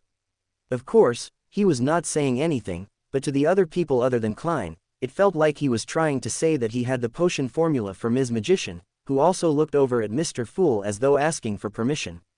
The fool just chuckled mysteriously and waved his hand, allowing Max to speak once more, while wondering what exactly he was up to. "Ah, finally free. Ah yes, where was I? Yes, I was introducing the people of the Tarot Club to Cash Other. I have only one person left. Mr. World, the cleansed outcome of a corrupted Beander characteristic, and one more." He was silenced. "Mr. Death, you shall not speak in the Tarot Club the next time around as well. Kiki, do you intend to act all mysterious until you actually become the fool of the seer pathway? Not a bad plan, and I honestly do hope you succeed. But very well, I shall play along and remain silent for the rest of the meeting. No matter how important the information I have is." Max huffed as he mumbled, and since he was silenced, only Klein could hear him. "What is up with his character? Compared to when I first met him in the Tarot Club, why has he changed so much? Is it perhaps a side effect of advancing to a higher Beander sequence? Anyways, how does he even know about how I created the world?" Klein lampooned about Max's mental state, while the person in question was also lampooning about the very same issue.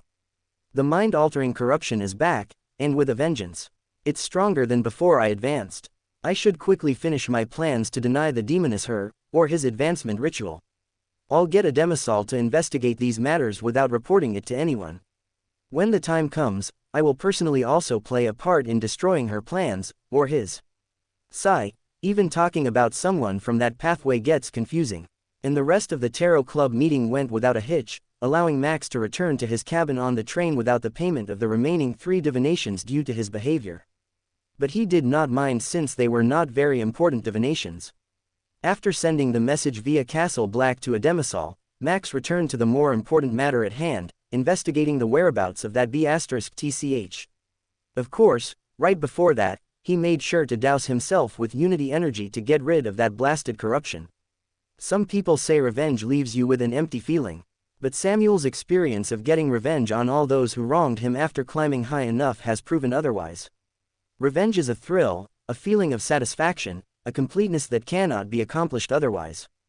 And I shall have it, one way or another. Revenge is too sweet. October 16, 1349 of the 5th epoch. Stacy was lounging around in a VIP seat near the end of a bar after having bribed the owner to give her the status as a VIP. Such a useless village, even the best treatment can barely be considered survivable, Stacy groaned internally while supping on the malt beer in her hand. Suddenly, she felt one of the connections she had formed with her only Beander subordinate vanish. The beer glass was slammed onto the table and she rushed out without bother to pay for anything. Thankfully, the table was made of a soft kind of wood to prevent precisely such situation with all the drunkard banking their glasses onto their tables, so it did not shatter. However, Stacy did not care for that as she rushed out and took a quick turn into a dark alley. Suddenly, she bent backwards at an inhuman angle while coming to a full stop. Bang! A hole appeared in the stone wall to her side, and about an inch in front of her nose. Relying on her superhuman physical abilities, she leapt up into the air and quickly changed the location of the confrontation to the sides of the buildings as he leapt from one windowsill to the next until she reached the roof. Bang! Bang! Bang! Crash! However, the cracks kept forming all around her, breaking the stone's walls to either side of her, and even breaking a window which was bound to wake someone up despite how late at night it was. What in the world is going on? This has to be a Beander's ability. But who? No. Focus, that does not matter. What matters is getting out of here alive. I can figure out who later. FCK. She groaned as the cause of the cracks had caught up to her just as she reached the roof, causing a pebble-sized circular hole right through her knee. Still, she was able to remain standing as he swiveled her head in all directions to find the culprit. While doing so, she called out in a panicked voice, "How are you so fast and accurate?" This was not a spur-of-the-moment action out of panic, but rather a compliment she was giving her attacker for two reasons. One was to hopefully brainwash them using the most useful ability she learned as a lawyer. Unfortunately, the chances of that having any sort of effect were very low, and she did not count on that. She instead used her ability to bribe people and bribed her attacker using the compliment into arrogance.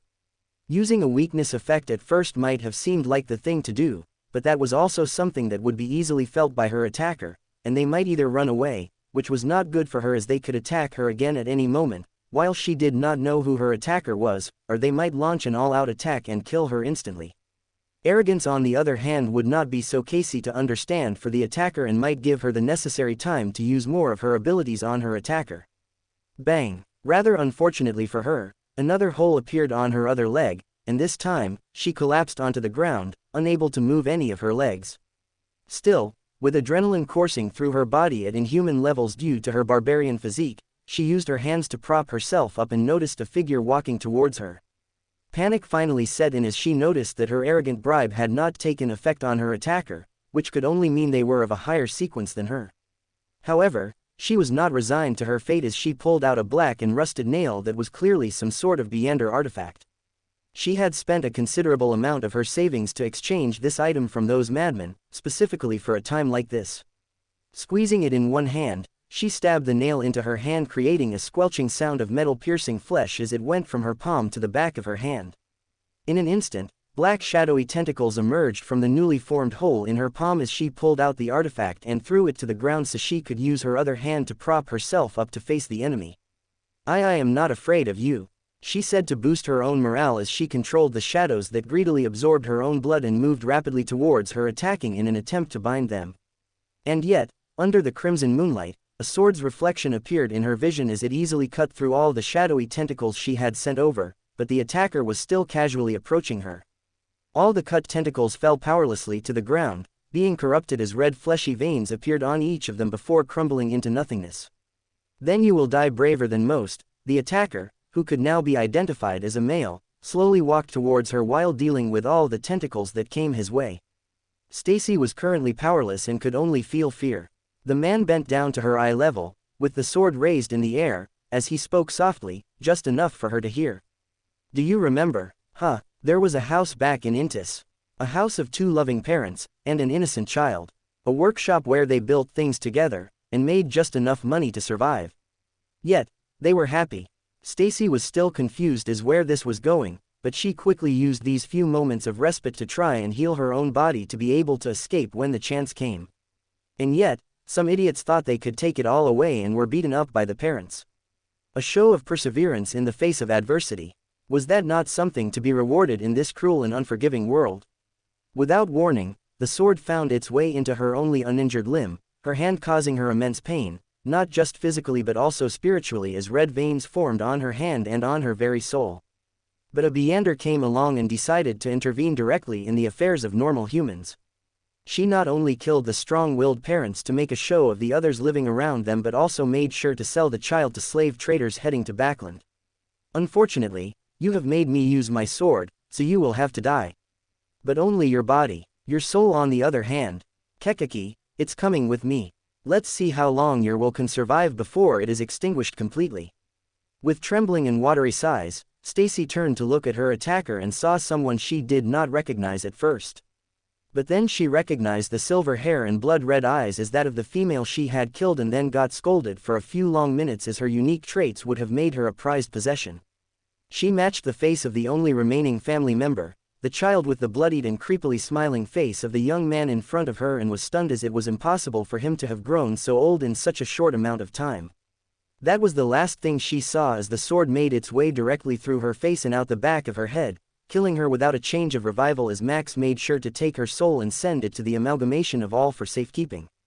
He was not done with her yet, but doing it in the real world had too many risks, and it was better to just kill her and torture her soul instead. Plus, he could instantly replenish the energy of her soul, unlike her mortal body which would need Beyonder items and time as well to heal each time. Still, the sadistic grin did not move from her face as he reveled in the satisfaction of having taken revenge. Just like Samuel had said, revenge did feel really good, and unlike other novels and movies, it did not leave you with a sense of emptiness, but rather a feeling of being complete. It was the complete opposite, likely because Karth back then was a civilized world and portraying revenge over allowing the law enforcement to provide justice would be considered unethical, immoral and downright illegal.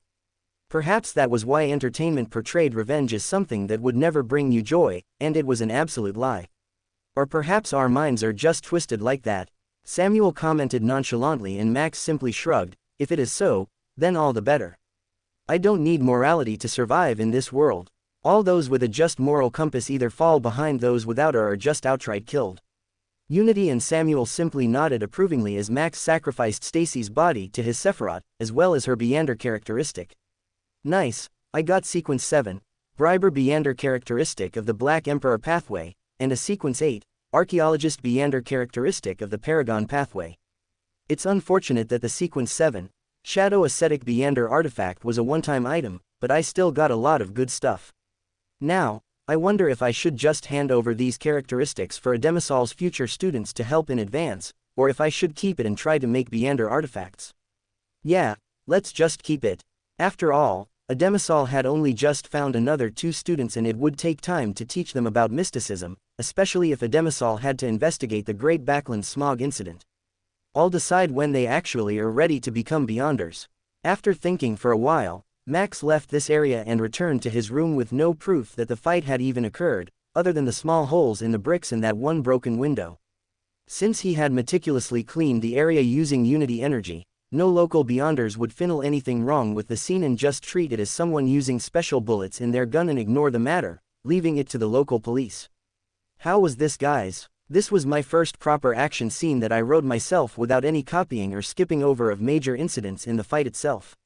I hope it is interesting, as I would now like to begin implementing more of such fights in the story, as Max has finally reached some amount of strength, and will soon be much stronger after the Backland Smog incident. Monocled Priest, October 17, 1349 of the 5th epoch.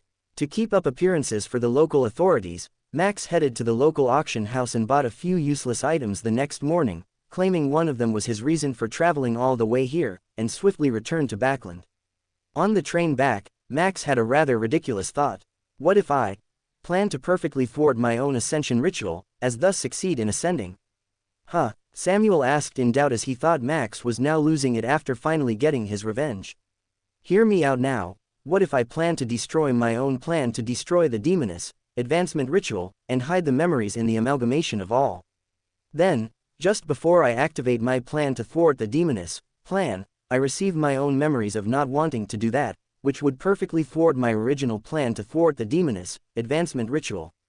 This way, although I would fail in my advancement ritual, the memories of me wanting to stop my own advancement ritual would be the one that succeeds, and I would be able to advance.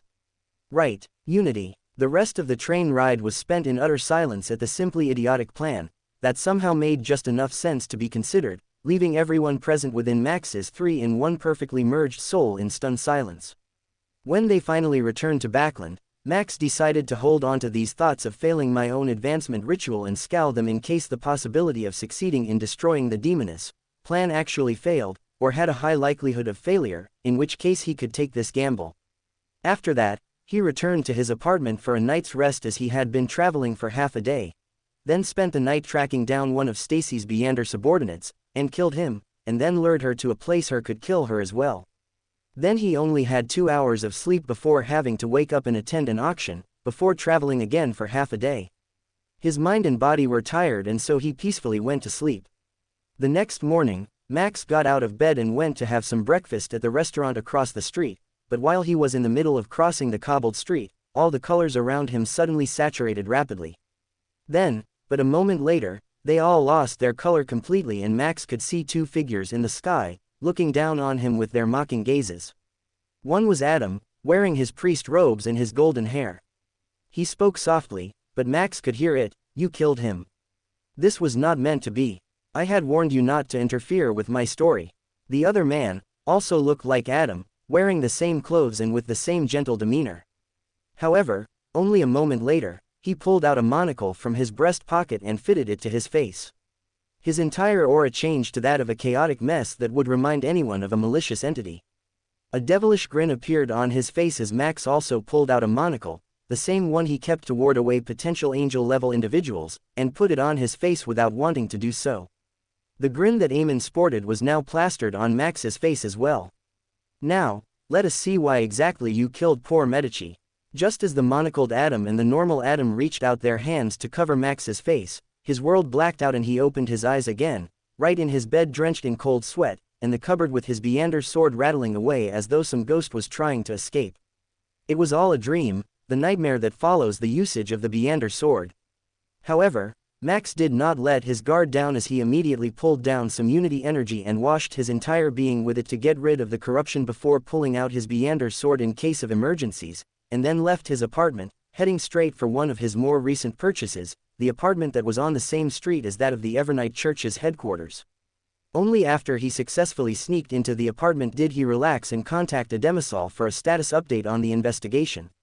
Thankfully, he remembered a large portion of this volume and had specifically instructed a Demisol to investigate the poorest and most densely populated sections of the East Borough.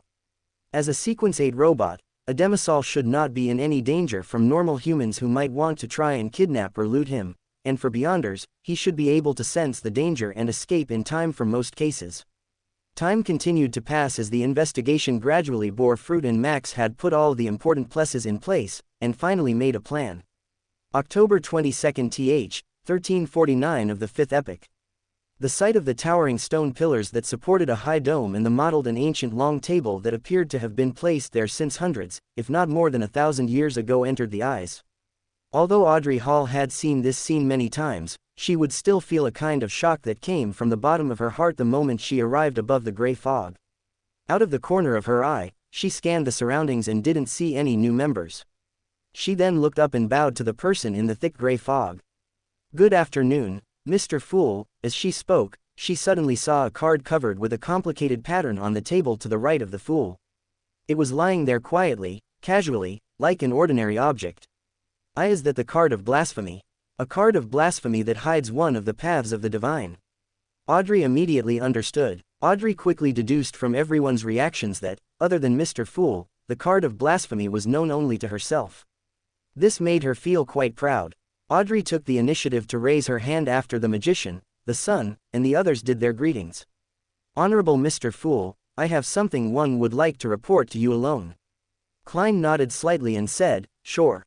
After waiting 2 seconds, he blocked off the senses of the rest of the members and gestured to Justice.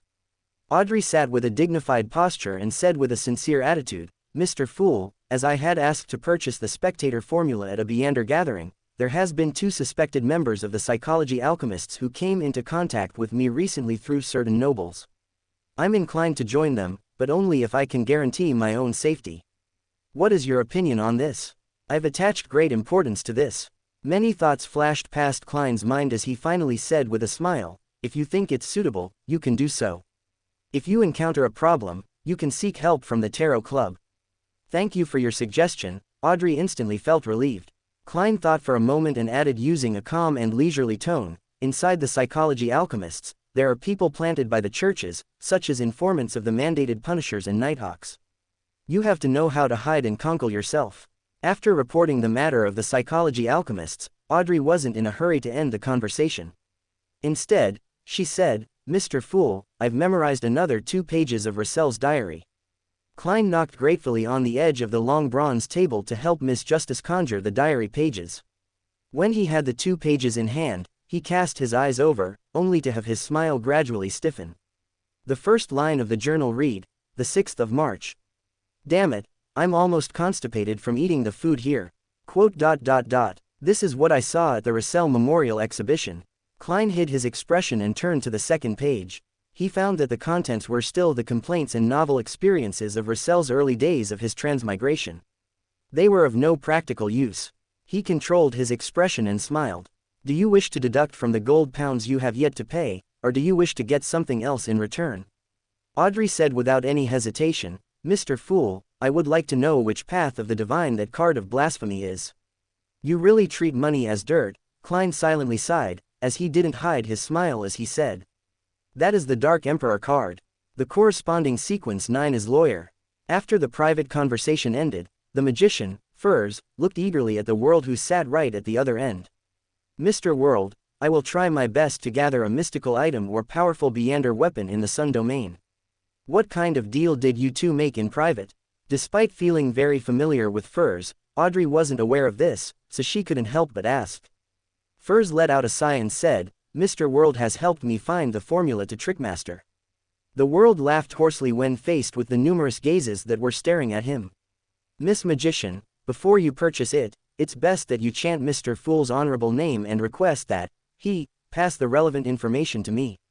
Yes, I have already sought Mr. Fool's permission and he has agreed to help us.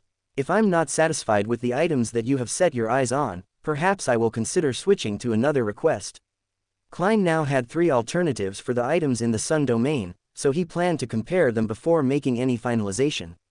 I don't understand you. Sometimes, to maintain your mysterious character, you will go to extreme lengths even to the point of causing problems for your true self, but then at times like these, you would degrade the might of a god and turn it into a video conference through the mind. Suddenly, a voice only Klein could hear resonated through the gray fog that tightly bound Mr. Death, ensuring anything he said would not be sent to any other Tarot Club member. Klein's facade nearly faltered, but with the abilities of the clown, he maintained his demeanor and continued with the meeting. Okay, I'll give you the information no later than tomorrow. Furs had confirmed that Mr. A would be hosting a gathering that very night, but she had given herself another day for any unexpected outcomes. When the conversation was over, Alger looked around and said, as if he had already prepared a draft, I recently took on an investigative mission. I'm not sure if you have any relevant leads. In the past 2 to 3 years, many original native tribes in the southern continent have been plundered and all their people were taken away. In the various colonies, on the islands at sea, some slaves have also mysteriously escaped. Such situations have not happened in a long time since the countries of the northern continent abolished the slave trade. Have you all heard anything that's relevant? His eyes swept over Justice, Death, the Magician, and the World, but he didn't look at the sun. How could a boy trapped in the city of Silver inside the forsaken land of the gods know about what was happening outside? Audrey carefully recalled the conversations she had heard at the many noble gatherings, but after a while, she said, No, I've never even heard of such a thing. The Magician and the World shook their heads. Death simply waved his hands and acted like he was being chalked by the gray fog, and to Alger and the other members of the Tarot Club, they were not entirely sure if he was just acting or if the fool was truly punishing Mr. Death, right in front of them.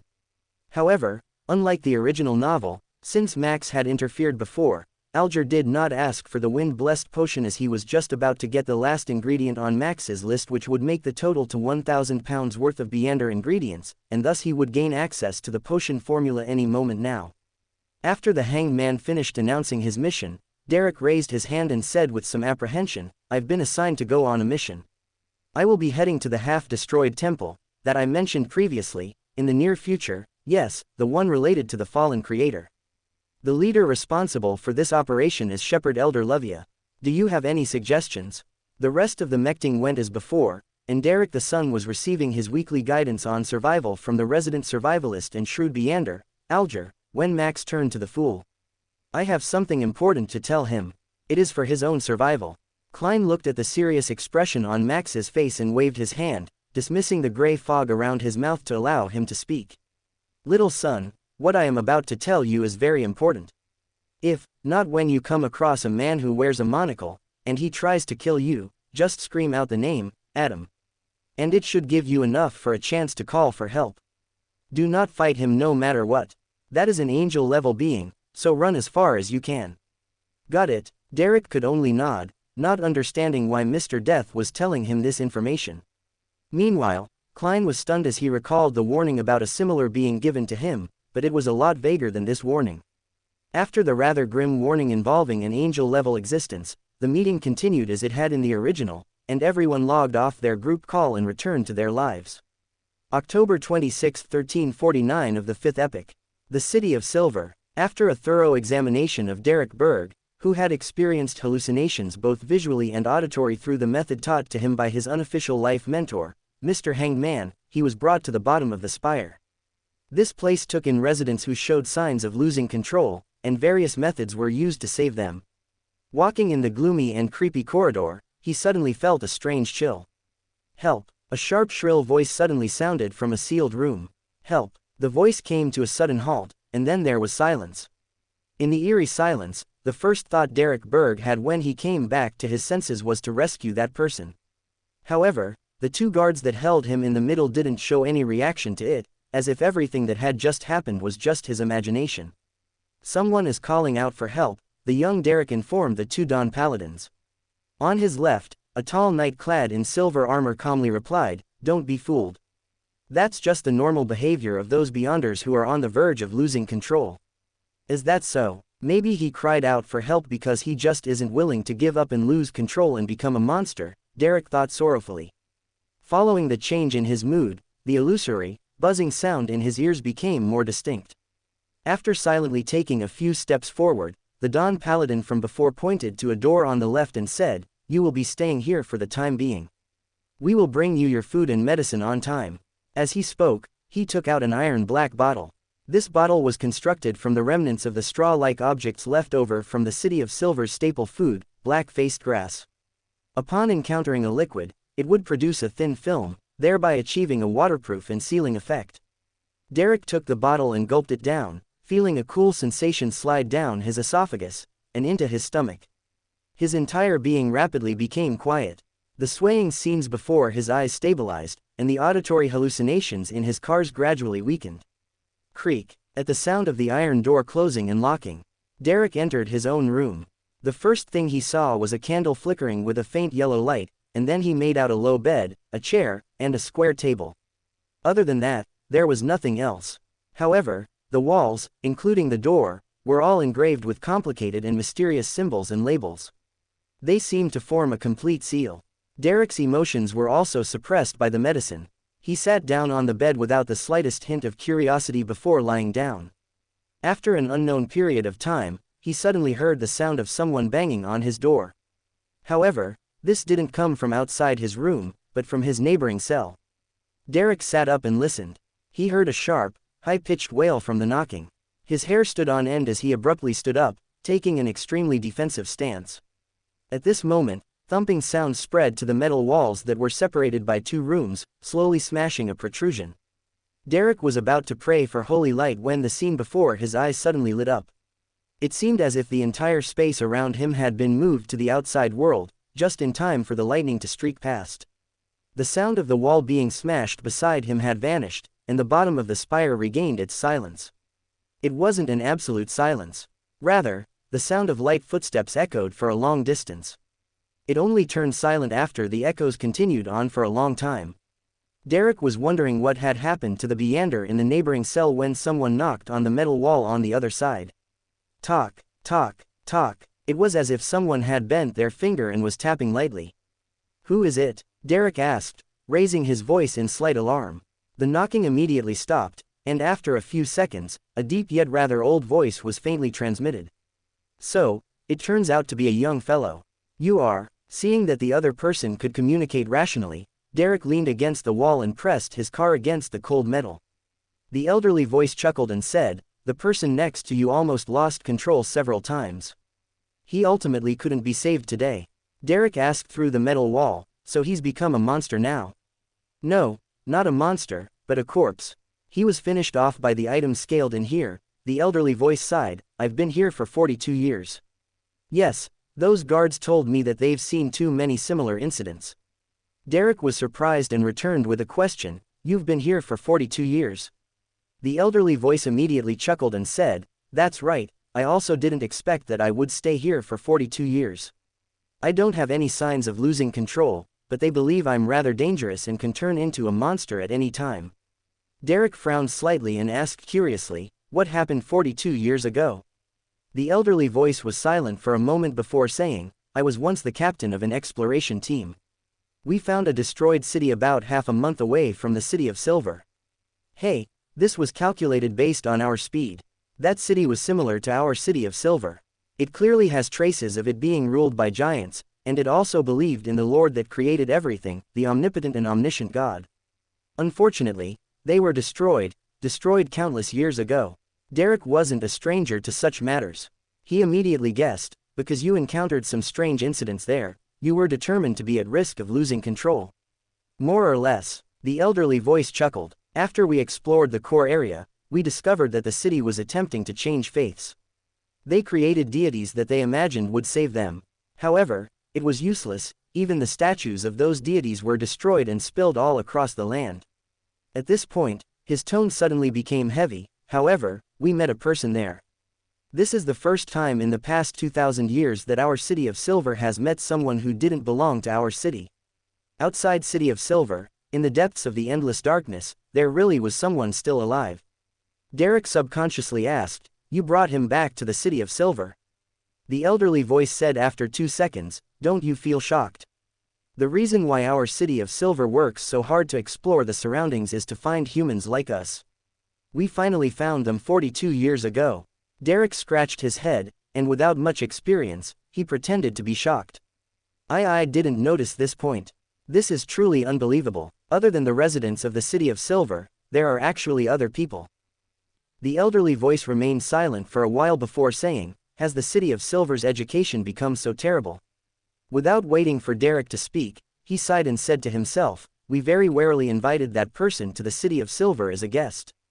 After some consideration, he agreed. We monitored and escorted him along the way back, but when we had almost arrived at the City of Silver, he suddenly disappeared. We searched everywhere, but we couldn't find him. After we returned to the City of Silver, my team members went crazy, one by one. They lost control. All of them, not a single one was spared. The 6-member council suspected that we were contaminated by something and that the person was not a human at all, but an evil spirit, a monster. So, they locked me up here, and every so often, they would come over to confirm my condition, but they would never tell me what the problem was, nor would they let me out. Derek exhaled heavily and asked, "Do you remember what that man looked like?" He looked very ordinary, and nothing about him stood out. He was dressed just like us, and except for me remembering that he was a man, I can't remember what he looked like. But I think I do remember him having something shiny in his CYC. The elders should be able to use Beander means to directly see him from my vague, forgotten memories, the elderly voice recalled for nearly a minute and said with a bit of pain. Derek pressed him, casually, "Did he say what his name was? Did he tell you about his origins?" The elderly voice acknowledged tersely, "He told us that his name was," he paused for a moment before saying, "Amen." October 27, 1349 of the 5th epoch. Max stood in front of his rather thin door which would be barely enough for him to squeeze through sideways, and inserted the Wanderer's key inside, twisted it and walked through. Quickly looking around, and communicating with the amalgamation of all, he found that this particular door led to a landlocked town in East Balam, and just walked back through, locking the door behind him.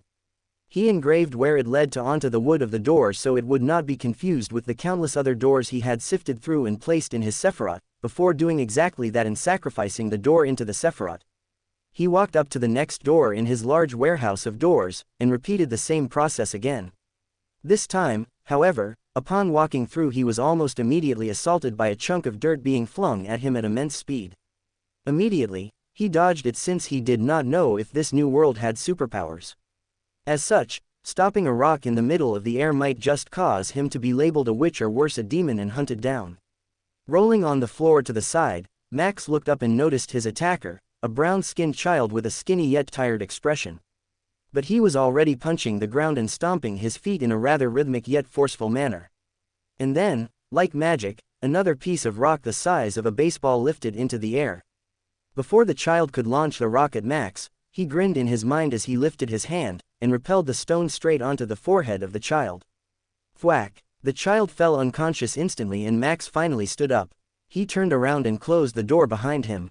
But he did not stop there and immediately used the axe that was in the back of the small house, which was clearly used by an adult as well since there was firewood that had been collected near the axe, to break the wood holding the door in place.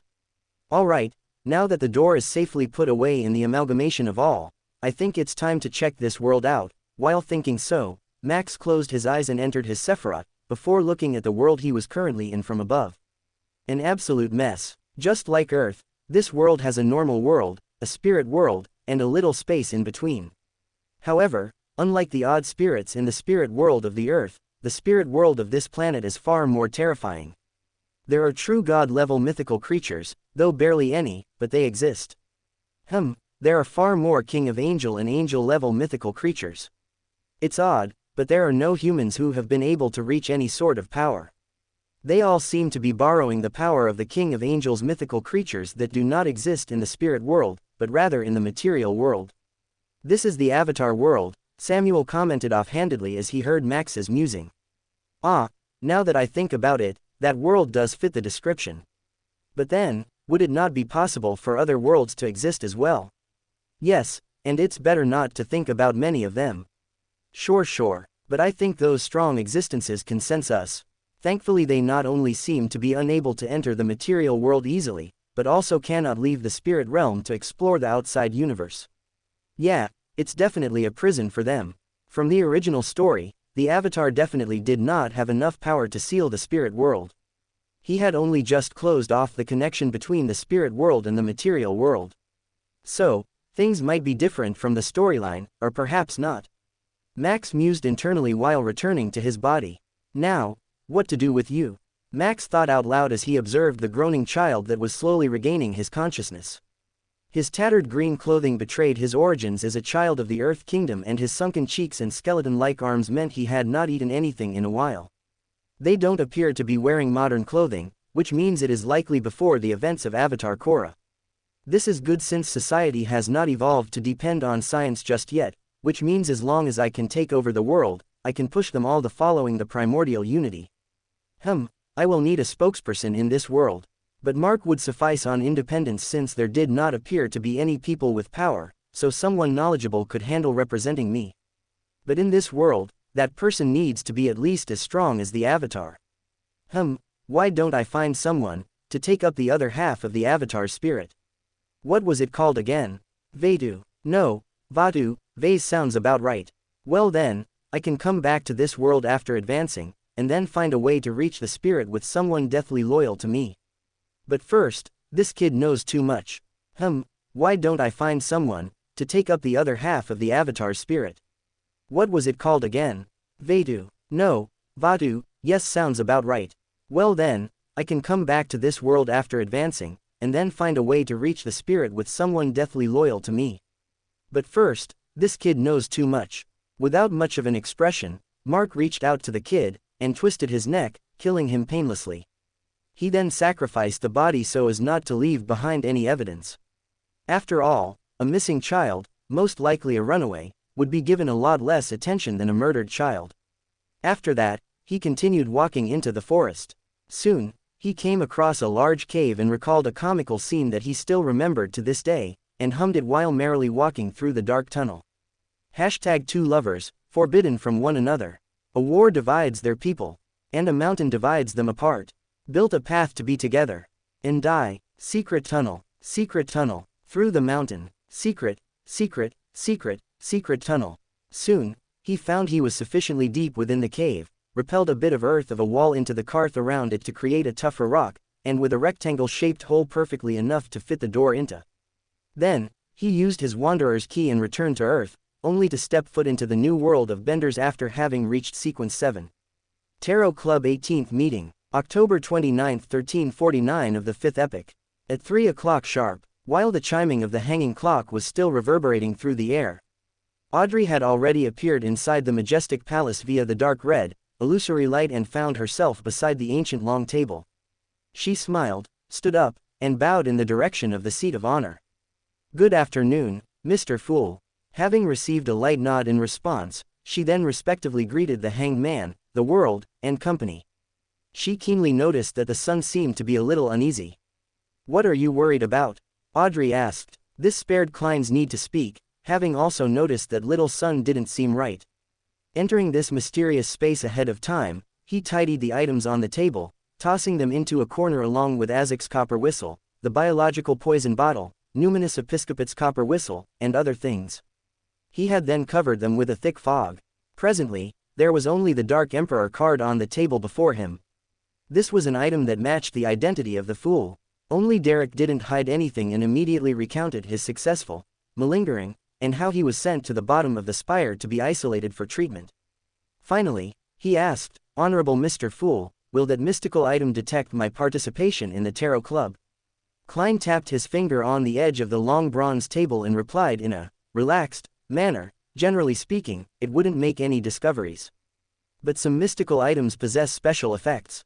Seeing that Mr. Fool had given an affirmative answer, Derek was immediately relieved.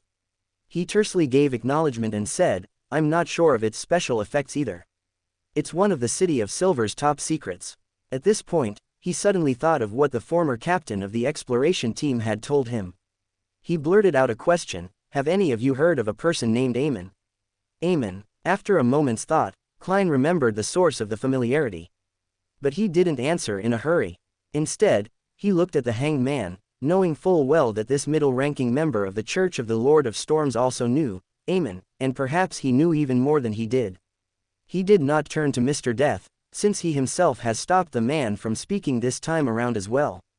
Similarly, Audrey also looked at the Hanged Man. She had also heard the name from him the last time. Furs listened with a blank face, feeling that the things discussed here were always outside the scope of her knowledge.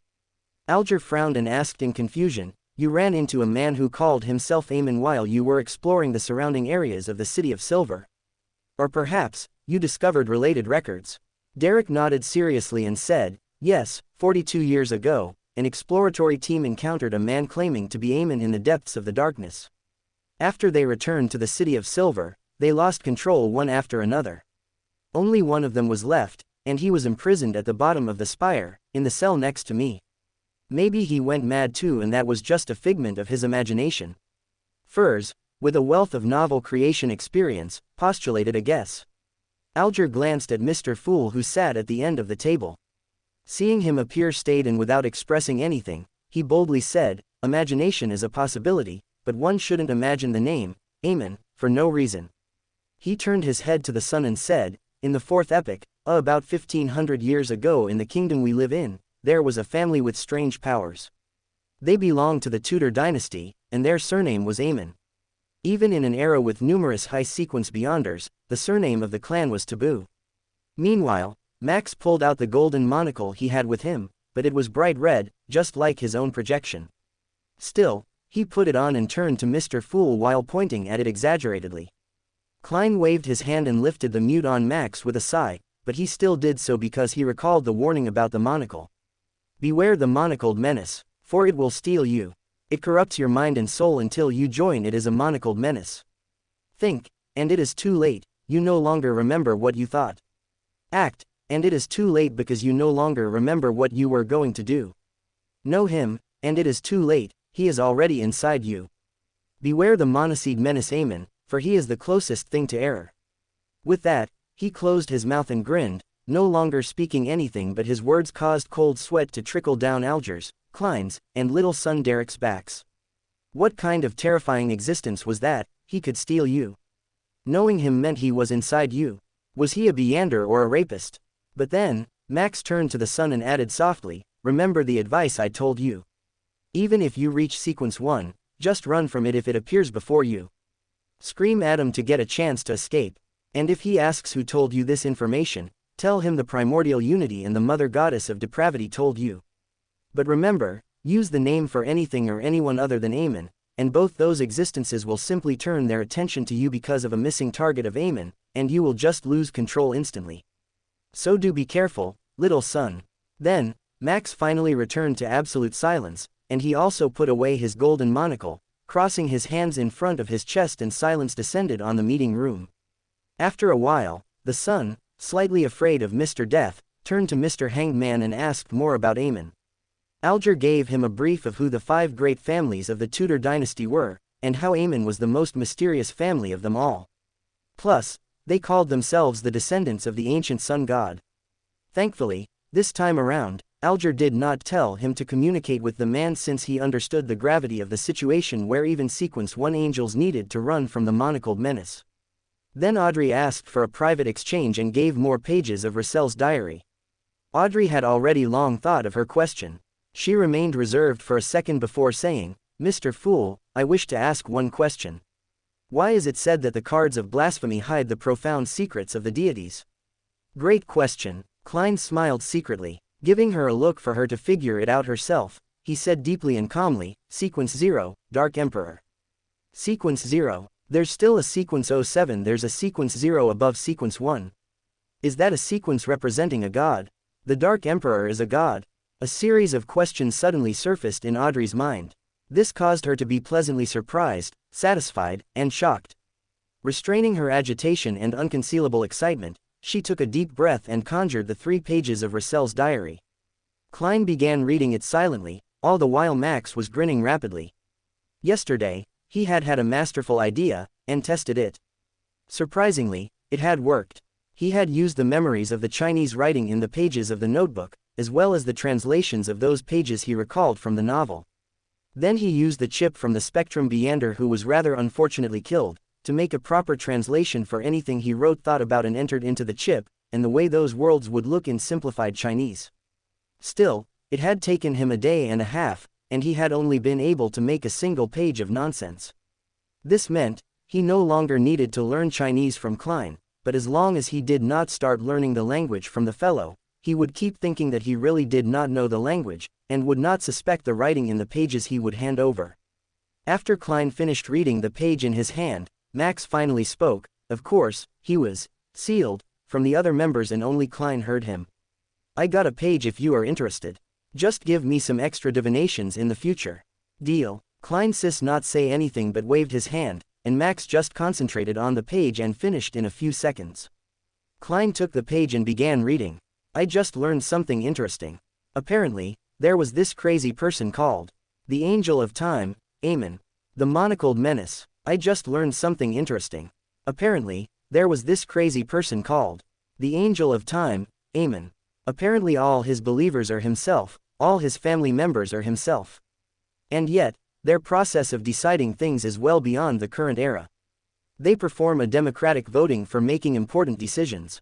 Isn't that interesting? An army of Beander clones with their own self-consciousness, and yet they vote on what to do like civilized people despite clearly having long gone insane.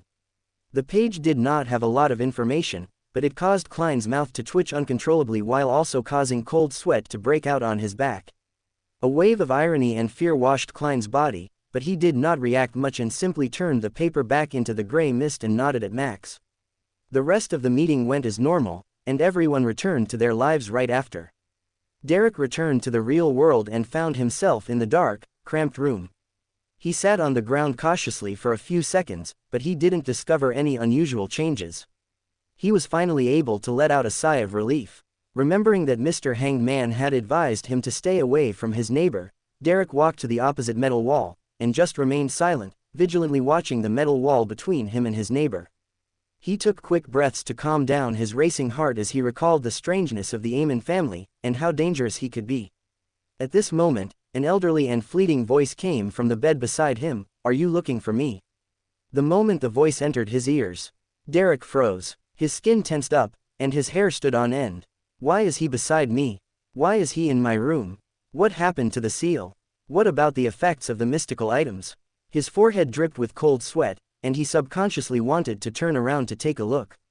But his instinct stopped him from doing so. This instinct originated from the teachings of the City of Silver's general knowledge of monsters' lessons and the strange scene he had experienced after joining the patrolling teams. When someone is speaking behind you, don't turn around in a hurry. Derek raised his hands and clenched them into fists in front of his chest, then slowly, he turned around, bit by bit. The room was shrouded in darkness, making it impossible to see anything. However, there was a tint of golden light that was expanding in his 2 eyes, transforming into what seemed like 2 miniature suns. With his light suppliant powers, he saw a dark figure sitting quietly on the edge of his bed. The dark figure rapidly turned clear, revealing a head that had been split in half. In the middle of his head, 2 gray brains wriggled like they were alive, trying to get close to each other but being unable to do so. The thick, viscous liquid on the severed surface of his brain had turned into thin threads, but they were shrinking like maggots.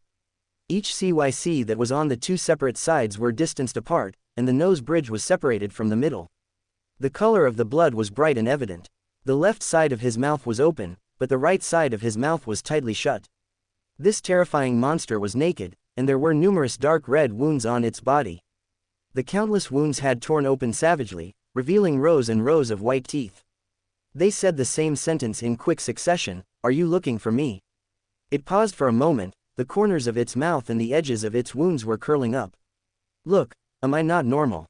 Derek's pupils contracted, and without thinking, he placed his folded hands on his chest and raised them to his chin, as if in prayer.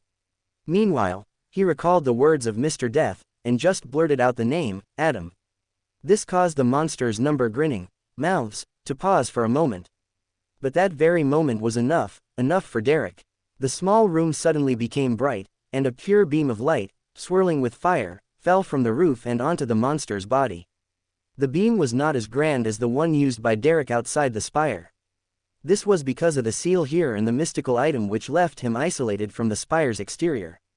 But at that moment, Derek was stunned to see the holy light beam that he had prayed for was suddenly thickening. It was so bright that he couldn't help but close his eyes. A few moments later, something purer and thicker separated from the magnificent pillar of light.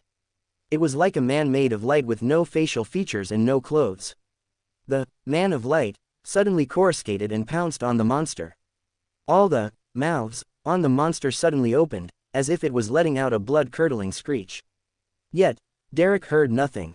The monster began to tremble violently and quickly disintegrated under the burning and illumination of the man of light, disappearing as if it were melting. Just as it was about to become transparent, a phantom wearing a black classical long robe and a pointed hat suddenly appeared. The shadow had black hair, black eyes, a wide forehead, and a thin face.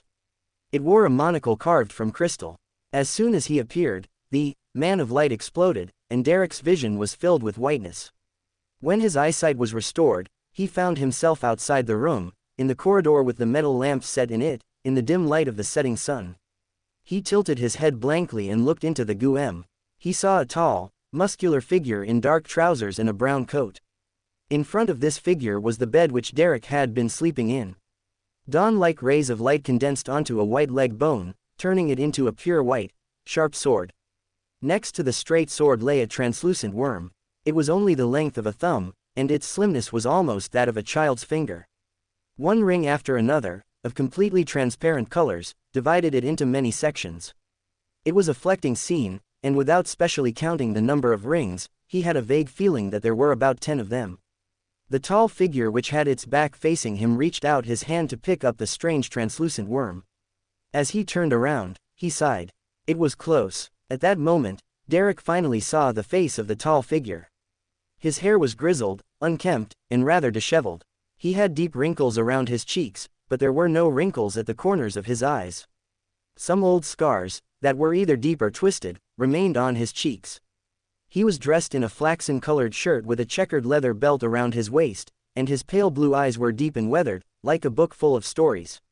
For a moment, Derek was stunned, and then, as though he had been in danger all his life, he opened his mouth in pleasant surprise. "Your Excellency." In front of him was Chief of the City of Silver's 6-member council, a powerful demon hunter who was over 100 years old, Colin Iliad. Colin nodded slightly and said, "We always knew that he had a problem, but in order to find out what kind of ulterior motives the man named Eamon had, we intentionally didn't eliminate him directly, and we instead locked him at the bottom of the spire, sealed under the influence of mystical items, and we often let Beyonders, who only have symptoms of losing control, live next to him and talk to him. We wanted to see if we could induce some abnormal changes in him in order to learn the information we wanted to know. Unfortunately, he had been very normal until today, way too normal. Why do you think he suddenly mutated and attempted to break through the seal? Do you have any idea what makes you different from the others?" After a few seconds of silence, Derek said, "Maybe it's because my Beyonder pathway is different from the others." Sequence 9 Bard. Sequence 8 Light Suppliant. In other words, the Sun pathway. If Mr. Hanged Man is right, that the Aemon family is the descendant of an ancient sun god, then it's normal for me to cause a mutation to happen to him. Derek felt he knew the truth to a certain extent. Colin listened without a change in expression. He sized up Derek for a few seconds before saying, "We were monitoring him. The members of the 6-member council took turns, but we didn't expect him to suddenly mutate. There were 0 warning signs, and his actions were very decisive and determined." "What were you doing in the room just now?" Derek, who was considering the relationship between the sun pathway and the ancient sun god, didn't instantly realize what the chief was asking about. When he realized it, his mind was still blank as he seriously recalled what he had done. Derek was suddenly stunned. He felt that things might not be as simple as he had imagined. He knew that he couldn't inform the chief of his thoughts, but he didn't know what kind of expression to make, so he could only maintain his lonely, reserved silence. He said thoughtfully, "I knocked on that wall 3 times. Before that, the candle in my room had extinguished, and there was complete darkness. I had tried to practice some of my Beyonder powers." Colin looked into Derek's eyes quietly and said after nearly 20 seconds, "Unfortunately, what Eamon left in his soul was not his original body.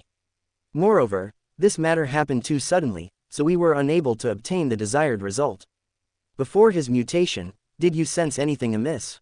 "No." Derek shook his head with conviction. Colin's eyes suddenly flashed with 2 complex, dark green symbols, and he reflected Derek's body in them. After nearly 10 seconds of silence, the City of Silver's chief closed his eyes and said, "Your condition has stabilized. You don't need any more treatment, so you can go back now." Derek was startled. "All right." He watched demon hunter Colin Iliad turn back into the room, pick up the sharp white sword, and turned it over and over in his hands. He quietly took a deep breath and walked along the corridor towards the exit. On the way, he met the keepers who had rushed over one after the other. He slowly walked back home and closed the door. He carefully observed his surroundings for a while, then he sat down on the edge of the bed and recited in a low voice, "The fool that doesn't belong to this era, you are the mysterious ruler above the gray fog, you are the king of yellow and black who wields good luck. I've just experienced something terrifying." Derek recounted what had happened and mentioned his 2 guesses. After doing all of that, he felt much more at ease. And with his tense state of mind relaxing, he felt immense exhaustion wash through him. He lied down and quickly fell asleep. In the silent and dark room, flashes of lightning would occasionally illuminate everything. Otherwise, it would seem like the dark night. The sleeping Derek suddenly flicked his right index finger and leisurely tapped it on the bed. Once, twice, thrice. Klein on the other hand received Derek's plea and checked him up, before using the power of the gray fog to eliminate the corruption that had found its way into Derek. Of course, he had also noticed how the corruption came in the form of a monocled illusory figure, and a shiver ran up his spine while he was helping the sun, but soon after he calmed down and got lost in his thoughts once more. Diary of the Missionary Part 4. Mark jogged along the way as he had just received news from one of the missionaries who had gone to explore the other kingdoms. Most were significantly unsuccessful, but one of these unsuccessful ones had gained a bit of knowledge, which seemed rather significant. "Your Highness." Mark knocked on the door to the throne room, and after getting the signal from the guard outside, he pushed open the door in haste and made his way to the King of Athens, Alexandros. "What is it?" "Bishop Mark, it's Argos, Your Highness. One of my missionaries came across news that Argos is preparing for war. It's likely they will attack us once they prepare enough supplies for their troops. I suspect the reason is the lack of food the nation is currently suffering. Their kind is losing the support of the people, and needs to do something to be able to feed his people."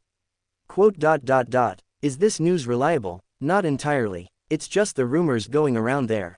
I do not wish to turn my missionaries into spics, so they do not actively search for information. But I would suggest we also prepare for a defense." Alexandros turned to his trusted aide Bruce, who nodded before bowing. "I will get the soldiers to prepare." The new training techniques had improved their combat ability by a good amount. Now, 10 of our soldiers should be able to fight against 12 of Argos soldiers, since they are a nation almost equal to ours, which is up from the previous equal standing in combat ability. 10 of our soldiers should also be able to defeat 15 soldiers of the larger but spread across mostly frozen tundra to the north, Thebes. Still, outcurrent soldiers would be unable to stand up to the soldiers of the smaller but more resource-rich Olympia. "How many soldiers do we have?" "Around 600 soldiers." King Alexandros frowned while speaking. "So we will only be able to handle 650 enemy soldiers. Any more and we will likely lose the battles." "Your Highness, if I may."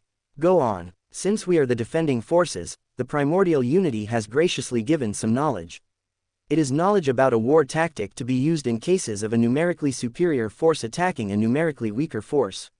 It's called guerrilla tactics." "Oh, pray tell, what does it include?"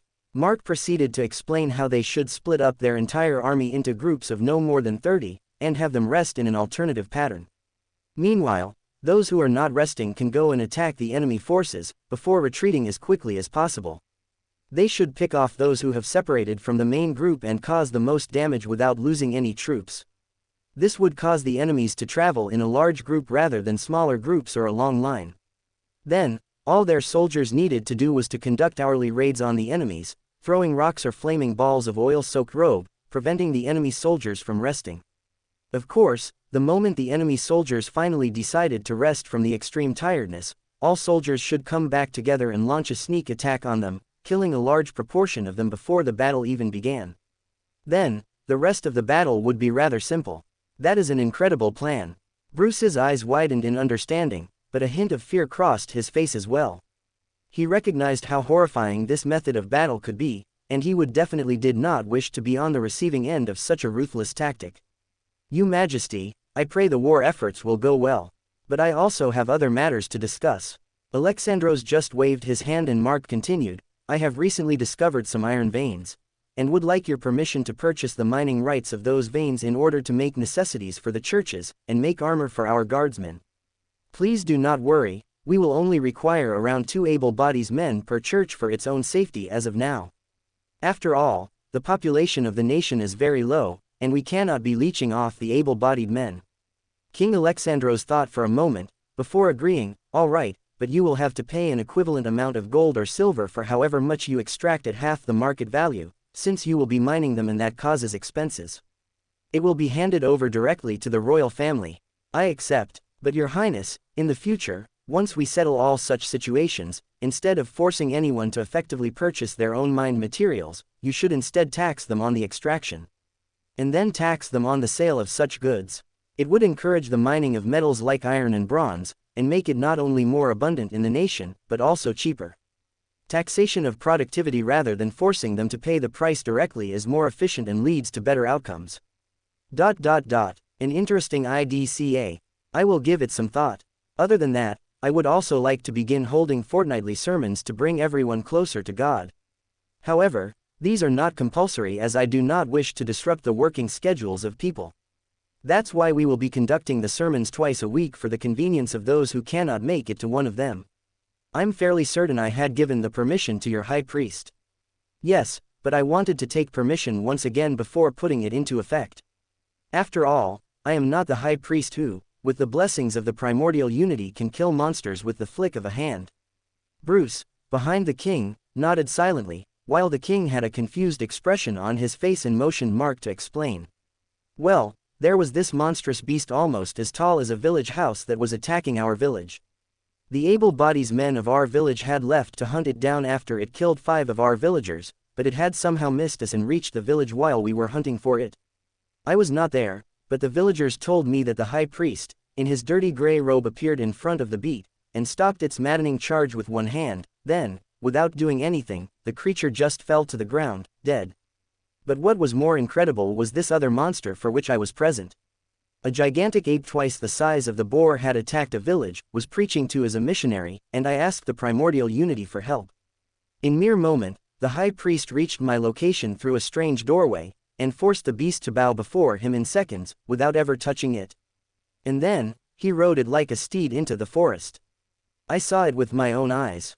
Unbelievable. Both King Alexandros and his aide, Bruce, were utterly shocked at this revelation. Anyway, Your Highness, I also wish to help the war effort. Please let me join you to the battlefield. I'm sure I can be of some use. Acceptable. King Alexandros waved his hand and Mark left the throne room in stifling silence. December 28, 1349 of the 5th epoch. Time had gradually passed, and so did the Tarot Club meetings. Just the day before, the 26th Tarot Club meeting had taken place. At the beginning of the meeting, Audrey, who was sitting on the other side of the long bronze label, originally wanted to greet Mr. Fool and the others with a cheerful and light voice as usual. However, when she glanced over, she immediately noticed that Little Sun's mood wasn't right. She immediately asked, Mr. Sun, did something happen? Has the exploration of the true, a fallen creator's temple not gone smoothly? Derek seemed to have grabbed onto hope as he hurriedly described the rough situation once. When he was done, he said, after that little boy was dealt with by His Excellency, we all closed our eyes and woke up in the campsite outside the city in preparation to begin a brand new exploration. We no longer had any memories from before. This process has been repeated 5 times, with only the details being slightly different. If it wasn't for Mr. Fool's alerting me to this, then I wouldn't have even known that I've been living a recurring life all this time. He took it for granted that the extra memories from his arrival above the gray fog were the result of Mr. Fool's reminder. He stood up and gave a solemn salute to the blurry figure seated at the head of the long bronze table. I only understood the situation after listening to your description. Klein was still in a daze. He maintained his original posture and lightly nodded his head in response. Seeing that Mr. Fool seemed to be an imperturbable ancient wall, Derek felt a lot more at ease and felt that the matter could finally be resolved. He turned to look at the hanged man, the world, justice, the magician, and hesitantly Mr. Death, and he sincerely asked, "Do you know the root of the problem? How can this be resolved?" The zealous Audrey instinctively wanted to answer, but she found herself without a clue or even a guess. Furs was in a similar state to her. Filled with rich knowledge from Earth and having read many novels of being stuck in the same day, Klein originally wanted to control the world, to give out ideas, to give everyone some inspiration to consider regarding the matter, but after thinking about it carefully, he chose to stay low-key and prepared to observe first. After listening to the son's description, Alger remained silent for a long time. At this moment, he said in a measured tone, "I can only think of two possibilities. First, you have encountered a nightmare or hallucinatory power at a level that exceeds a demigod. After regaining your memories with Mr. Fool's help, you should be able to immediately detect something amiss once you return to the real world. That way, the problem will easily be resolved. Second, you were forced to, or you proactively entered a strange space or state at a particular node where time is controlled to flow in a certain manner, but the time is fixed within a certain range which is cyclical and the continuation is balanced, that is to say, it is relatively static. In this situation, there aren't many ways to end the cycle. Either there is an external force that can forcefully break the balance, or you find the key point that connects the distortion of time. An external force that can forcefully break the balance." Upon hearing this, Audrey, Furs, and Derek all subconsciously glanced at the calm and leisurely Mr. Fool sitting at the end of the long bronze table. After a moment of thought, he said, "Mr. Hanged Man, let's assume the second situation. In your opinion, what do you think is the key point that connects the distortion of time?" Without waiting for the Hanged Man to respond, Audrey guessed with interest, "That little boy Jack. You can't kill him when you're facing him." Alger nodded. "That's a possibility." He hesitated for a moment before saying, "The son's description of Jack and his father reminds me of a particular incident." He turned to look at Miss Justice. "Didn't I once mention that I was pursuing a listener of the Aurora Order at sea? The goal for his voyage was to seek the true Creator's holy residence." Audrey carefully recalled and said without any strong confirmation, "That seems to be the case." Alger immediately said with a deep voice, "That listener also brought his son, and the son's age is very close to the son's description of Jack. Are you saying that Jack went from your world to the vicinity of the City of Silver?" Derek asked, stunned. After a short period of settling down, he inwardly felt an indescribable sense of happiness. This meant that the City of Silver hadn't been completely sealed off yet. "I can only say that it is possible." The Hanged Man couldn't give an affirmative answer. He thought for a moment and suggested, "You can find a chance to bring up the Sonia Sea, the Loan Kingdom, and the port city in front of Jack. Perhaps there will be a different reaction, but of course, try to avoid doing so in front of the chief of your City of Silver as much as possible. Also, the key point doesn't necessarily lie with Jack. We have to consider other possibilities as well. You should tell us the specifics, such as the details of the mural, and maybe we can find something useful." At this point, Alger began to look forward to receiving information. Next, Derek displayed snippets of his memories using Mr. Fool's permission, and Klein immediately associated them with the statues of the 6 true gods of the current era. After using the world to make the connections and help Derek understand that the mural might also be one of the core aspects he might need to destroy in order to escape, Derek thanked the Fool and Alger. Max just yawned as he watched the scene. He knew Derek would be able to escape without any issues, so he did not care about it much and just lazed through this meeting, just like the previous meetings or the 18th one. Finally, the world warned everyone of a major event happening in Backland and to be wary, before deciding to end the meeting. However, Max did not leave as he was finally getting his remaining divinations. After getting what he wanted, he had warned Klein that this was the deadly event he had been talking about. If he successfully resolved it, it would not cause too much death, but if he failed, and with those words, he left the space above the gray fog and returned to his own body, making preparations for the coming plan. And today, on the 28th of December, he would finally be taking action. Outside Red Rose Manor, Klein walked out of the carriage whilst carrying his cane, while another person watched him from within the darkness of a nearby alley. Klein closed his eyes and calmed himself as he looked at the red-uniformed soldiers standing guard at the door. Since sealed artifact 008 has been making coincidences to stop the woman with the sapphire ring from meeting me, there shouldn't be any exception today. There's no need for me to worry about running into her.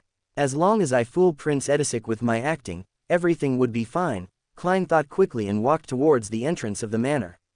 After being searched and handing in the gun holster and revolver, he followed a male servant's lead and walked across the gray slate road, past a fountain spewing clear spring water, and entered the main house. They arrived at the second floor and arrived outside the room that was supposed to be a solarium according to the layout. During this entire process, Klein had his heart in his mouth, worrying that something unexpected would happen. He was afraid that the situation would develop in the worst possible manner. Knock, knock, knock. After knocking gently on the door, a male servant approached the door and whispered, "Detective Moriarty has arrived." After a full 10 seconds of silence, a heavy voice came from inside the room, "His Highness has invited him in." The door creaked open and warmth spread outwards, with a temperature that was warmer than the hallway. Under the watchful gaze of the two tall guards, Klein stepped onto the thick, patterned yellow carpet. He took a few steps forward, skirting the cabinet that separated the inside from the outside, and he saw Prince Edisic sitting by the full-length windows, enjoying the rare winter sun of Backland. The round, impressionable face didn't have the slightest trace of a smile, and this naturally created a solemn and repressed atmosphere. Because of the combination of the elegant fireplace and the metal pipes, the room was warmer than in late spring. Prince Edisic wasn't wearing a coat, and his upper body was covered with a white shirt with cuffs which resembled blooming flowers and a pale yellow vest. Seeing this, Klein was actually secretly relieved, because the woman wearing the sapphire ring wasn't accompanying the prince. Thus, he quickly stepped forward and bowed. Edisic held a steaming cup of black tea in his hand and didn't invite Klein to take a seat. He maintained his previous expression and asked in a deep voice, "Any results from your investigation?" "No, my divinations, my spirit channeling, my interviews, my investigations all tell me that Talum died of a heart attack," Klein said with a heavy, painful expression with obvious signs of self-blame. "I'm just too weak in every aspect. Your Highness, you should hire a stronger and more powerful helper." It was only then that Edisic seemed to clearly notice Detective Sherlock Moriarty's face. He felt as if he had aged considerably, as though he had been unable to sleep at ease for a long time. It wasn't an illusion, because Klein had used his faceless powers before he left to adjust the state of his face, making his skin look dry and lusterless. He made his beard appear messy and his eye bags bigger, darker, and more obvious. Edisic was silent for a moment before he put down the white porcelain cup with a golden inlaid rim. "I understand. It's indeed like forcing a square peg into a round hole. I will have someone else follow up on the matter. Prepare an investigation report and don't leave anything out." "All right." Klein inwardly clenched his fist and quickly took out a folded piece of paper from his pocket. "Your Highness, there's no need for you to wait, as I always have the habit of recording things in writing." After instructing the attendants to take the report, Prince Edisic casually flipped through it and put it aside. "Is there anything else you need?" "No, Your Royal Highness, please allow me to take my leave."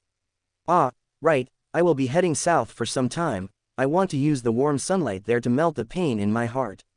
Klein sighed in response. "It's a New Year's custom of many in Lowen." Prince Edisic nodded slightly and turned to Funkel, the old butler. "Send Detective Moriarty out and get him a carriage." "Yes, Your Highness," the old butler bowed and said politely. Klein didn't let down his guard and quickly took his leave. He followed the old butler all the way to the entrance of the manor and took back his underarm gun holster and his weapon. Less than a minute later, he was seated in a Red Rose Manor carriage. He leaned against the carriage wall and watched the manor turn smaller as the distance grew. Klein relaxed and let out a long breath, letting his hanging heart calm back down to its original position. He knew that he had left the center of the stage. After that, it's time to bid farewell to Backland and head south, a complete curtain call. After that, I'll change my looks and sneak back in secret. He calmly considered his subsequent plans. Suddenly, his spirituality stirred as his spirituality tensed up as he saw the door to the carriage quickly open and then silently close. Before he could respond, he saw a figure quickly outline itself. It was wearing a heavy black dress and had a sapphire ring on its hand. Sapphire ring. Upon seeing this scene, Klein, who was at the juncture of a flight or fight response, narrowed his eyes and sat back down, not daring to act rashly. This was a terrifying person who possessed a grade 0 sealed artifact or was a demigod of a similar level. It's really true that the more afraid you are of something happening, the higher the chances are of it happening. 008 or something else. What happened to the coincidences you create? Klein's spirit and body instantly tensed up, and he could only watch helplessly as the figure appeared in front of him. The lady's age was completely different from her dressing style. She looked about 18 or 19 and had a round face, slender eyes, and a gentle and refined temperament. Deep down, she was sweet and was an outstandingly gorgeous beauty. Klein was surprised for a moment, before immediately recognizing her as he blurted out, "Trissa. Isn't this the fellow who had gone from being instigator Triss to witch Trissa? How did she go from being wanted to becoming Prince Edisic's woman? How did she, a member of the demoness sect, end up by Prince Edisic's side? And she even has a grade 0 scaled artifact or a mystical item of a similar level."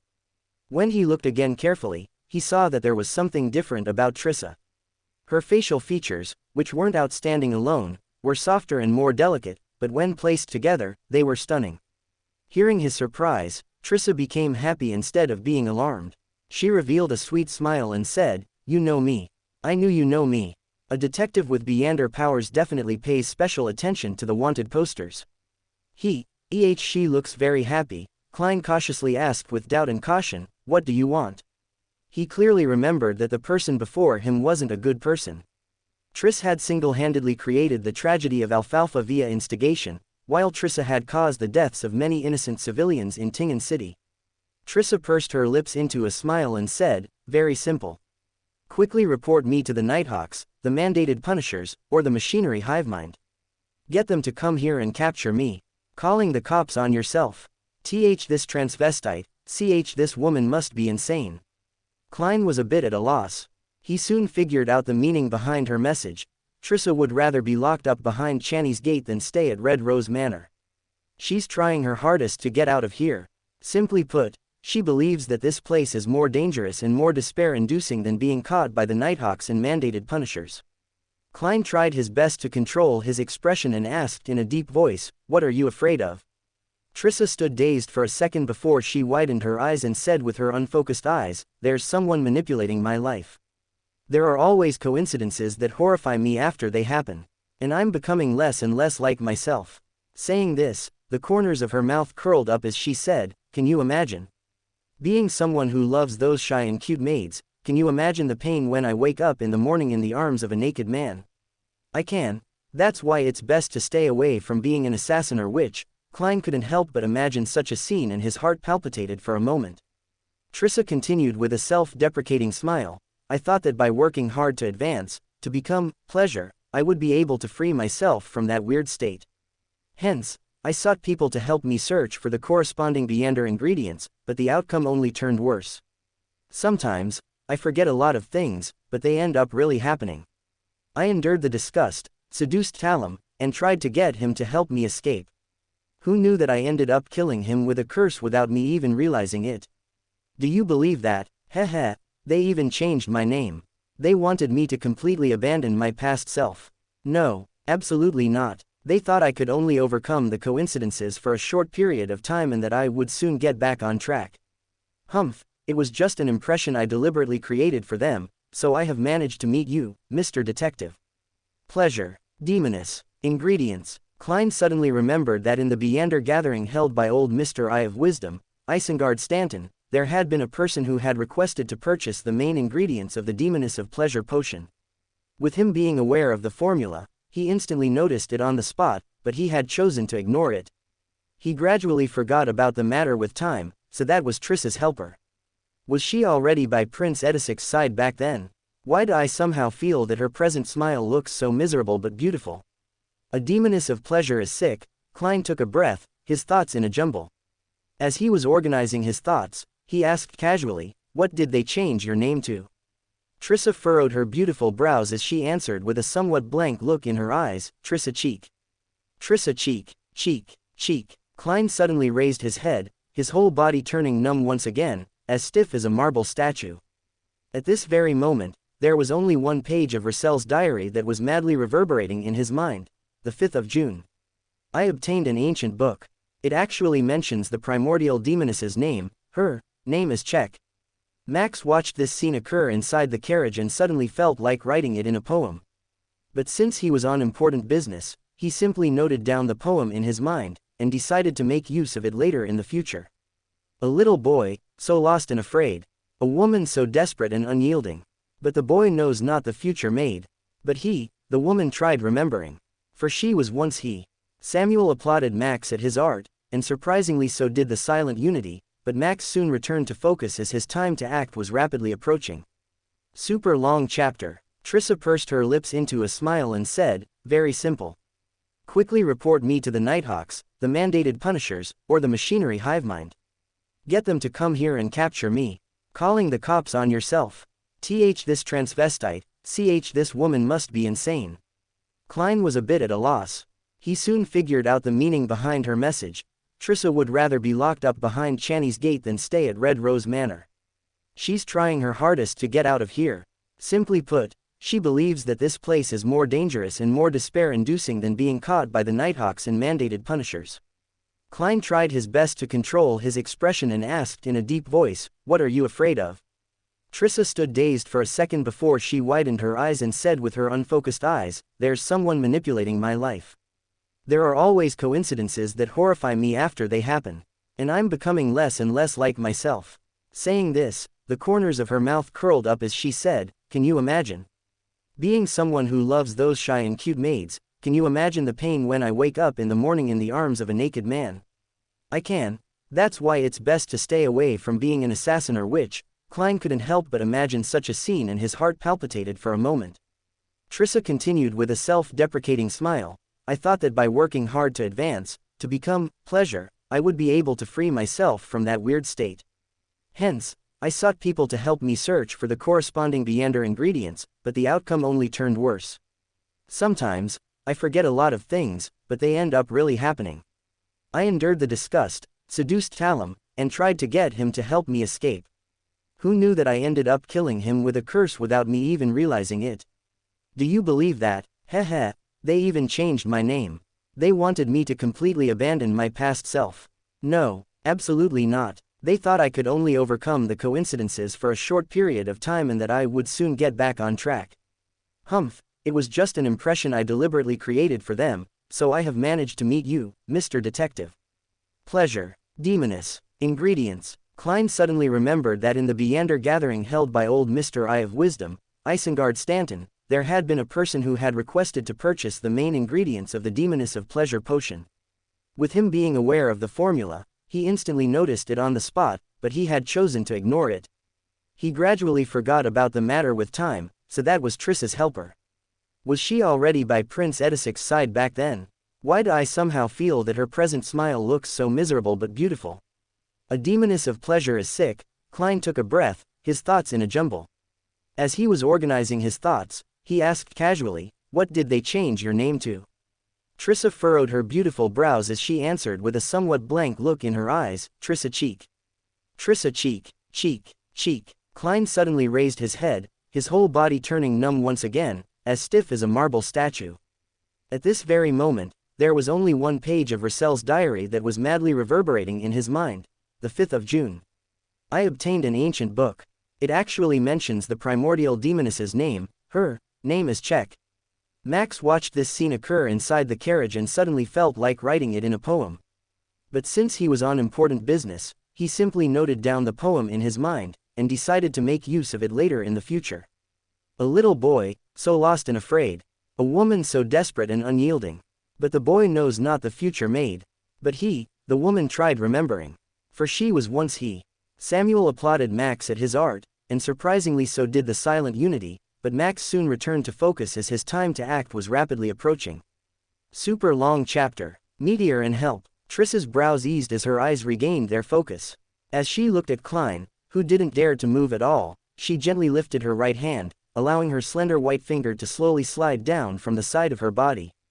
With a bit of grievance, seduction, and malice, she laughed and said, "If you can inform the Nighthawks, the mandated punishers, and the machinery hivemind about this matter, and I happen to meet you before they arrest me, I don't mind letting you know what true pleasure is." Klein silently sighed, raised his head, looked at the carriage's wooden roof, and said, "Do you think that I, an ordinary low or mid-sequence Beander, would have the ability to escape the pursuit of the royal family? I think they've already discovered that something is wrong, and they're about to take action." Trissa felt somewhat smug that Klein didn't dare to look straight at her. She chuckled softly and said, "Teal try to escape and divert the main pursuing force. Although the remaining ones are still very powerful, it's not impossible to deal with them. I believe that you will fight with all your might for the sake of your own life. You have great hope." With that, her figure quickly disappeared, as if someone had wiped it away with a rag. This was different from Sharon, as it wasn't a return to a normal wraith state, but a direct form of invisibility. Bam! The carriage door opened and then closed. The sweet fragrance that remained drilled into his nose, and Klein retracted his gaze, his face sinking. Klein quickly calmed his thoughts, looked out the window, estimated the distance, and counted the time. His spiritual intuition and corresponding experience told him that doing anything in such a situation was better than nothing. Therefore, with the danger of being silenced at hand, he was prepared to try his best to save himself. 3, 2, 1, Klein suddenly opened his eyes and snapped his fingers. At the edge of the road, a small fire ignited on a tree with only withered branches left. The flames quickly soared into the sky. Several matches inside his pocket, that Klein had intentionally divided up, burst into flames, and a crimson color engulfed his black attire. His figure disappeared from the interior of the carriage, and he walked out from the flames by the roadside.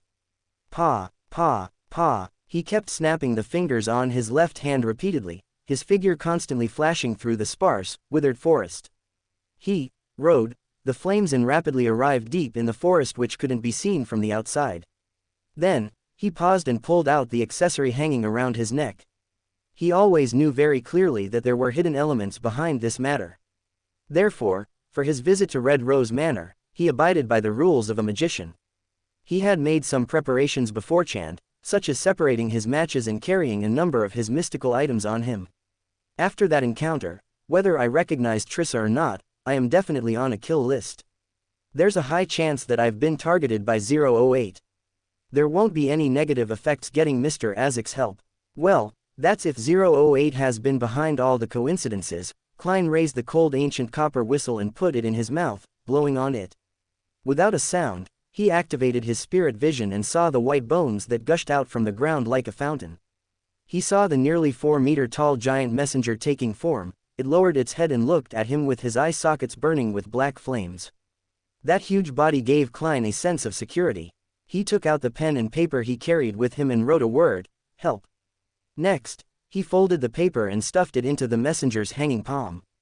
After the messenger had disappeared, he put away the copper whistle, deliberately put on a prayer posture, and quickly chanted the honorific name of the Fool. "Honorable Mr. Fool, my investigations have borne fruit." The woman Prince Edisic fell in love with is witch Trissa from the Demoness sect. She has already advanced to Demoness of Pleasure and the upper echelons have changed her name to Trissa Check. After quickly making the report, Klein didn't bother to hide his identity and immediately took 4 steps counterclockwise to head above the gray fog. Then, he retrieved the scenes of him praying, and he threw them into the crimson star symbolizing Miss Justice. He tried his best to feign a mocking tone and added in a supercilious manner that was congruent with the style of the Fool, "Cheek, hee, that's the true name of the primordial demoness." After doing all this, Klein immediately returned to the real world, ready to run for his life. He had only taken a few steps when his CYCS suddenly lit up. He subconsciously raised his head and saw several meteors burning with raging flames falling from the sky, tearing through the sky and enveloping the entire forest. At that moment, the scarlet light shone into Klein's eyes, giving him an indomitable feeling.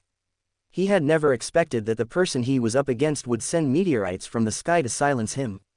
On a yellowing notebook, a seemingly ordinary quill wrote, "For unknown, inexplicable reasons, the Dalask meteor shower arrived at the planet 2 days early.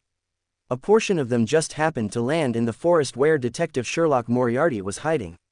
Yes, just happened. Looking at the few burning meteors crashing down at a high speed and enveloping the whole forest, Klein actually had the thought of waiting helplessly for his doom in despair. Even if he continuously used Flaming Jump, it would be impossible for him to escape the forest and the dangerous epicenter before the meteor shower landed. Moreover, the weak body of a Beyander from the Sur pathway didn't allow the possibility of him withstanding a head-on meteor strike. Even a zombic that wouldn't be wounded by a revolver would immediately be turned into minced meat under such an attack. Moreover, it would become charred black. Flaming jump, the yellow-white light shone into the depths of his eyes, quickly giving Klein, who had not given up, an idea. In a situation that was depicted in seconds, he didn't hesitate. He did whatever that came to his mind. Just as Klein was about to use an almost suicidal method to survive the meteor strike, a hand pulsing with black veins grabbed the back of his coat and pulled him backwards. An open door stood behind him and Klein passed through without any resistance. Moments later, the door was closed and the man with pulsing black energy locked the door with a greenish key. Klein finally gained his bearings as he backflipped to create distance from the person, only to realize it was the youthful Mr. Death. "I have completed my end of the deal and saved you once. Follow me, I cannot hide you for too long. Too many strong individuals are keeping an eye on you. Quick." Max grabbed Klein's hand and took him through another door, pushing him through and closing the door behind him, locking it as well. Just as Klein stumbled through the door with a load of questions crossing his mind, he noticed he was right outside the hole made by the crashing meteor, with a plain, lone door standing behind him, closed and seemingly separating him from the scene of the hole created by the meteor, and the giant smoke cloud rising from it. Then, his vision suddenly changed as all the colors saturated. The reds became redder, the yellows became yellower, and the whites became whiter, just like a strange oil painting. The oil painting seemed to be different from the real world, allowing Klein to watch as the plumes of smoke that were mixed with flames rose up, forming a strange mushroom cloud. Klein was stunned at first before he saw the human figure next to him. The figure had bronze skin with a medium build. He wore a long black suit and a half-top hat. He had a pair of aged brown eyes, soft facial features, and a tiny mole below his right ear. "Mr. Azek," Klein cried out in joy. He finally knew what scene the revelation from the divination he made a long time ago corresponded to. It corresponded to the present. The sea of blood represented a perilous situation, and being pulled up by Mr. Azek meant being rescued because of him.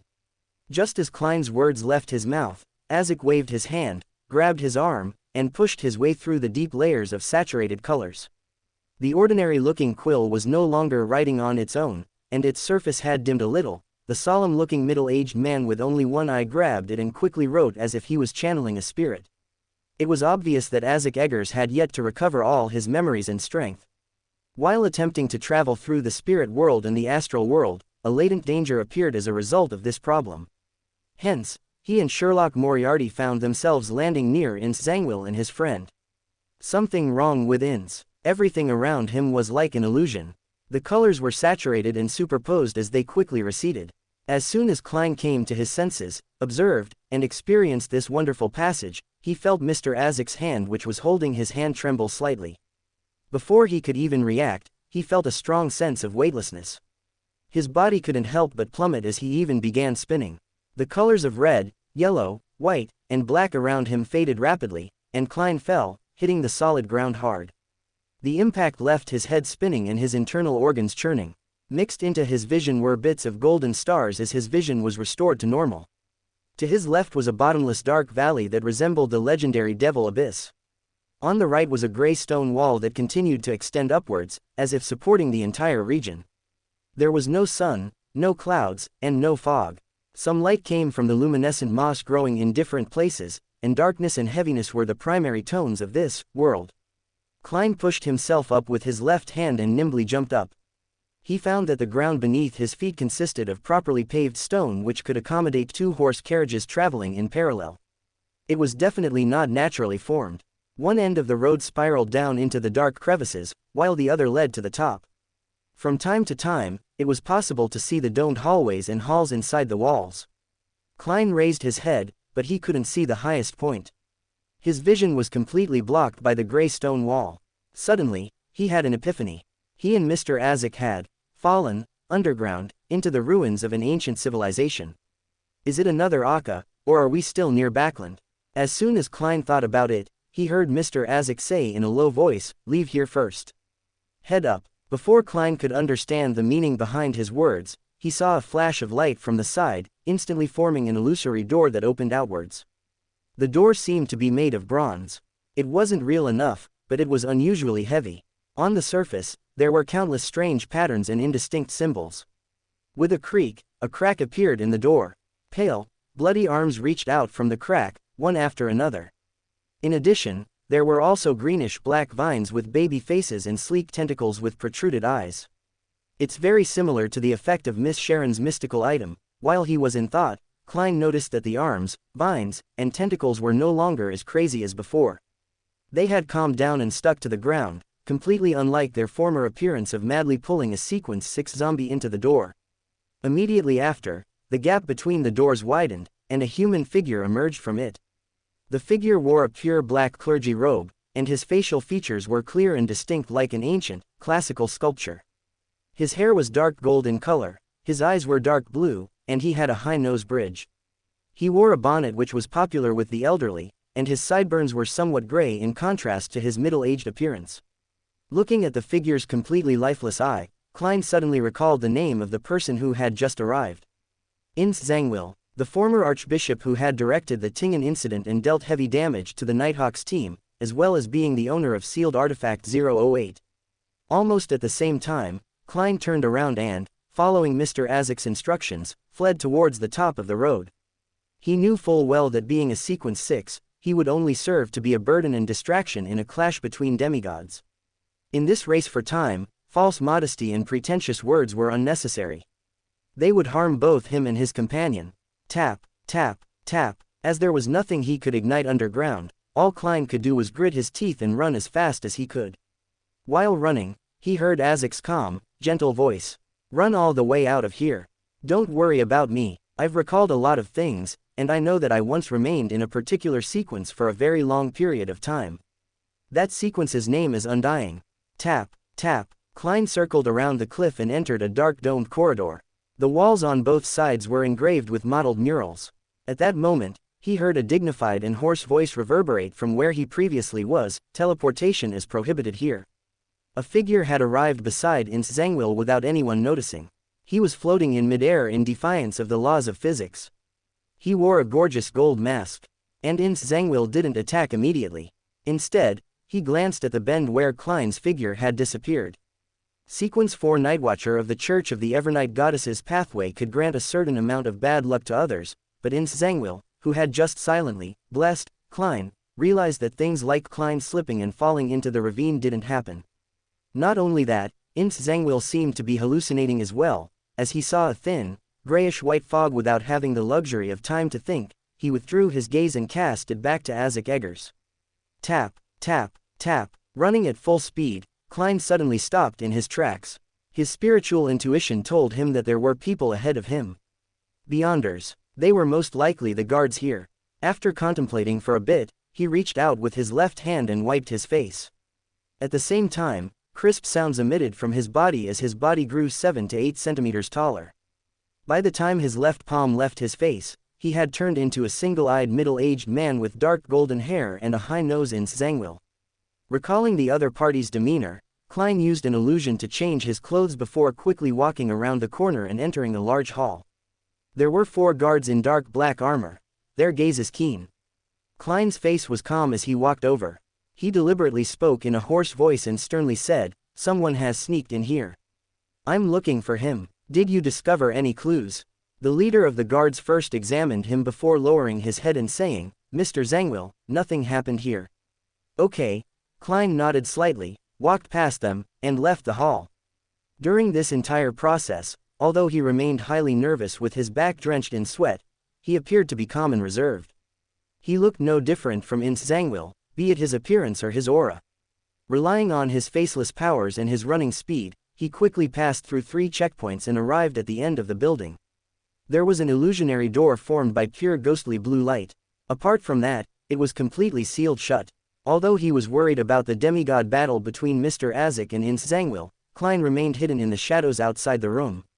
He patiently spied for a while and found that someone had passed through the ghostly blue light while another person had used it to leave. He noticed that those who left had to show something that looked like a badge before they could get permission from the 4 guards to enter the door of light. "I don't have time to wait for the next person with a badge."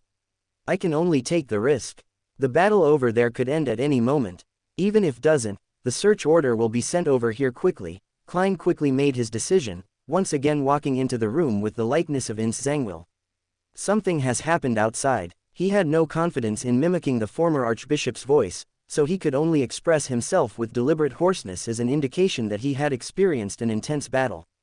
The guards who were left confused by the news didn't react until Klein approached them. They reached out their hands to stop him. Mr. Zangwill, where is your pass? Don't waste any more time. As he spoke, Klein pulled a badge from his pocket and thrust it into the man's hand. This calm performance made the rest of the guards relax. The moment the guard who had received the pass looked down, Klein suddenly lunged forward. Just as he landed on the ground, he quickly did another roll and went straight through the ghostly blue door. Only then did the guard realize that the badge in his palm had rapidly faded, turning into a piece of paper. On the top left of the piece of paper, there was a rather commonly seen blessing recently, Happy New Year. The abyss-like crevice was filled with an illusory, pitch-black liquid. Moreover, the surface of the water was still bubbling without stopping, and many pale-skinned arms were wildly extending outwards. 008, which was forcefully developing the story, could backfire on him at any moment. At that moment, he swept his gaze past the corner of his eye and was shocked to find that the quill, 008, had left his pocket without him realizing it. It was floating in front of the gray rock wall, fervently writing lines of words. ... In a fierce battle, there would always be a variety of accidents, such as Ince Zangwill's belt snapping and having his pants drop. The ghostly blue light filled Klein's eyes, constructing a passageway that overlapped with layers of light between the deep darkness and the roaming invisible creatures. Klein didn't bother to observe his surroundings as he scrambled to the end of the passage.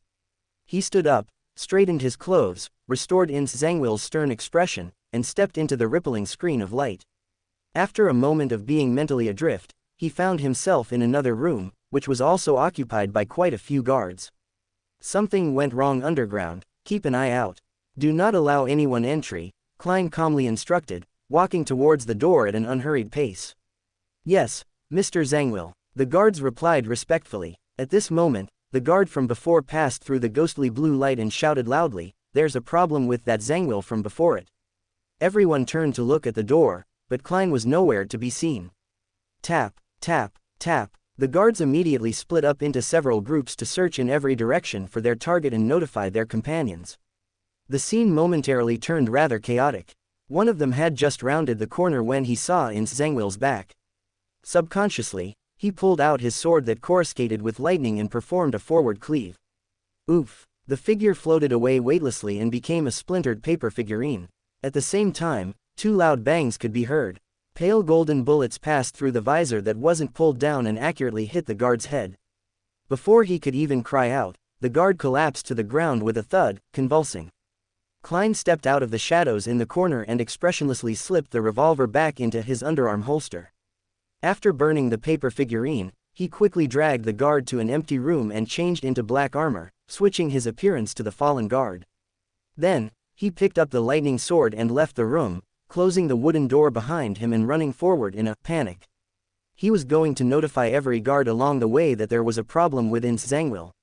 Mr. A's conversation. By passing on the message to search for the Ince Zangwill imposter, Klein, with the help of divination, overcame the interference of the master key and ran all the way to the exit given to him from the revelation. He knew very well that with a carpet-style search, the corpse in the empty room would soon be discovered, so he had to race against time to get to the exit. A faceless's powers should be matched with a mystical item that can destroy corpses and clean up my tracks. Having gained true knowledge from practice, it didn't take Klein long to cross the checkpoints and patrolling teams before he arrived at the exit where the divination pointed him to. However, what made him even more surprised was that there were no guards here, only a heavy stone door, standing there by itself. What's going on? Why is there no one guarding the exit? Was my divination misguided, or are the guards outside? As his thoughts raced, Klein found a corner and took off his armor, restoring his lightweight and agility. Then, he came to the stone door that opened outwards and groped his way to the corner of the left wall. After carefully checking with a gold coin, Klein took out the ancient bronze key. He leaned it against the wall and gently twisted it. Water ripples appeared as they spread out slightly. Klein silently passed through the wall, without taking the door. The first thing he saw was the natural light that fell from the dome, which meant that this place was really an exit. Klein carefully stood motionless as he quickly adapted to the light. He saw neat but mottled gray stones under his feet and thick pillars in front of him. In the middle of the hall, 4 hooded figures knelt around what appeared to be an altar. Soon after, Klein heard a soft but gentle female voice. "Mr. A, are you ready?" "Mr. A, Mr. of the Aurora Order." Klein, who had intended to cling towards the walls and shadows and proceed towards the door, shrank back silently. Klein leaned his back against the wall and slowed his breathing, thinking and listening to the conversation in the middle of the hall. After a short period of silence, a hoarse voice sounded, "It's done." The answer was so concise that Klein couldn't make out what they were planning. The melodious and pleasant voice from before laughed in a low voice, "You don't seem to trust us very much." "That's right," Mr. A answered bluntly. "Heh, then I'll be frank and describe our goal and why I'm seeking your cooperation." The gentle female voice didn't sound angry at all. "We've done certain things and left behind clear traces. Before we're discovered by the churches of Evernight, Storm, and Steam, as well as the military, we must do the corresponding cleanup, and this requires your help." "Yes, it seems like you don't really understand what I mean, so let me give you an example. Imagine you performed a heinous crime like murder in a house, so what's the best way of eliminating any evidence and clues? There's no need for that. It's our goal to have others witness such an act," Mr. A said indifferently. As expected of a member of the Aurora Order. "They're all a bunch of lunatics." Klein made a preliminary identification of the speaking man to be Mr. A, who had killed the Intis ambassador. "Suppose it were me, not you." The clear, soft female voice had a faint wheezing sound. After a second, Mr. A replied, "Burn that house and bury all the clues there." The clear and gentle female voice had a smiling tone. "That's exactly what we planned. I'm in charge of committing arson, while you can use this opportunity to go with this development to create a passageway or vessel, so as to allow your lord to descend upon this world. Plus, my pet will use this opportunity to reach sequence 4. And the only price you guys have to pay is to bear all the infamy and gain the most enmity from the military and the 3 churches. But I don't think you would mind that. As long as we can welcome the return of the Lord, even if we're abhorred by every single force, we won't show any sign of cowardice." Mr. A's tone no longer appeared indifferent and distant. "It appears like you have no other questions," said the gentle female voice. "This place is sufficiently well hidden and can be used for the required setup. You can do your ritual here at ease and won't need to worry that it'll be interrupted before you succeed. As for the things outside, we've already finished our preparations a long time ago. It's just waiting for the ignition of a spark. If you still have doubts, then you can make another round of checks." Just as Mr. A was about to speak, Klein heard a dull thud. It was the sound of the door opening. "Who permitted you to enter? Didn't I declare that no one is to approach this area?" The gentle female voice suppressed her rage. "Lady Despair, there's an emergency. Someone has infiltrated the basement. The higher-ups sent me to arrange for a follow-up and close the corresponding passages." A male voice with a distinct Backland accent responded very quickly. The so-called Lady Despair maintained her silence for a few seconds, as though she was communicating with an unknown existence to confirm the situation. Finally, she said without changing her tone, "Go back inside. Don't come out again, nor allow anyone out. Wait until further notice." "Yes, Lady Despair." The man ran towards the stone door, with a heavy thud sounding in the background. From the place where Klein was hiding, he could clearly see the stone door leading to the back area. He waited for 7 or 8 seconds before a figure of normal height and build appeared. The man took a deep breath, stretched out his hands, and bared his teeth as he pushed open the heavy stone door with a ferocious expression. The hall was silent for a few seconds before Mr. A's deep and hoarse voice rang out again. "I smell an accident. Let's begin. We need to hurry before it arrives." Lady Despair responded slowly, "That's exactly what I was thinking. But I need you to send me to East Borough." "East Borough?" Kissin had a bad premonition. "No problem," Mr. A answered with a lack of emotion.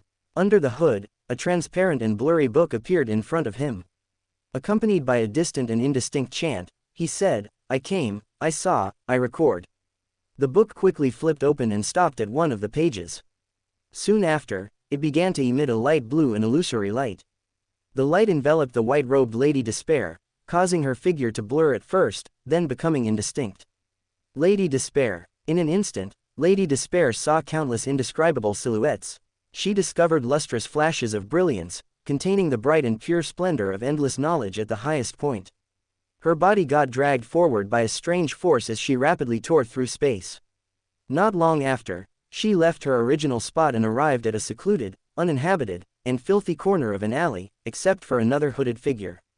She pulled down her veil to cover her face and looked up into the sky. The afternoon sun had once again been obscured by clouds and fog, turning pale and dark. The light yellow fog wasn't particularly thick, and it sank down to every corner of Backland, giving off a slight choking sensation amidst its coldness and moisture.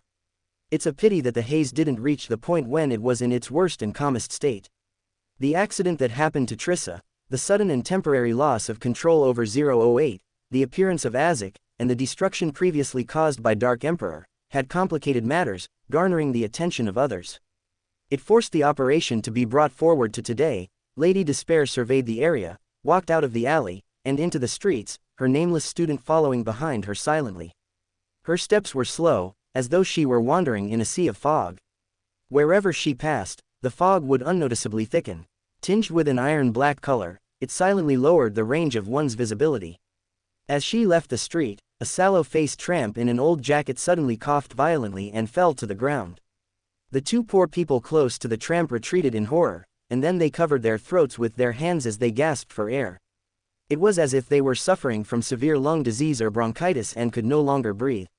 A haze which was a mixture of iron-black and pale yellow colors descended upon East Borough, the dock area, and the smoke-spewing factory district as it continued to spread throughout Backland. Various scenes in the distance were drowned, and even the towering clock tower was only a pale shadow. One by one, workers and poor people felt discomfort as they fought against the cold, and the disorderly tramps fell one after another in the woman's wake, their lives as fragile as the bubbles formed during laundry. Lady Despair's expression was calm and gentle, as though she were finishing a work of art. Like an ordinary person, she walked among the pedestrians as she chuckled and said in a low voice, "The Lowen Kingdom's history will remember this day." The great haze of Backland. Just as she walked out of the fog, a door was opened from what seemed like the center of the fog, and it began rapidly sucking the fog like a hungry beast finding meat. A gloved hand extended from the door, pushing against the force of the rapidly moving wind and poisonous gas, and pulling an entire human, wearing some sort of gas mask with the Unity symbol on it, out of the door. After a while, the door was closed as the fog in the area vanished. But the threat was not gone yet, as many people had still been affected, and the fog in other areas was still present. Max did not panic and instead pulled out the mottled and crusted key from the closed door, before opening it again, to reveal 12 doors placed along a long corridor. Swiftly, he opened one of them and 5 people came out. 5 minutes to heal the people here. Go, Max stated as the people wearing masks with the Unity symbol on them ran out with practiced ease. On the other hand, Max walked over to another door after sending the door of the house which had sucked in the poison gas to Unity. Reaching the other side, he found himself in another house in the East Borough of Backland and immediately pulled out the special sucking door, placed it outside and used the Wanderer's key to open it again, hanging on for dear life not to get sucked in. Max knew he could not directly fight Panadia, also known as Lady Despair. He might be able to escape from her, if he used a lot of his Unity energy and perhaps if Mother Goddess of Depravity helped, but he would not be able to defeat her in any way. As such, instead of a direct confrontation, he could just reverse all her actions as she passed by areas to contaminate them, removing the poisonous gas and healing those who were too far poisoned. As for how the door was sucking in the poison gas, it was actually really simple. Max just placed a door outside the amalgamation of all, in space. And he had kept quite a few doors like that out here, in case someone destroyed the one he was currently using, just in case. As for how they were healing the people, it was from the countless potions he had bought from the rather shy apothecary, and placing a sort of mystifying nozzle on the opening of Cash Botic, allowing it to work for multiple people in a larger area. And the people running around healing others were Ademisol and his 3 students, and the new 7 students he had taken in. They had to do nothing other than open each door, spray 3 times while chanting, "Praise the primordial Unity for saving you," and leave. It was not something too difficult for normal people to do. Lady Despair's idea for allowing her pet to advance to sequence 4, the Great Backland Smog, would not happen. More accurately, It would barely take the lives of the tens of people Ademisal and his students got to last in the last area where Max removed the poison gas from. This would cause a lot of problems for not just the demonist sect, but also for the royal family of the Loan Kingdom, and they would definitely investigate the matter. Not only would he be able to advance to the next sequence this way, but he would also get a bunch of grateful people in the heart of Leon who might soon turn into worshippers if he used his cards right. That was why, after saving the first region, which was the place from where Lady Despair had begun releasing the gas, he had next gone to the slums, the worst area of this borough, and saved the people there. The largest number of people lived there in the worst conditions, and being given a new lease on life was something they would definitely be grateful for. After having completed everything, Max sent everyone back to their homes directly using the Wanderer's key, not wanting to leave the possibility of someone spotting them walking around in the middle of the night, before turning to the door that led to independence, with a potion in hand. Meanwhile, Panadia's pet, who was only one sequence lower than her, drank a potion with a smile on her face. However, moments after drinking the potion, her eyes bulged and turned red as his skin began melting off. Panadia realized what was happening and her eyes turned red as well, but not from losing control like her pet, but rather from anger. Anger at having her well-thought-out plans being reduced to nothing. Losing control after having fully digested the potion, while advancing to sequence 4 could only mean one of two things: either some higher Beander interfered, which was unlikely in Backland given how the churches paid close attention to the place, or the ritual failed. Damn it, I will find out who you are, and I will make you know what true despair is.